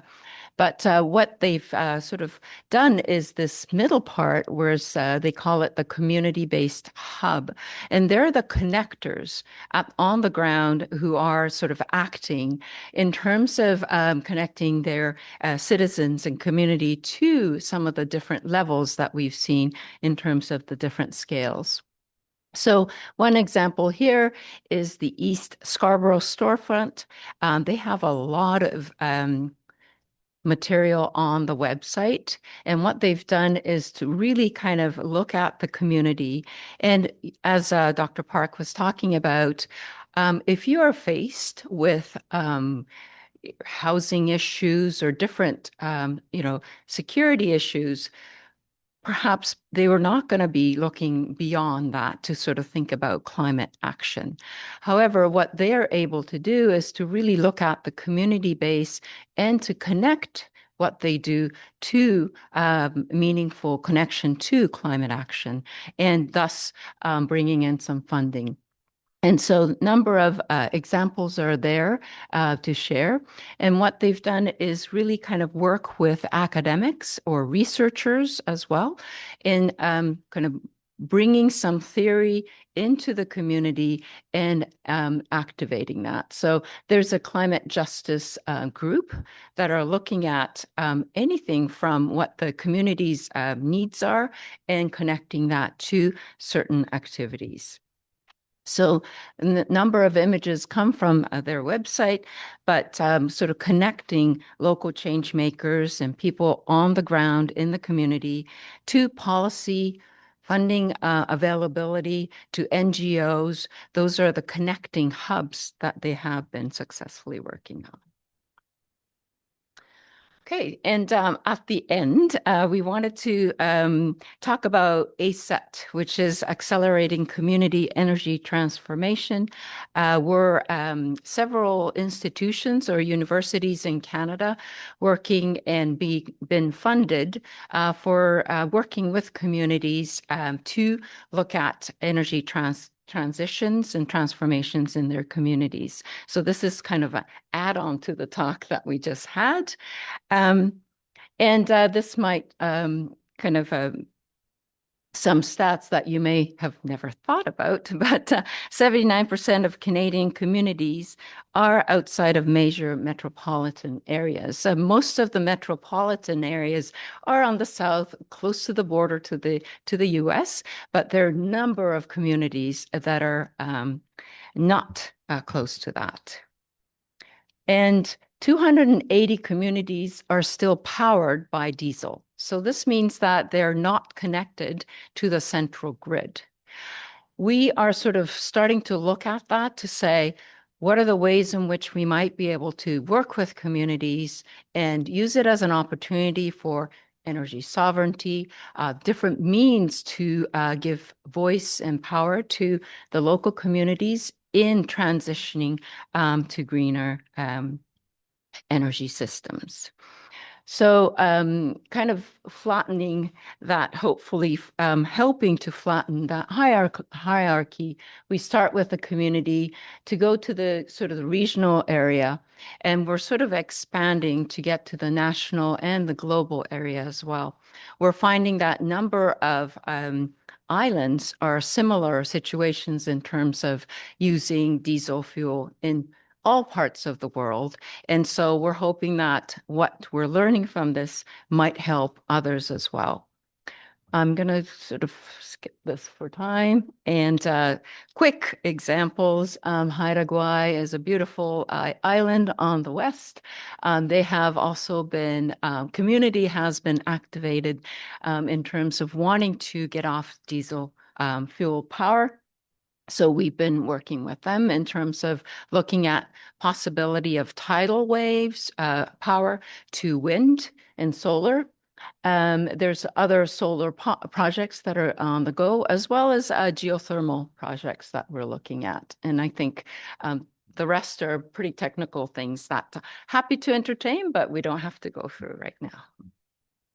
And these are all community-based, so that's the kind of emphasis of these projects. And then also, it's not just energy projects on the ground with the community, but it's how we educate and how we think about training researchers to engage in these kind of relational, transdisciplinary approaches to energy transition. And of course, the TERRA School this week and some of the themes around transdisciplinary, we just sort of want to mention that this is ASEP funding also has funded a cohort to work on energy transition through a transdisciplinary framework. So again, community-based education that really sort of looks into how some of these things are playing out. And yeah, and we're going to kind of leave it there. I think we're short on time today, so we're going to be brief in order to make a little bit more space maybe for the discussion. So if there's questions, you can hold off and we'll just wait for our open discussion later. Thanks, everyone. All right. Thank you so much, Naoko-san and Derek-san. So we will move to the third presentation by Takama-san.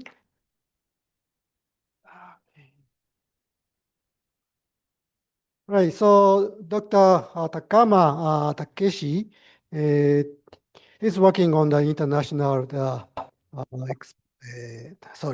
is working as an international expert on climate change, environment, and energy as the researcher, business owner, and educator, and a consultant. So he has many caps, and so he has a lot of experience.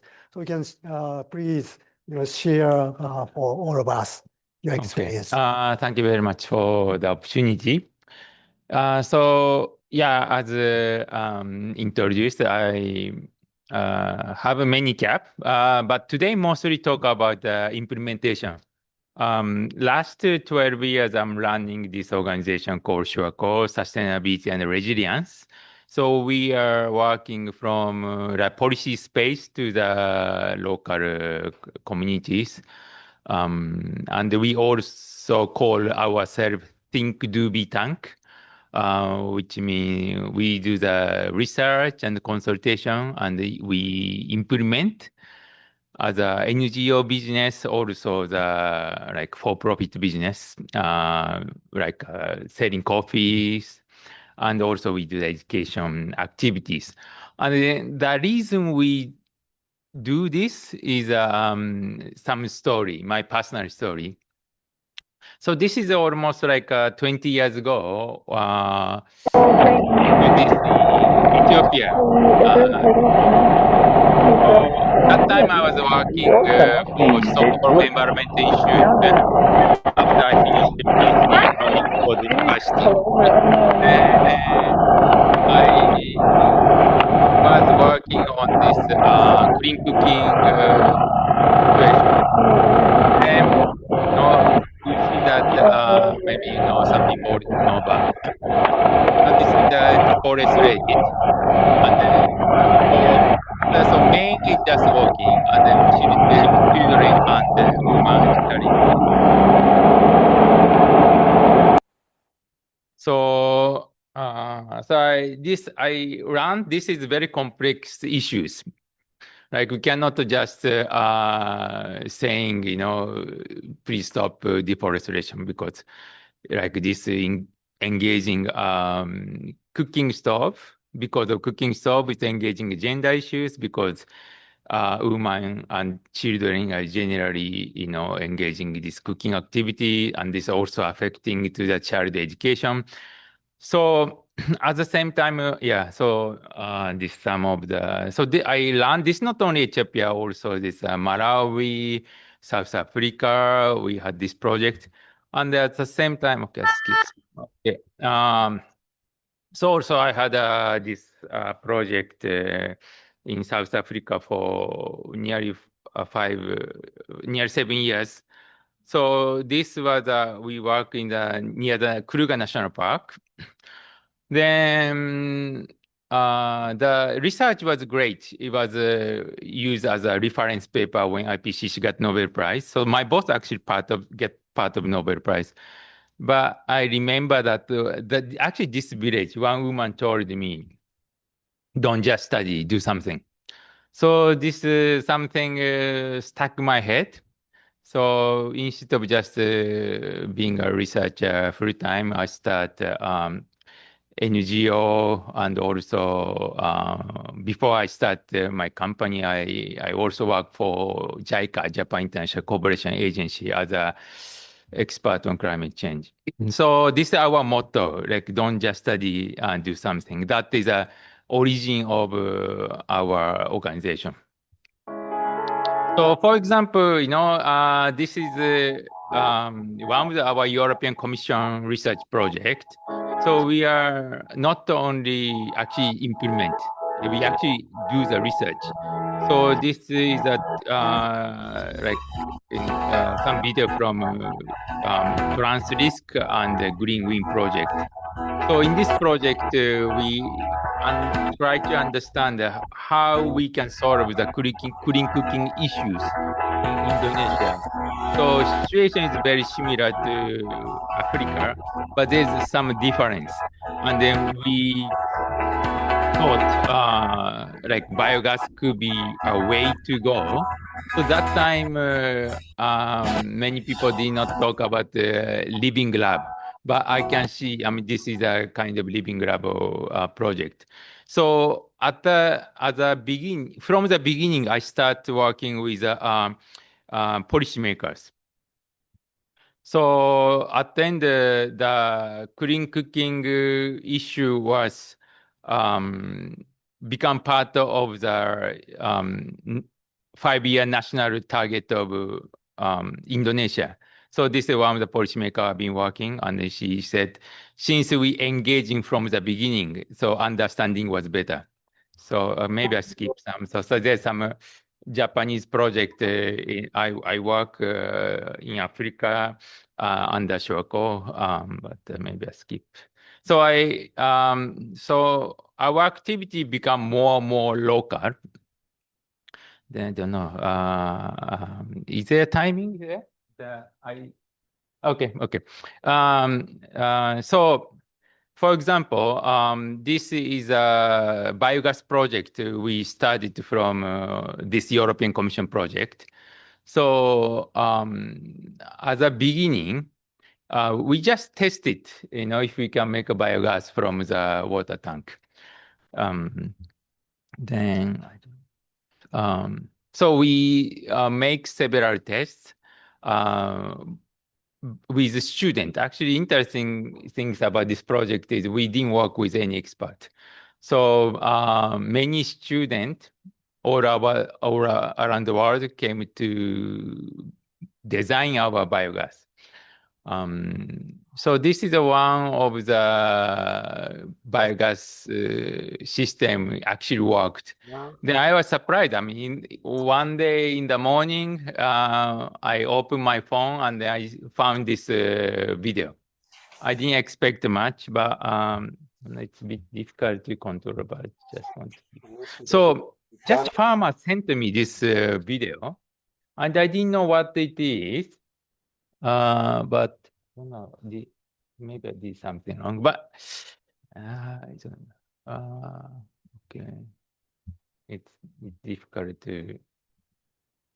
Okay, it's okay, doesn't matter. So the video actually shows farmer cooking biogas. They are making a deep fry fish. This was one of my crying moment. I actually cry a little bit when I see it. It was very emotional process. So now the project is continued, become implementation project. So so far for this biogas, we got the 2 IKI project, German government project, and we got also the global EBA fund. Now we again get another IKI project, also European Commission project. So now we are working on the scaling up of this project. So we are targeting like at least minimum 100 biogas production per month. And also we are testing if we can make biogas from coffee cherry. So okay, this was this was just showing that national government actually implemented this clean cooking stove as a national policy. Okay, so we also did crowdfunding. I don't know. I think. Okay, sorry. My staff changes slide. So, but we get the confidence this model, like doing research and implementation. So we tested in other areas. So for example, we working with the electricity project. So we work with this local startup, Crestia. So we are testing if the idea of smart fishery, like aquaculture, this for shrimp is working. And then also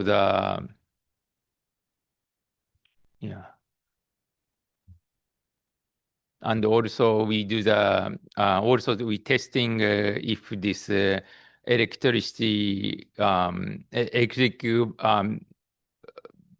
bike business could be working. So we also working from policy, and we are implementing the local. So both projects funding by P4G is partially, I think this partially from Denmark and the Korean government.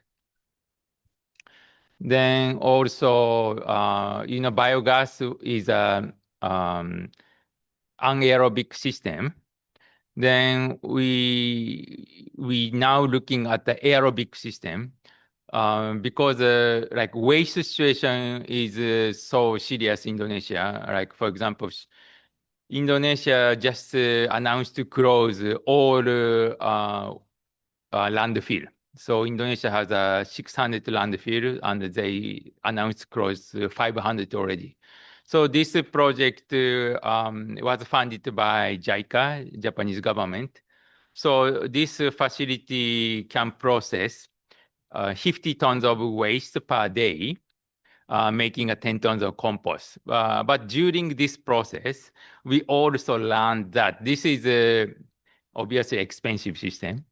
And also, at the same time, it's not enough. Surprising, it's not enough. So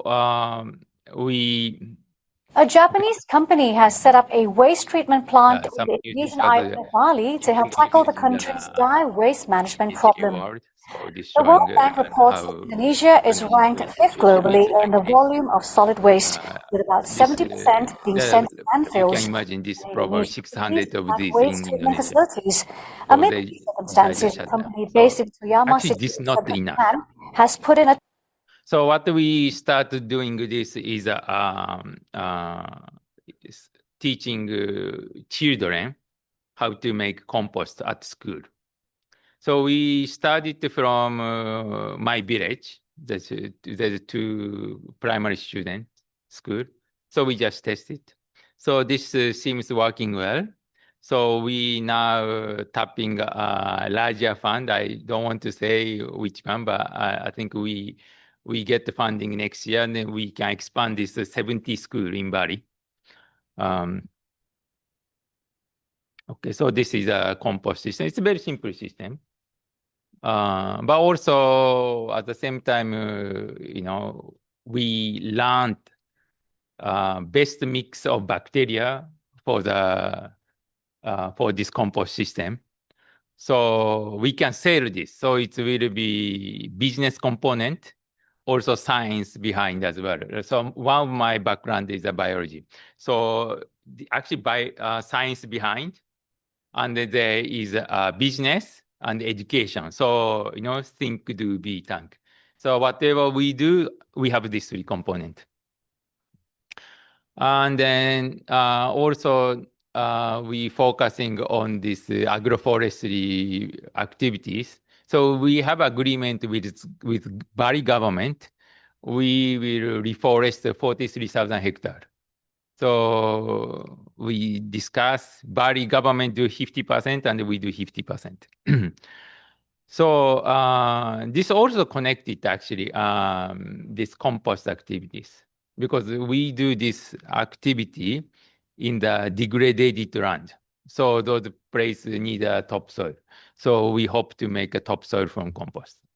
So we also have an education program. So this is a company we work in Japan. So they sent a student to Bali. So we are teaching, actually not teaching, we're showing what is a problem in Bali. And then they come up idea. Sometimes we test it, what they do. So, okay. So if you're interested, maybe you can, take a QR code. So this, we want to make carbon credit. We've been discussing 2 years with the company, but somehow after Trump government comes, they decided not to continue to discuss. So we're looking for carbon credit funding for this program. So, but this is still running as an educational program. We got small funding for just planting 20 hectares. But for example, this is the origin of this education activity. So Indonesian student, Japanese student together planting these trees. And this is another emotional moment. So this was planted 2 years ago. And a few months ago, this particular tree had one fruit. So this was quite a memorable moment to me as well. So, we not only planting activities, educating students how to do this. And then, you notice that there's a coffee. So we can actually sell the coffee. So we have research and education. And then, okay, so today, so actually this, I got the email today from GGGI. So this is not the Bali, so different island. So I tried to find the funding to start this project. So this area, nickel mining area. So I found this during this EV project. We do EV research project, nickel. So nickel is a battery for the EV, right? So this area is a nickel mining area. So heavily deforested and polluted. And I was thinking, is there anything I can do? Then at the same time, when I do the last European Commission project, Landmark, I didn't talk about. So in that project, we found the fruits called pongamia. So this pongamia tree can suck the nickel from the soil, at the same time fertilize, because it is a nitrogen fixing tree. So I've been sending proposals many places. Then today I got the announcement, from GGI, congratulations.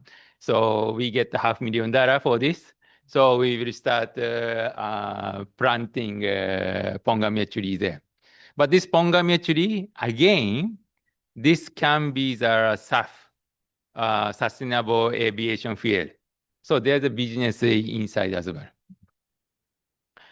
Okay, so I was so inspired by the art,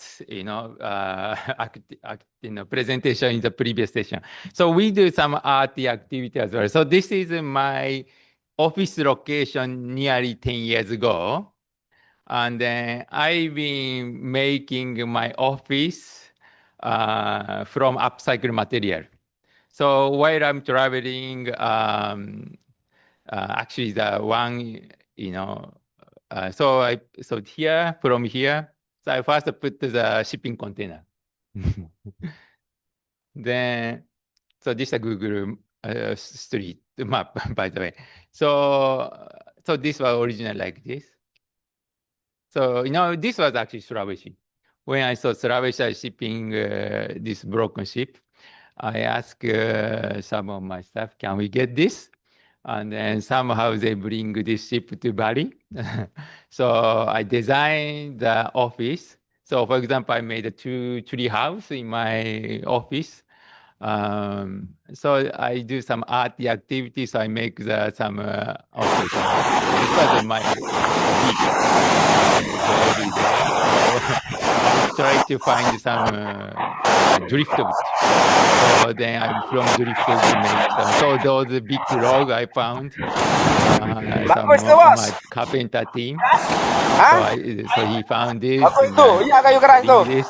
So we make some construction work. Yeah, so this is a second tree house we make. So in the back, we making even bigger building. So I design everything. So it's already 8 years, not finishing.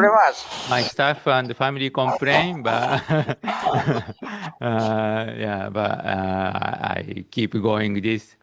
I used to have a project in Barcelona, with Barcelona. The time to time I see Sagrada Familia. Then this motivated me to continue another 100 years. But they decide to finish, so maybe I will finish. So this also we are, working with the farmers. So farmers just gave me, you can just build a house. So I just get the land. So farmer just let me build the house. So there's some mountain house we are also building this. So this is some of this is a this is a bottle, like wine bottle. We collect it. So this is not, but the last one, the main office is, I think roughly 80% are upcycled material. So this is all wine bottle. We make it as a kitchen wall.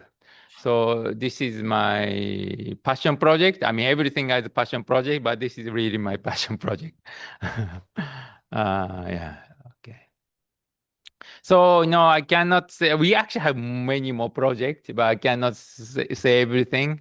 But also, I cannot introduce all my partner. So I just want to say thank you. I mean, my partners. I cannot say all the name, but this is actually not enough more. But actually, maybe some of you I gave a coffee. So this, there's a coffee package, or actually my website have this. So actually, this is not a random photo. We make this, we draw this with my artist friend. So this actually people, like involving our activities. So there's, some house. Actually, you see the tree house, right? Tree house I designed. So someone surfing is me, but some kids, my kids and the Polish government friend. So, as we've been talking, I mean, direct talk this, we need a collective activities. Actually, this is not my work, actually, actually, our work, it's not only my, teamwork, right? Not the Shurako work. This is a totally community or even bigger like network result, right? So some time ago, like UN interviewed me, and then actually, I don't remember if I actually said this, but they put in the website. So this become another target. So I have to make a climate smart agriculture with 10,000 farmers in 5 years. I don't remember if I actually said, but they put this website, so this is my target. Thank you very much.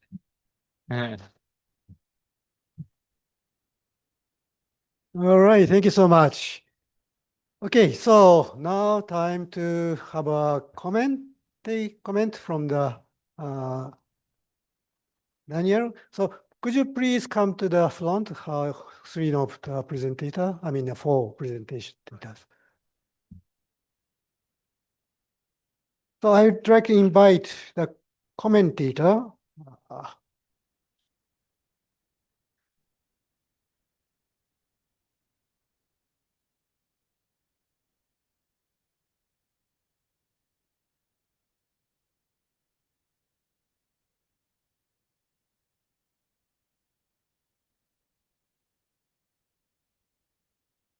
Okay, so I'd like to invite commentator Daniel. You will come here or you want to talk to him?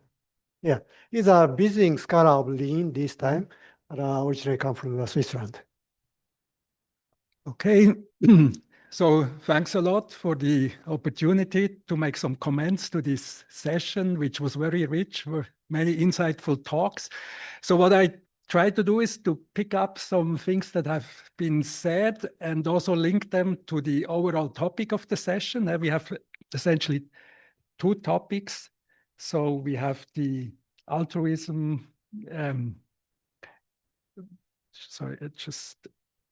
the selfishness-altruism separation and the policy discontinuity.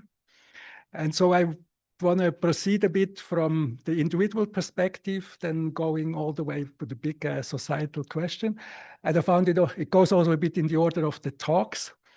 And I found it really a very good starting point for the session, really the question of the inner awareness related to climate anxiety. And so this is really the basic starting point. We're aware of climate change, the problems, and then really the reflection where we go from there.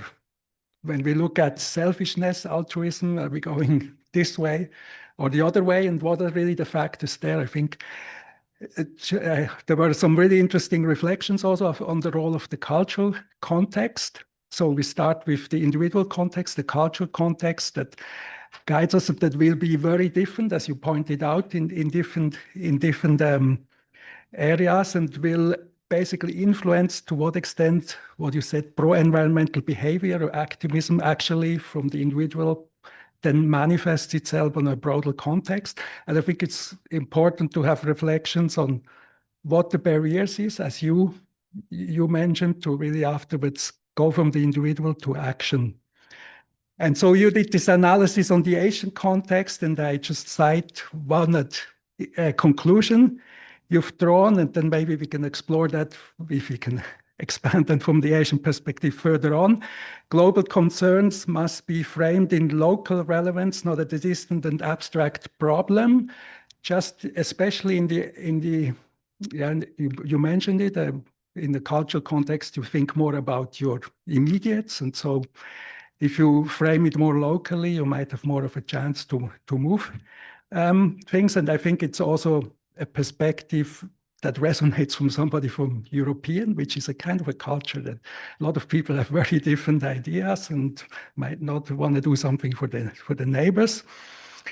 And so that would then also mean, I mean, local communities, and that links to the other talk, to the green box in the middle, the local community approach that could be at the core and may bridge between selfishness and altruistic motivation, because also at the local level, like a common good becomes more tangible.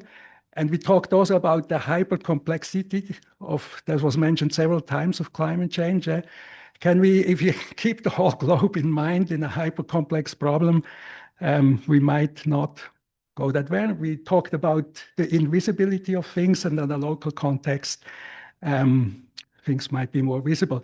So if we emphasize that a bit, local community approach, and come to the second topic, we can ask ourselves, we have the policy disruption. And this links also a bit to the first talk that talked about the politics is changing above. If you have strong roots below, can we buffer this variability? And so have then maybe discontinuity at the top, but continue at the bottom. But I think here the challenge is also that there can be risk of discontinuity in local engagement and this was coming back to the talk again, the Russia example. And I think when we look at how surveys are made and where the climate is on the agenda, it has dropped down the list, and other things, other anxieties than the climate anxieties are higher up. So like in Europe, very much, but here I'm sure also, geopolitical instability, IA, do I still have a job? And so how can we deal with that to see that we don't also get a disruption in the local engagement? That's a difficult question, but I think we got also some hints today in various talks. I mean, we have to have a community approach that is inclusive, including decision-making, long mutual learning. I think that gives afterwards also the strength that such an engagement can go through difficult times and turns also maybe negative energy associated with anxiety into positive energy. And actually images and stories can help. And I liked a lot the book, The Three Pigs and the Wolf, and their eco house. In a way, when you see there, I don't know how much mutual learning went into that. And like, but once you get to this point that the three pigs and the wolf work together, I think this is also afterwards helps to have a more enduring engagement. The other thing I think is an important point is all language and framing, what you talked about, the energy, that sometimes maybe to keep the topic up, we need to frame it a bit differently while it's still about the same issues. We talked before about that climate sometimes is abstract, but energy, sorry? There's a comment. It's not. So then, yeah, when we put instead of climate energy at the center or food and so on, maybe we get a more, because we always need energy, we always need food.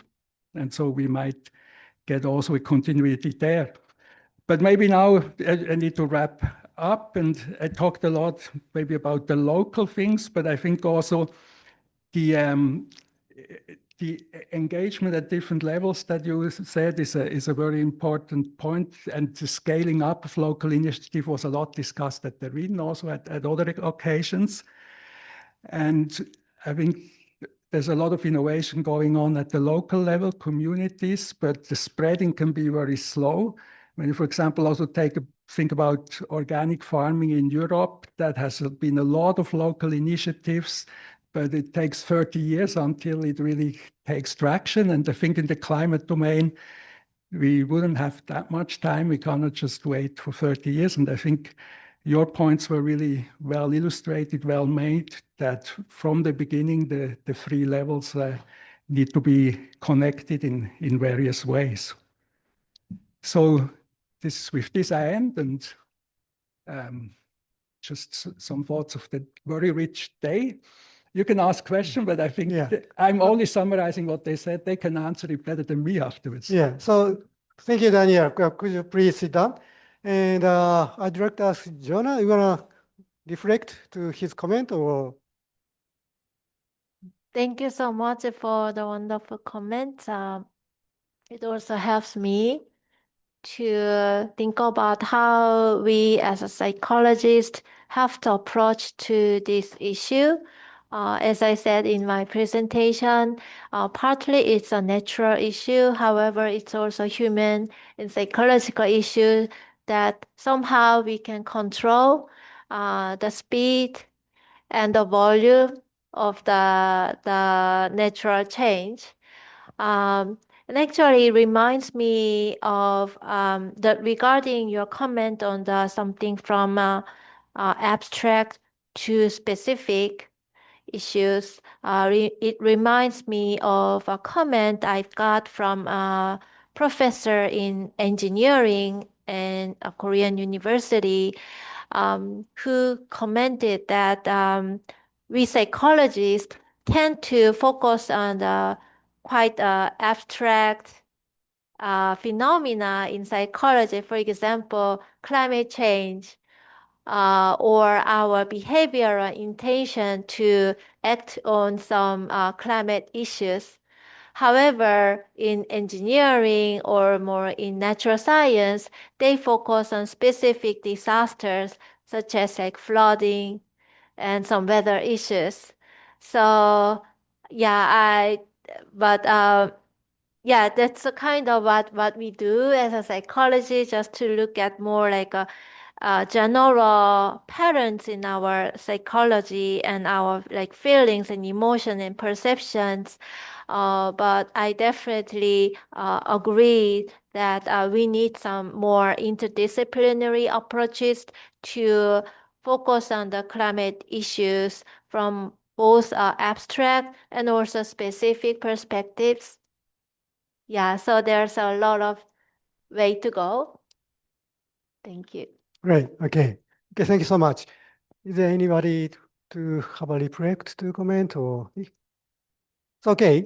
We'll come back later. So now it's open question for floor or online too. If you have any question, comment, please raise hand. Yeah. Gotta go. Okay. Right. I thought you have a question. So, okay. So I will ask some question. You know, Jonah mentioned about the world view. You know, not only climate change, but also the environmental issue.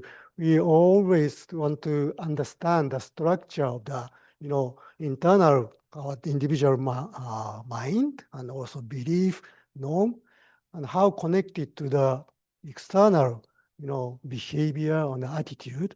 So your question also remind me that there are the survey of the 6 Americans. You know, that's they have a lot of questions to categorize 6 different type of the Americans, how they think about the global warming, including the one group very doubt about the global warming itself. Another group don't care about that. So those type of different type of the American exist. And another Japanese researcher do similar the questionnaire survey, and they found the 5 Japanese. So you know, after, you know, this is you know, the current situation. So different value and different the belief. So what we will do next? You know, after your survey, we understand different, you know, the connectivity and different type of the people exist already. So how to, you know, do for the future to achieve the carbon neutrality? I'm asking not only Jonathan, please, you know, answer all of the speaker if you have a. Yeah, thank you. Briefly answering to your wonderful question. Yeah, we psychologists do research, especially some people like me. However, as I mentioned in the presentation, education can have a very powerful impact. For example, in our study, we found that impermanence awareness rather than acceptance, which is more difficult actually. We can be aware, however, whether we accept it or not is more needs more efforts. However, just by having, for example, students to be aware of our impermanence, we can make their kind of their attitudes and their behavioral change regarding their environment issues. So education can be one approach. Thank you. Great. Derek, we want to have something? Yeah, maybe it's just picking up on a few threads here, and I think perhaps that there's a shift, cultural shift, and we talked a little bit about this in terms of Asian context, but I think this cultural shift is a pretty necessary one because, of course, there's a sort of dominant Western model right now that's emerged out of modernity, and there's a certain proclivity and desire to create certainty, to create predictable models and this kind of thing. And of course, we're talking about impermanence is really disrupting that whole idea of certainty, because if anyone that does any work around complexity and systems quickly understands that certainty is a bit of an illusion, and maybe the sooner that we accept that, the better. So there are all cultural models out there, and part of that sort of dominant narrative, though, is, as I mentioned this earlier, is really about language. And English is currently, at this moment anyway, the most spoken language in the world. It's close to Chinese, so who knows, it vacillates between, but still, it's one of the dominant languages. The environmental movement is very much geared around English. That's a lot of the terminology comes in that frame. But English is ironically not an ecological language, and I make that argument because it's a language that's rooted primarily in nouns, not in verbs. 70% of English is noun, and also it's a language that really fundamentally starts with the subject. So the I, the focus of the self, is constantly the first thing that you engage with in how you make meaning with other people. So if English is this dominant language in which environmental movement has emerged out of, and it's very much a fundamental language that's built on a sense of self and a sense of individualism, then it makes it very difficult to think about interconnections and to think about movements. The other thing I'll say about nouns, of course, nouns are things, and things are usually objects, and objects are things we can objectify and not have relationship with. So if a rock is a thing, a tree is a thing, we distance, we no longer have relationship. If they're verbs, suddenly it's an action, it's constantly moving, there's a certain aliveness to it. And as we know, other languages do not have this issue. In fact, many Asian languages do not have the issue of dealing with a pronoun first before you engage, right? You talk about what's happening in the middle, and you don't center yourself in that middle engagement. And that fundamentally shifts worldviews, values, and turns a very selfish perspective into one that's much more altruistic. So maybe I'll just stop there. But Okay. Thank you. If you have a question, comment anytime. Yes, please. Mike, please.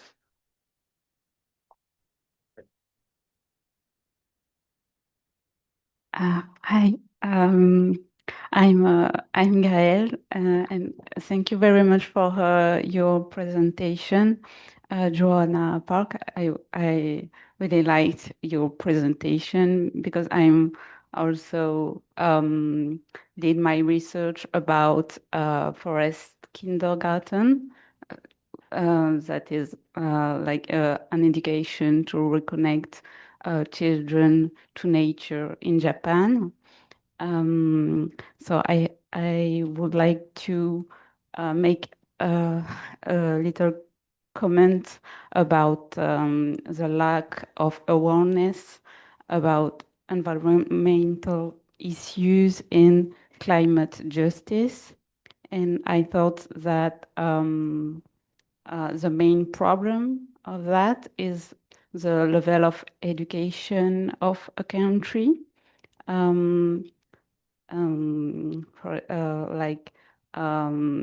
Poorest, I think that poorest countries don't have the possibility to be aware about environmental issues because as Bourdieu called cultural capital, they don't have enough cultural capital, but other countries like Japan are very, very high level of education. but they don't have enough awareness about environmental issues, and I think that it's because education system is very normative and conformative and utilitarist. So I think we have to question also the political decision about education, because they have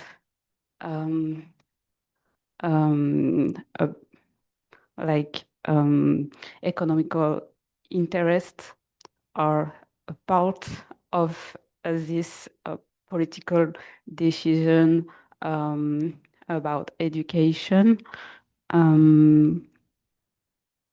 Sorry, and so for this reason, it creates problem of well-being, like suicide and bullying and psychological problem in Japan, and the reconnectedness to nature is perceived as a solution for children well-being, as Mori no Yochien in Japan. But in Europe, it's the opposite, because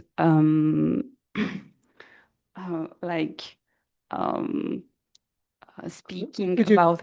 Sorry. Could you summarize your comment? Yeah. Speaking about climate change is an opportunity to think about nature, and it causes eco-anxiety. So it's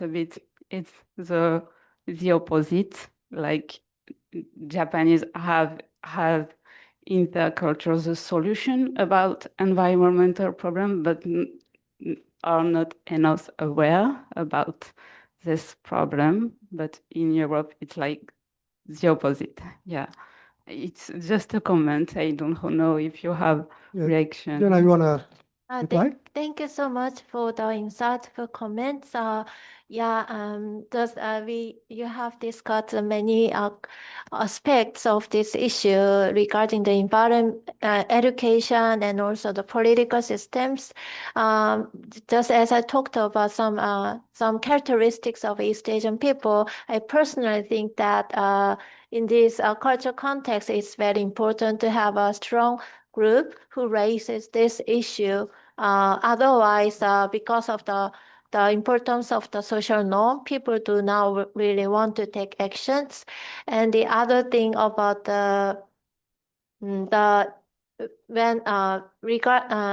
making people to consider some effects, some positive effects of their behavior action, it reminds me of a study that where we framed the people's perception about the future society. So, for example, when participants were perceived that their reduced climate change would benefit the economy of the future society, they are more likely to be engaged in the pro-environmental action, which means that when they think that their actions could make a positive impact on their life in the future, they are more have a strong will to take the action. So maybe from the government or some educators, it will be very important to frame where the people can be kind of guided to think about some positive effect of their pro-environmental engagement. Thank you. Maybe the policy matters too. Yeah, thank you. And I want to ask another question to Takama-san and Naoko-san.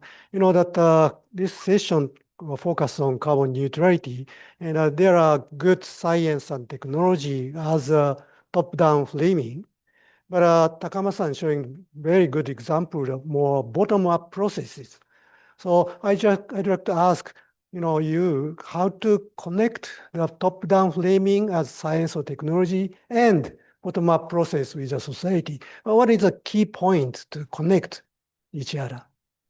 Okay, so actually, this also, I have a question. Maybe I want to ask you, because I think the important thing is, of course, is you know that it's 5W1H, but I think many people focus too much on what, why, and the some maybe how, right? Like visual language, the verbal language, last session.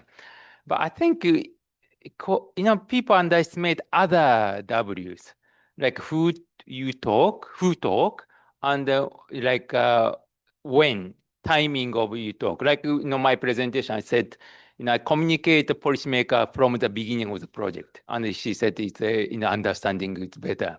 So it's a village people when it's no point to communicate with I know, like normal farmers. I just go to the champion farmer. We call champion farmer who can influence other people. So other you better also think other W's, not only what and why and how. But I like to know actually is there a study like this? Is there other study like study about not the why, what, how? Last section is actually how, right? Visual and then like verbal, right? Is there who talk important, when you talk important? Is there a study like this? Yeah, climate change or this environment, like how you said acceptance is awareness and acceptance, especially acceptance was really important. Like, yeah. Jana, use microphone. Oh, yeah? In a recent paper, I found that regarding the political orientations, people in highly conservative group, they are more influenced by others. So like a communication, who they talk with, if they talk with the friends or family around themselves, they are more influenced by their opinions. So maybe it's a good way to make them be like more open to the climate change issues, just to consider who they talk. All right. So, okay. So, Ilan. Just to quickly respond to both of you on that matter, I think I think you're absolutely right. The question of who is talking and under what sort of conditions, and I often think of a very interesting study, probably 15 years ago now, by Dan Kahan, who's actually a lawyer at Yale, but he did a study in Appalachia of farmers. And the point was that their view of climate change was mostly driven by their need to fit into the community because they were dependent on their neighbors to do the farming. That is, that if they alienated the neighbors because of their different political view, they were in trouble. So they understood climate change. They actually thought there was human-driven climate change, but they couldn't admit it. They could not. They understood it, they were aware of it, but they couldn't accept it publicly, but personally. But so the who in that sense was a relational who was important to them in their way of living. I think I'll just quickly add to picking up on that relational thread, in that when working with communities, we talk about change occurs at the speed of trust. And I think comes back to that relational aspect of who we trust, who's talking, who's missing. And those who's are very important in that conversation. And I guess going back to Daniel's comment about change in terms of scale, it is slow because the speed is if it is at the speed of trust. At the same time, there are so many co-benefits we can sort of bring in, and so that that sort of changes the language in a sense. By changing the language, you might be able to bring in other aspects that are closer to heart to certain people on the ground. And that might be another way to approach change. All right. Okay. So thank you so much. Your time was already passed. I'm sorry that I couldn't ask another question, comment.